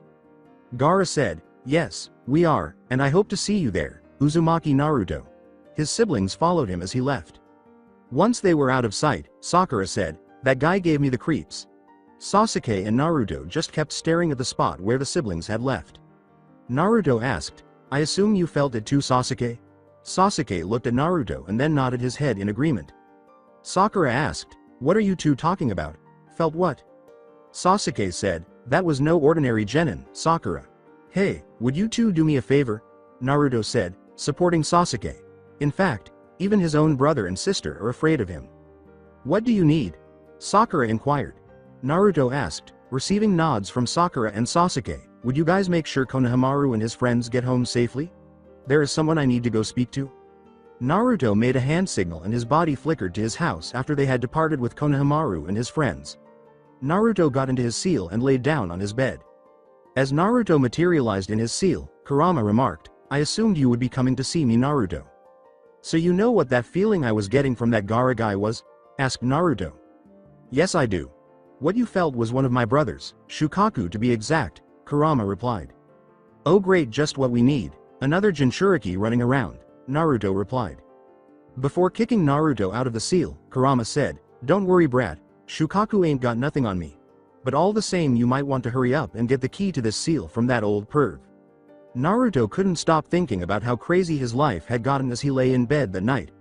This Gaara guy came after the wave mission, and he still had to meet with Hinata's father tomorrow. Can't I ever get a break, damn it? Naruto thought this before he fell asleep.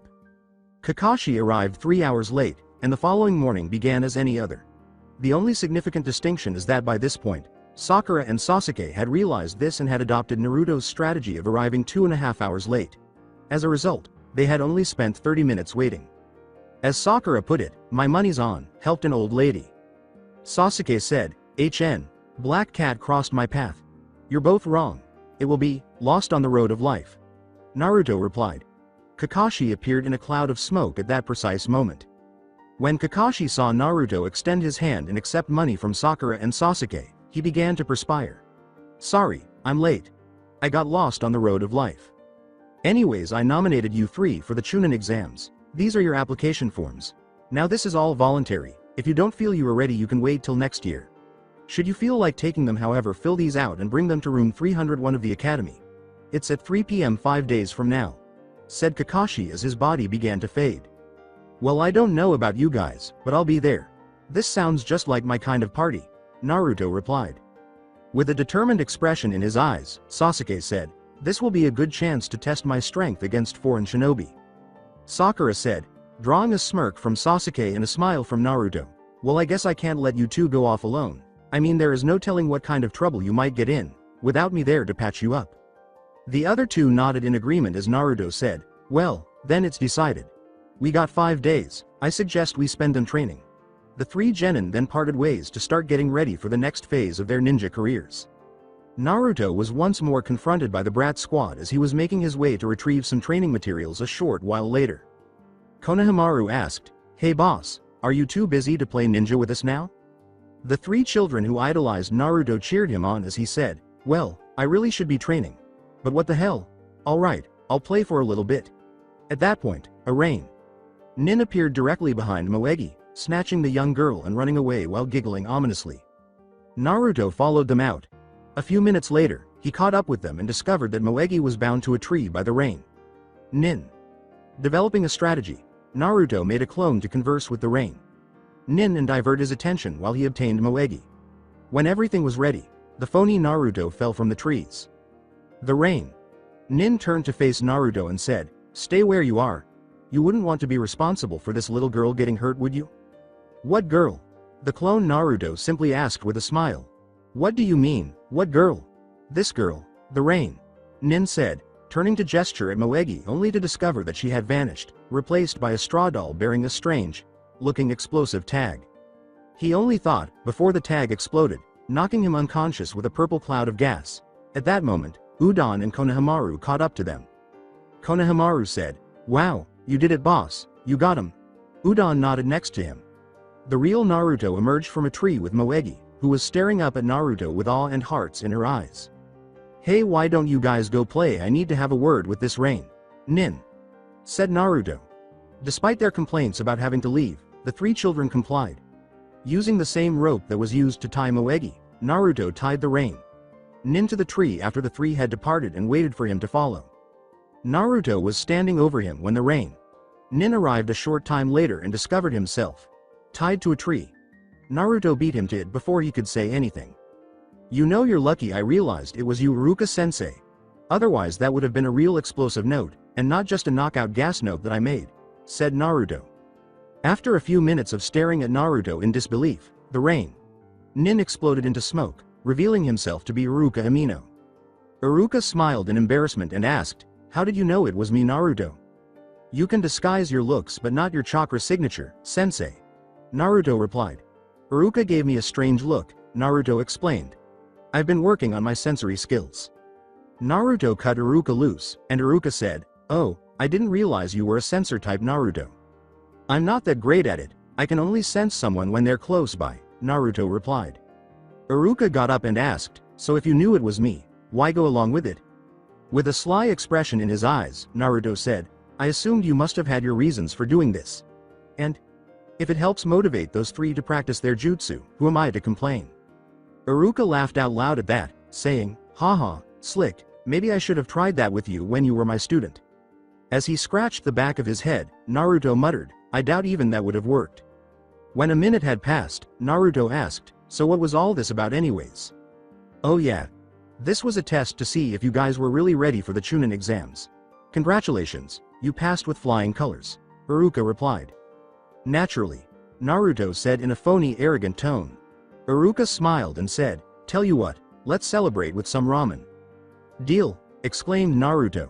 A few hours later, a tense Naruto waited for his escort outside the Hyuga compound. He pondered whether it was too late to pretend to be ill. Naruto's stomach had been flipping around her ever since he returned from Wave, but Hinata's bright smile as she approached him said, "Naruto-kun, you made it." But for heaven's sake, he was unable to determine why. She asked, "Are you ready?" Naruto jokingly asked, "Don't I get any last requests?" As she led him to her father's study, Hinata said, "Oh, haha, you'll be fine, you big baby. Just remember what we talked about, look him in the eyes, and be respectful." They heard him tell them to come in after Hinata knocked on the door. Hinata bowed before her father and said, "Father, Naruto is here for the meeting as per your request." With a wise bow, Naruto said, "Hyuga Sama." Hiashi said, "Very well, you may leave us, daughter." Before turning to leave the room, Hinata bowed once more. As she passed him, she whispered good luck to Naruto, which, strangely, didn't make him feel any better. For the next 5 minutes, Naruto waited for someone to tell him to sit down. In fact, he waited for anything at all. However, the Hyuga head did nothing but gaze at him with emotionless, icy eyes for 5 minutes. Naruto began to perspire by the 3rd minute, and by the 4th, he was perspiring heavily. "Oh my, I will die. He will have me killed, and Sasuke will take over as Hokage without me. By that time, Kakashi-sensei will have turned them into blatant perverts. A massive civil war will break out, leaving Konoha in ruins, and the Leaf Kunoichi will rebel against having a pervert Hokage. All because Hinata asked me to meet with her father and I was unable to refuse. Naruto thought, conjuring up fantastical scenarios in his panicked mind. Hiashi Hyuga, meanwhile, was having a great time and was wondering how long he could continue before the child lost it. Never assume that Hiashi Hyuga lacked a sense of humor. Yes, a sick, twisted sense of humor. Nonetheless, a sense of humor. At last, Hiashi decided to be a little lenient. Hiashi gestured toward a chair in front of his desk and said, "You may have a seat." Naruto quickly sat down in the chair, relieved that the torture session was over. After a few more silent moments, Naruto was on the verge of becoming anxious once more. At least until Hiashi's subsequent remarks caused Naruto to go from apprehensive to shocked in 0.1 seconds. Naruto's eyes grew to the size of saucers as Hiashi asked, "So Uzumaki-san, or should I say Namikaze-san?" Naruto's intelligent response was, "B. But H. How What?" With a nod from Naruto, Hiashi asked, "How did I figure out who you were?" Hiashi smiled back at him and started to explain. Here, Hiashi's expression became somewhat serious once more. "Well, the fact that you look like the perfect mix of your mother and father helped. You teaching my daughter one of Minato's signature jutsus didn't hurt either," Hiashi said, giving Naruto a slight glare. Hiashi concluded, "But I suppose that was more my fault than yours." Naruto wasn't sure how to respond to that, but fortunately, Hiashi continued a moment later, so he didn't have to say anything. Hiashi bowed his head to Naruto and said, "I asked Hinata to bring you here, Uzumaki-san, primarily to thank you." "Sir?" a perplexed Naruto asked. "I wanted to thank you for doing what I have failed so miserably to do. You have given my daughter the confidence she has so desperately needed," Hiashi replied. Naruto lied and said, "All I did was be her friend." Naruto's voice seemed to waver a little, but Hiashi chose to ignore it for the time being. "And if for nothing else other than that, then I am truly in your debt. If I can ever do anything for you, Naruto, you have but to ask," finished Hiashi. Naruto bowed low, the only thing he could do. Naruto said, "Thank you, Hiashi Sama." With another smile for Naruto, Hiashi replied, "No, thank you, Uzumaki-san." Naruto would have seen that the smile had turned evil if he had been paying attention. "So tell me, Uzumaki-san, what are your intentions with my daughter?" asked Hiashi, observing Naruto's eyes enlarge once more. 2 or 3 years later, "Bawahahaha," Naruto said sourly, "Shut up, it's not funny," to a Hinata who was laughing. They were both at the Hokage monument, watching the sunset. Hinata said, "Haha yes it is, haha," in between chuckles. As Hinata started to calm down, Naruto said, "No it isn't. I mean just out of nowhere he goes, so tell me, Uzumaki-san, what are your intentions with my daughter? Where did that even come from?" Turning, Hinata gave Naruto a look she had never given him before, causing Naruto's stomach to perform another strange flip. Hinata said softly, "So tell me, Naruto, just what are your intentions with me?" The blonde hero swallowed. He was definitely screwed. "Yes, Naruto, you have to do it." "No, you can't ask me to do this," Naruto exclaimed, his eyes starting to well up with tears. He could still hear the cries of the injured and widowed, and there was smoke and fire all around. How did this occur? This day was meant to be good, and now? "You have to, I'm sorry, but you're going to have to kill me." Naruto was startled awake. Sweat. Soaked and shivering in spite of his room's warmth. Naruto sat with his head in his hands on the edge of his bed, attempting to get rid of the queasy sensation in his stomach. He was already forgetting the specifics of the dream, but he was certain it had been a nightmare. Naruto got out of bed and went to the shower, shaking his head. It was a significant day. The Chunin exams were about to begin, and this was the next step toward realizing his dream. Therefore, he would be damned if he allowed a small nightmare to affect him. Naruto put his weapons and forehead protector back in their proper locations after taking a shower and changed into his typical black hoodie and mesh underwear. Naruto discovered the final piece of gear he wore in his mailbox last night, along with a note from Kakashi. "Wear these," was all that was written on the plain black sunglasses. Naruto had mentally noted that he was grateful to his sensei. He would be able to use his Rinnegan with these without being noticed. After finishing that, Naruto picked up a protein bar and made his way to the academy. When Naruto got to the academy, he discovered that he was the last person there. Sakura said, "You're late, Naruto." She was taken aback that Naruto would arrive late for something this significant. Naruto scratched the back of his head and glanced at his feet. Huh. Yeah, sorry about that. I didn't sleep well last night. Well, are you two ready? Sasuke grinned and said, you're the one who was late, Uzumaki. Since the wave mission, he and Sasuke have ceased referring to one another as Dobi and Bastard, primarily out of mutual respect. Now, as though it were an insult, they simply used the other person's last name. That wasn't much of an improvement, according to some. He was aware, however, that it was equivalent to referring to the other as a brother or, at the very least, an equal. The three of them went inside after saying, whatever you say, Uchiha. They soon discovered a fight between two older-looking boys and an odd boy wearing a green jumpsuit. One of the older-looking boys, wearing a bandage on his chin and one on each cheek, exclaimed, "Ha! You're taking the Chunin exams but you can't even get past us." On his back, too, were what seemed to be two enormous kunai. His friend, wearing a bandana on his head as a forehead protector, added, "Yeah, why don't you just give up now, before you get hurt?" Naruto could tell Sasuke's plan after just one glance. At least until he witnessed what transpired next, Naruto said, "Don't. The more people who get fooled by this, the less competition there will be."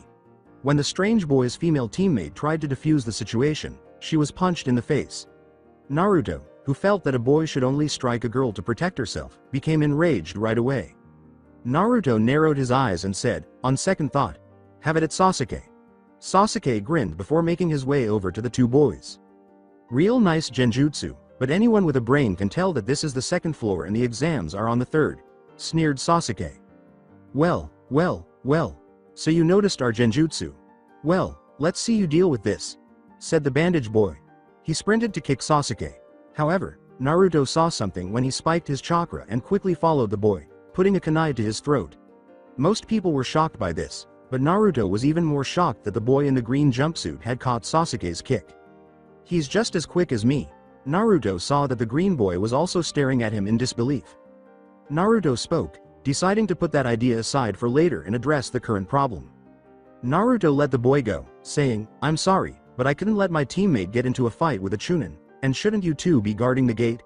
Both the bandage boy and his friend smiled before taking off their henge, pretending to be Izumo and Katetsu, the two Chunin.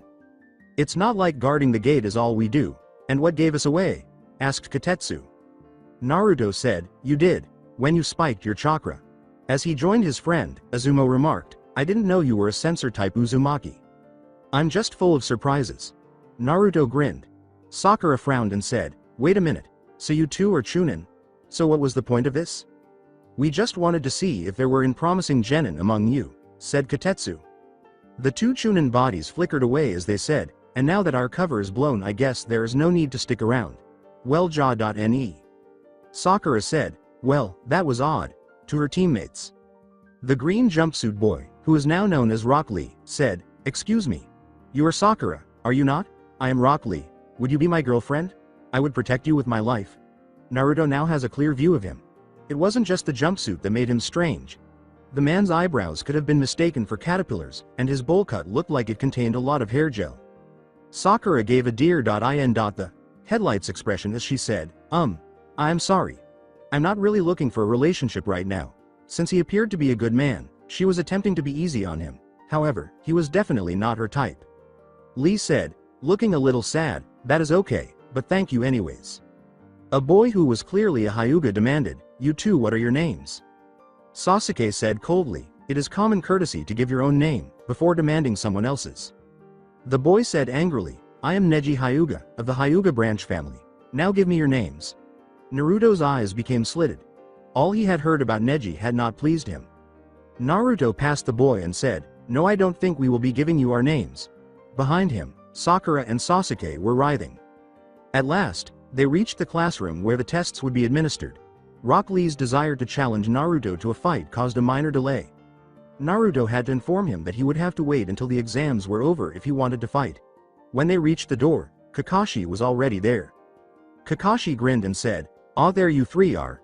I'm glad that you decided to come, Sakura." Sakura asked, "Why is that, sensei?" Instead, because if you had not, this would have been the end of the line for both Sasuke and Naruto. Sakura was shocked and exclaimed, What do you mean, sensei?" The first part of the Chunin exams is always a team test. And without the whole team you cannot take it. I didn't tell you guy this because I didn't want Sasuke or Naruto to inadvertently pressure you into taking it. This had to be something you wanted to do on your own. But now that you are here it's a moot point. Now all that's left to do is tell the three of you that I am proud of the shinobis that you are becoming. And remember a Chunin must always look underneath the underneath," said Kakashi before his body began to flicker.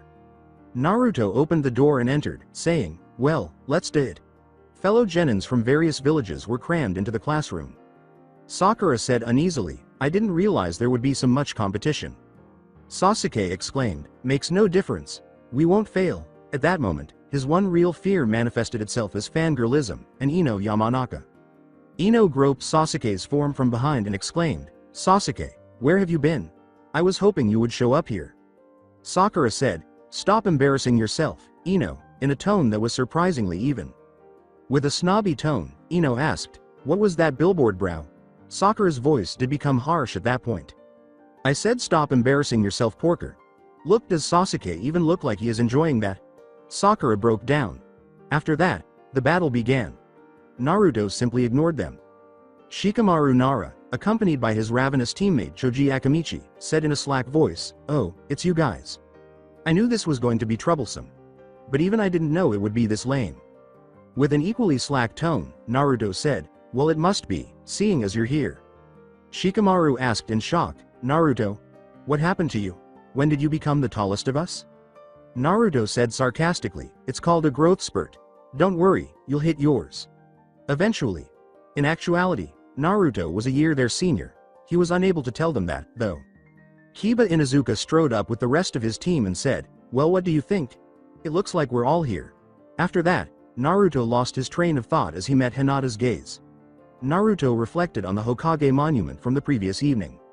No jutsu flashback. "Tell me, Naruto, what exactly you want to get out of us?" asked in a quiet voice, Hinata. Was she approaching, Naruto thought, swallowing. Naruto became aware that he was drawing nearer to her rather than her approaching him. Both of them were bending in the direction of one another. With their faces barely a few inches apart, Hinata's eyes were closing. Just an inch now, less than an inch. Naruto's eyes were closing now, and their lips were almost touching. "Hinata! Sama!"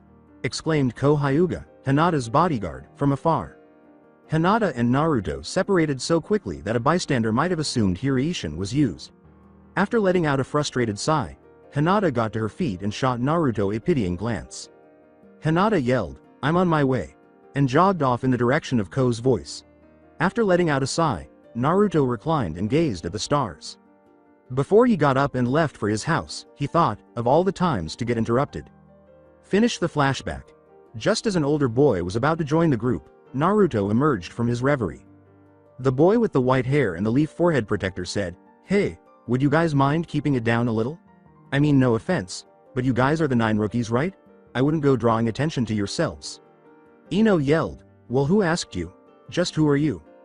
"I'm Kabuto Yakushi," he said, grinning, "and you should look behind you. You've made quite the impression." Now standing next to Hinata, Naruto turned to face the genin gathered behind him, who were all glaring at them. "This exam has a habit of getting people high-strung. But don't feel bad, you're just rookies. How are you to know?" Kabuto replied. "Kabuto, is this not your first time taking this exam?" asked Sakura. Kabuto said, "This will actually be my 7th. Once more, Naruto ignored everything and concentrated on the kunoichi beside him. If Ko hadn't cut him off at that moment, he would have kissed Hinata for the first time. However, what did that signify? Hinata's feelings for Naruto were more than obvious to him. But how did he feel about her? She was his best friend, to put it simply, but did he feel more for her than that? He was willing to participate in the near kiss, after all. Naruto truly missed speaking with his father during these moments. Naruto knew his father would have listened to him and offered any pertinent counsel he had, but his mother would only make fun of him. Although he was able to speak with Iruka-sensei, Naruto had never truly understood him because Iruka was very good with women. Hokage, the old man, was not an option. Because he was too old. That only left Kakashi-sensei, he surmised. He must have learned something about girls and relationships from all the shit he reads. Just as Sasuke was speaking to Kabuto, Naruto emerged from his inner monologue. Sasuke said, "Neji Hyuga, and Gaara of the Sand." Kabuto now had a deck of blank cards out, and Naruto saw it. Kabuto wiped out 3 blank cards and said, Ah, you know their names that take the fun out of it. Before he picked up the next card, Kabuto said, first up Neji Hyuga of the Hyuga clan. Last year's Rookie of the Year. Teammates are Rock Lee and Tenten. Let's see missions, 26D ranks, 19C ranks, 0B ranks, and 0A ranks. Next up we have Gaara of the Sand. Not much known about him, let's see, he's had 8C ranks. And get this 1B rank, all without getting a single scratch on him, said Kabuto with amazement. Not even a single scratch? Shikamaru exclaimed, somewhat terrified and in awe. Leaf, rain, grass, waterfall, sand, and sound. They have all sent their best genin to take the exam. So the competition is going to tough. Of course sound is a new village, and not much is known about them, finished Kabuto. Out of the corner of his eye, Naruto saw movement. The trio of sound shinobi were on their way directly to Kabuto. The strange thing was that Naruto was certain Kabuto had also observed it. He didn't, however, appear to be getting ready for it. He allowed the three genin to approach much closer than anyone would want to see an unidentified shinobi. Of course, things might have turned out differently if he had been aware of their abilities and capabilities. However, if you could stop it, you would never allow a relatively unknown to come that close. Even so, it was remarkable how quickly he responded once they were in close proximity. Naruto would say that he was nearly as fast as Sasuke if he had to guess. Another strange thing was that, like sound, Nin, Kabuto only reacted defensively, avoiding the first kunai strike and the mummy's subsequent right hook. It really got strange at that point. With a sly smile, Kabuto doubled over and coughed up blood. Naruto was certain that punch had missed, and his glasses broke on the ground. A boy with dark spiky hair said, "Write this on your little card, punk. The genin form the sound will be Chunin when this is done. Guaranteed." A loud voice rang out and smoke burst from the back of the room before anything else could happen. A man with numerous scars yelled, "All right maggots, listen up. I'm Ibiki Morino, your proctor, and from this moment your worst nightmare. There will be no fighting without the permission of the proctors. Is that understood? Good, then we will begin with the first part of the Chunin exams. Hand over your paperwork. In return you will each be given a number. This number will determine where you will sit. We will start the written test, once you are all seated." Ibiki replied. Naruto couldn't help but smile when he thought that the words, written, and test, together would have been enough to shatter him in the past. He and Hinata happened to be seated next to each other by chance. Despite the awkward kissing situation, he was content because he didn't want to sit next to anyone else. Grinning, Naruto said, "Good luck, Hinata." Hinata said, her cheeks slightly flushed, "You too, Naruto." Not that he hadn't kind of missed it, but Naruto couldn't help but wonder what that blush was about. Ibiki said to the genin, "All right, everyone looks forward. Before we start, there are some reals to review." Then he began reviewing the test's rules. Describing the point system and how you would be fired if you were found to have cheated 5 times. Which seemed a little strange to Naruto. Why 5? Why didn't you get caught the first time? However, his next statement revealed it. Anyone fool enough to be caught cheating by the Sentinels doesn't deserve to be here. Foolish enough to be caught cheating, but not stupid enough to cheat. His words gave the impression that he wanted you to cheat as long as you didn't get caught. It was then that he remembered what Kakashi had said earlier. Keep in mind that a Chunin must constantly look beneath the surface. At the bell test, Kakashi had made a similar statement. The test of the bell, naturally, a test inside a test. In the same way that the bells in the bell test didn't matter, Naruto was prepared to wager that, in this case, the answers wouldn't really matter. They merely wanted to test your ability to cheat without being discovered. Perhaps the answers did matter a little. You want to be shinobi? Then show us what exceptional shinobi you can be. And one more thing, if one of you should get a 0 on the test, the whole team will be disqualified. The final question will be given out 15 minutes before the end of the test. Begin, Ibiki said. Gazing down at his test, Naruto looked. His initial suspicions that this test was rigged to encourage cheating were validated by the difficulty of the questions. Kakashi gave him the glasses, which makes sense. He would, of course, cheat if they wanted him to. It was evident from a glance around the room that he was not alone in this conclusion. There were instances of genin cheating everywhere. He turned on his Rinnegan. Naruto started imitating a genin's movements in front of him. Who, strangely enough, didn't appear to be having any problems despite not cheating. In other words, he was either extremely intelligent or already knew all the answers. Naruto quickly completed copying the responses and flipped his paper to await the final query. He could see by looking around the room that Sakura and Sasuke were both done. In addition to the other 9 rookies. It was suspiciously less crowded, though. indicating that many had been found to have cheated. Ibiki exclaimed, "Okay. Time for the 10th and final question," after 45 minutes had passed. Before I give the 10th question, there are some rules you need to be made aware of. These rules are unique to the 10th question. Rule number 1, each of you is free not to be given a final question. This naturally resulted in a steer. Someone in the back said, "What, we don't have to take the final question, so what's the catch?" If you choose not to take the question you will receive a 0. In other words, you'll fail, which means your team will fail too, Ibiki said with a wicked grin. Ibiki stunned every genin in the room by yelling, "Hang on, there's more. If you choose to take the last question and get it wrong, you will not only fail, you will be barred from taking the Chunin exams ever again." Kiba exclaimed in surprise and rage, "Hey man, what kind of bogus rule is that? There are lots of people who have taken the exam multiple times. I guess you're all unlucky.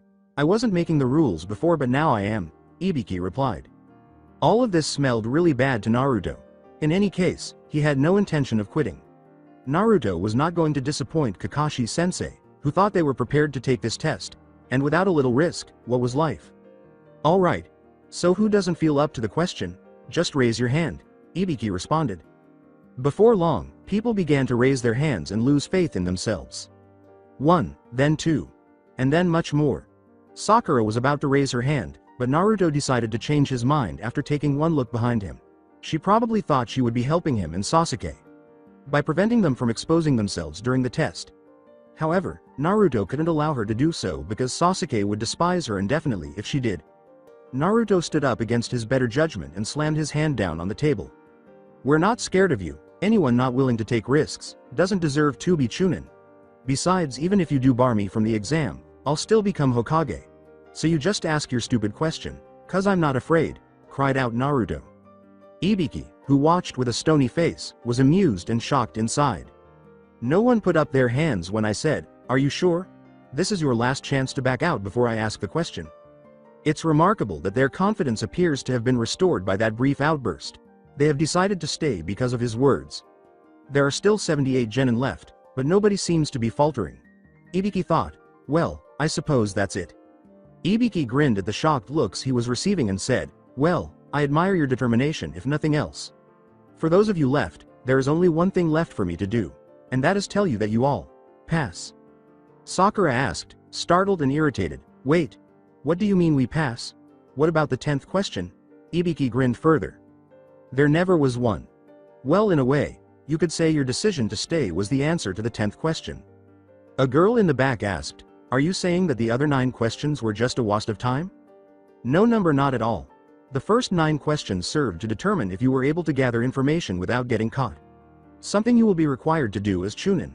Sometimes gathering good accurate information can be the difference between life and death, peace and war. Which is why I made the test so hard, so that way you would be encouraged to cheat. And those of you who weren't any good at it were weeded out," Ibiki clarified. The same girl said, "Okay, I get that. But I still don't get the last question, or lack thereof." The 10th question was to determine whether you were willing to put it all on the line for the sake of the mission. As Chunin, you will be put in high-risk situations, and sometimes success of the mission will depend on whether or not you're willing to sacrifice both yourself and your team to get the job done. So I put you in a no-win situation, to see if you were willing to take the gamble. And you all were, so you all pass, finished Ibiki. 2 kunai blasted out of the window as a round ball suddenly crashed through it, causing it to unravel and show that a kunoichi was inside a banner. "Alright everyone, listen up. I'm Anko Mitarashi, and I'll be your second proctor," said the kunoichi. Several hours later, following Kakashi's disclosure of the second test's location, he asks Naruto if he can ask him a private question. In agreement, Kakashi dispatched the other 2. Kakashi asked, "What is it you wish to ask, Naruto?" When Naruto asked Kakashi, he had a strange, dejected expression on his face. "I just wanted some advice. If you knew a girl liked you, and you thought that you might like her too, but you still weren't sure, what would you do?" Kakashi finally responded with a sigh. "While I can't really tell you what to do, Naruto, I will give you a bit of advice. The lives of shinobi tend to be notoriously short ones. The people you care about today might not be there tomorrow. So you have to ask yourself, if something were to happen to this girl, would you regret never having asked her out? If the answer is yes, then you will know what you have to do," said Kakashi, prior to giving Naruto a head. Naruto was still sitting there 2 hours later. With a final sigh, he stood up. He thought he had the solution. He just needed to decide how to proceed. That's it for today. I hope you guys enjoyed this great story. See you in the next one.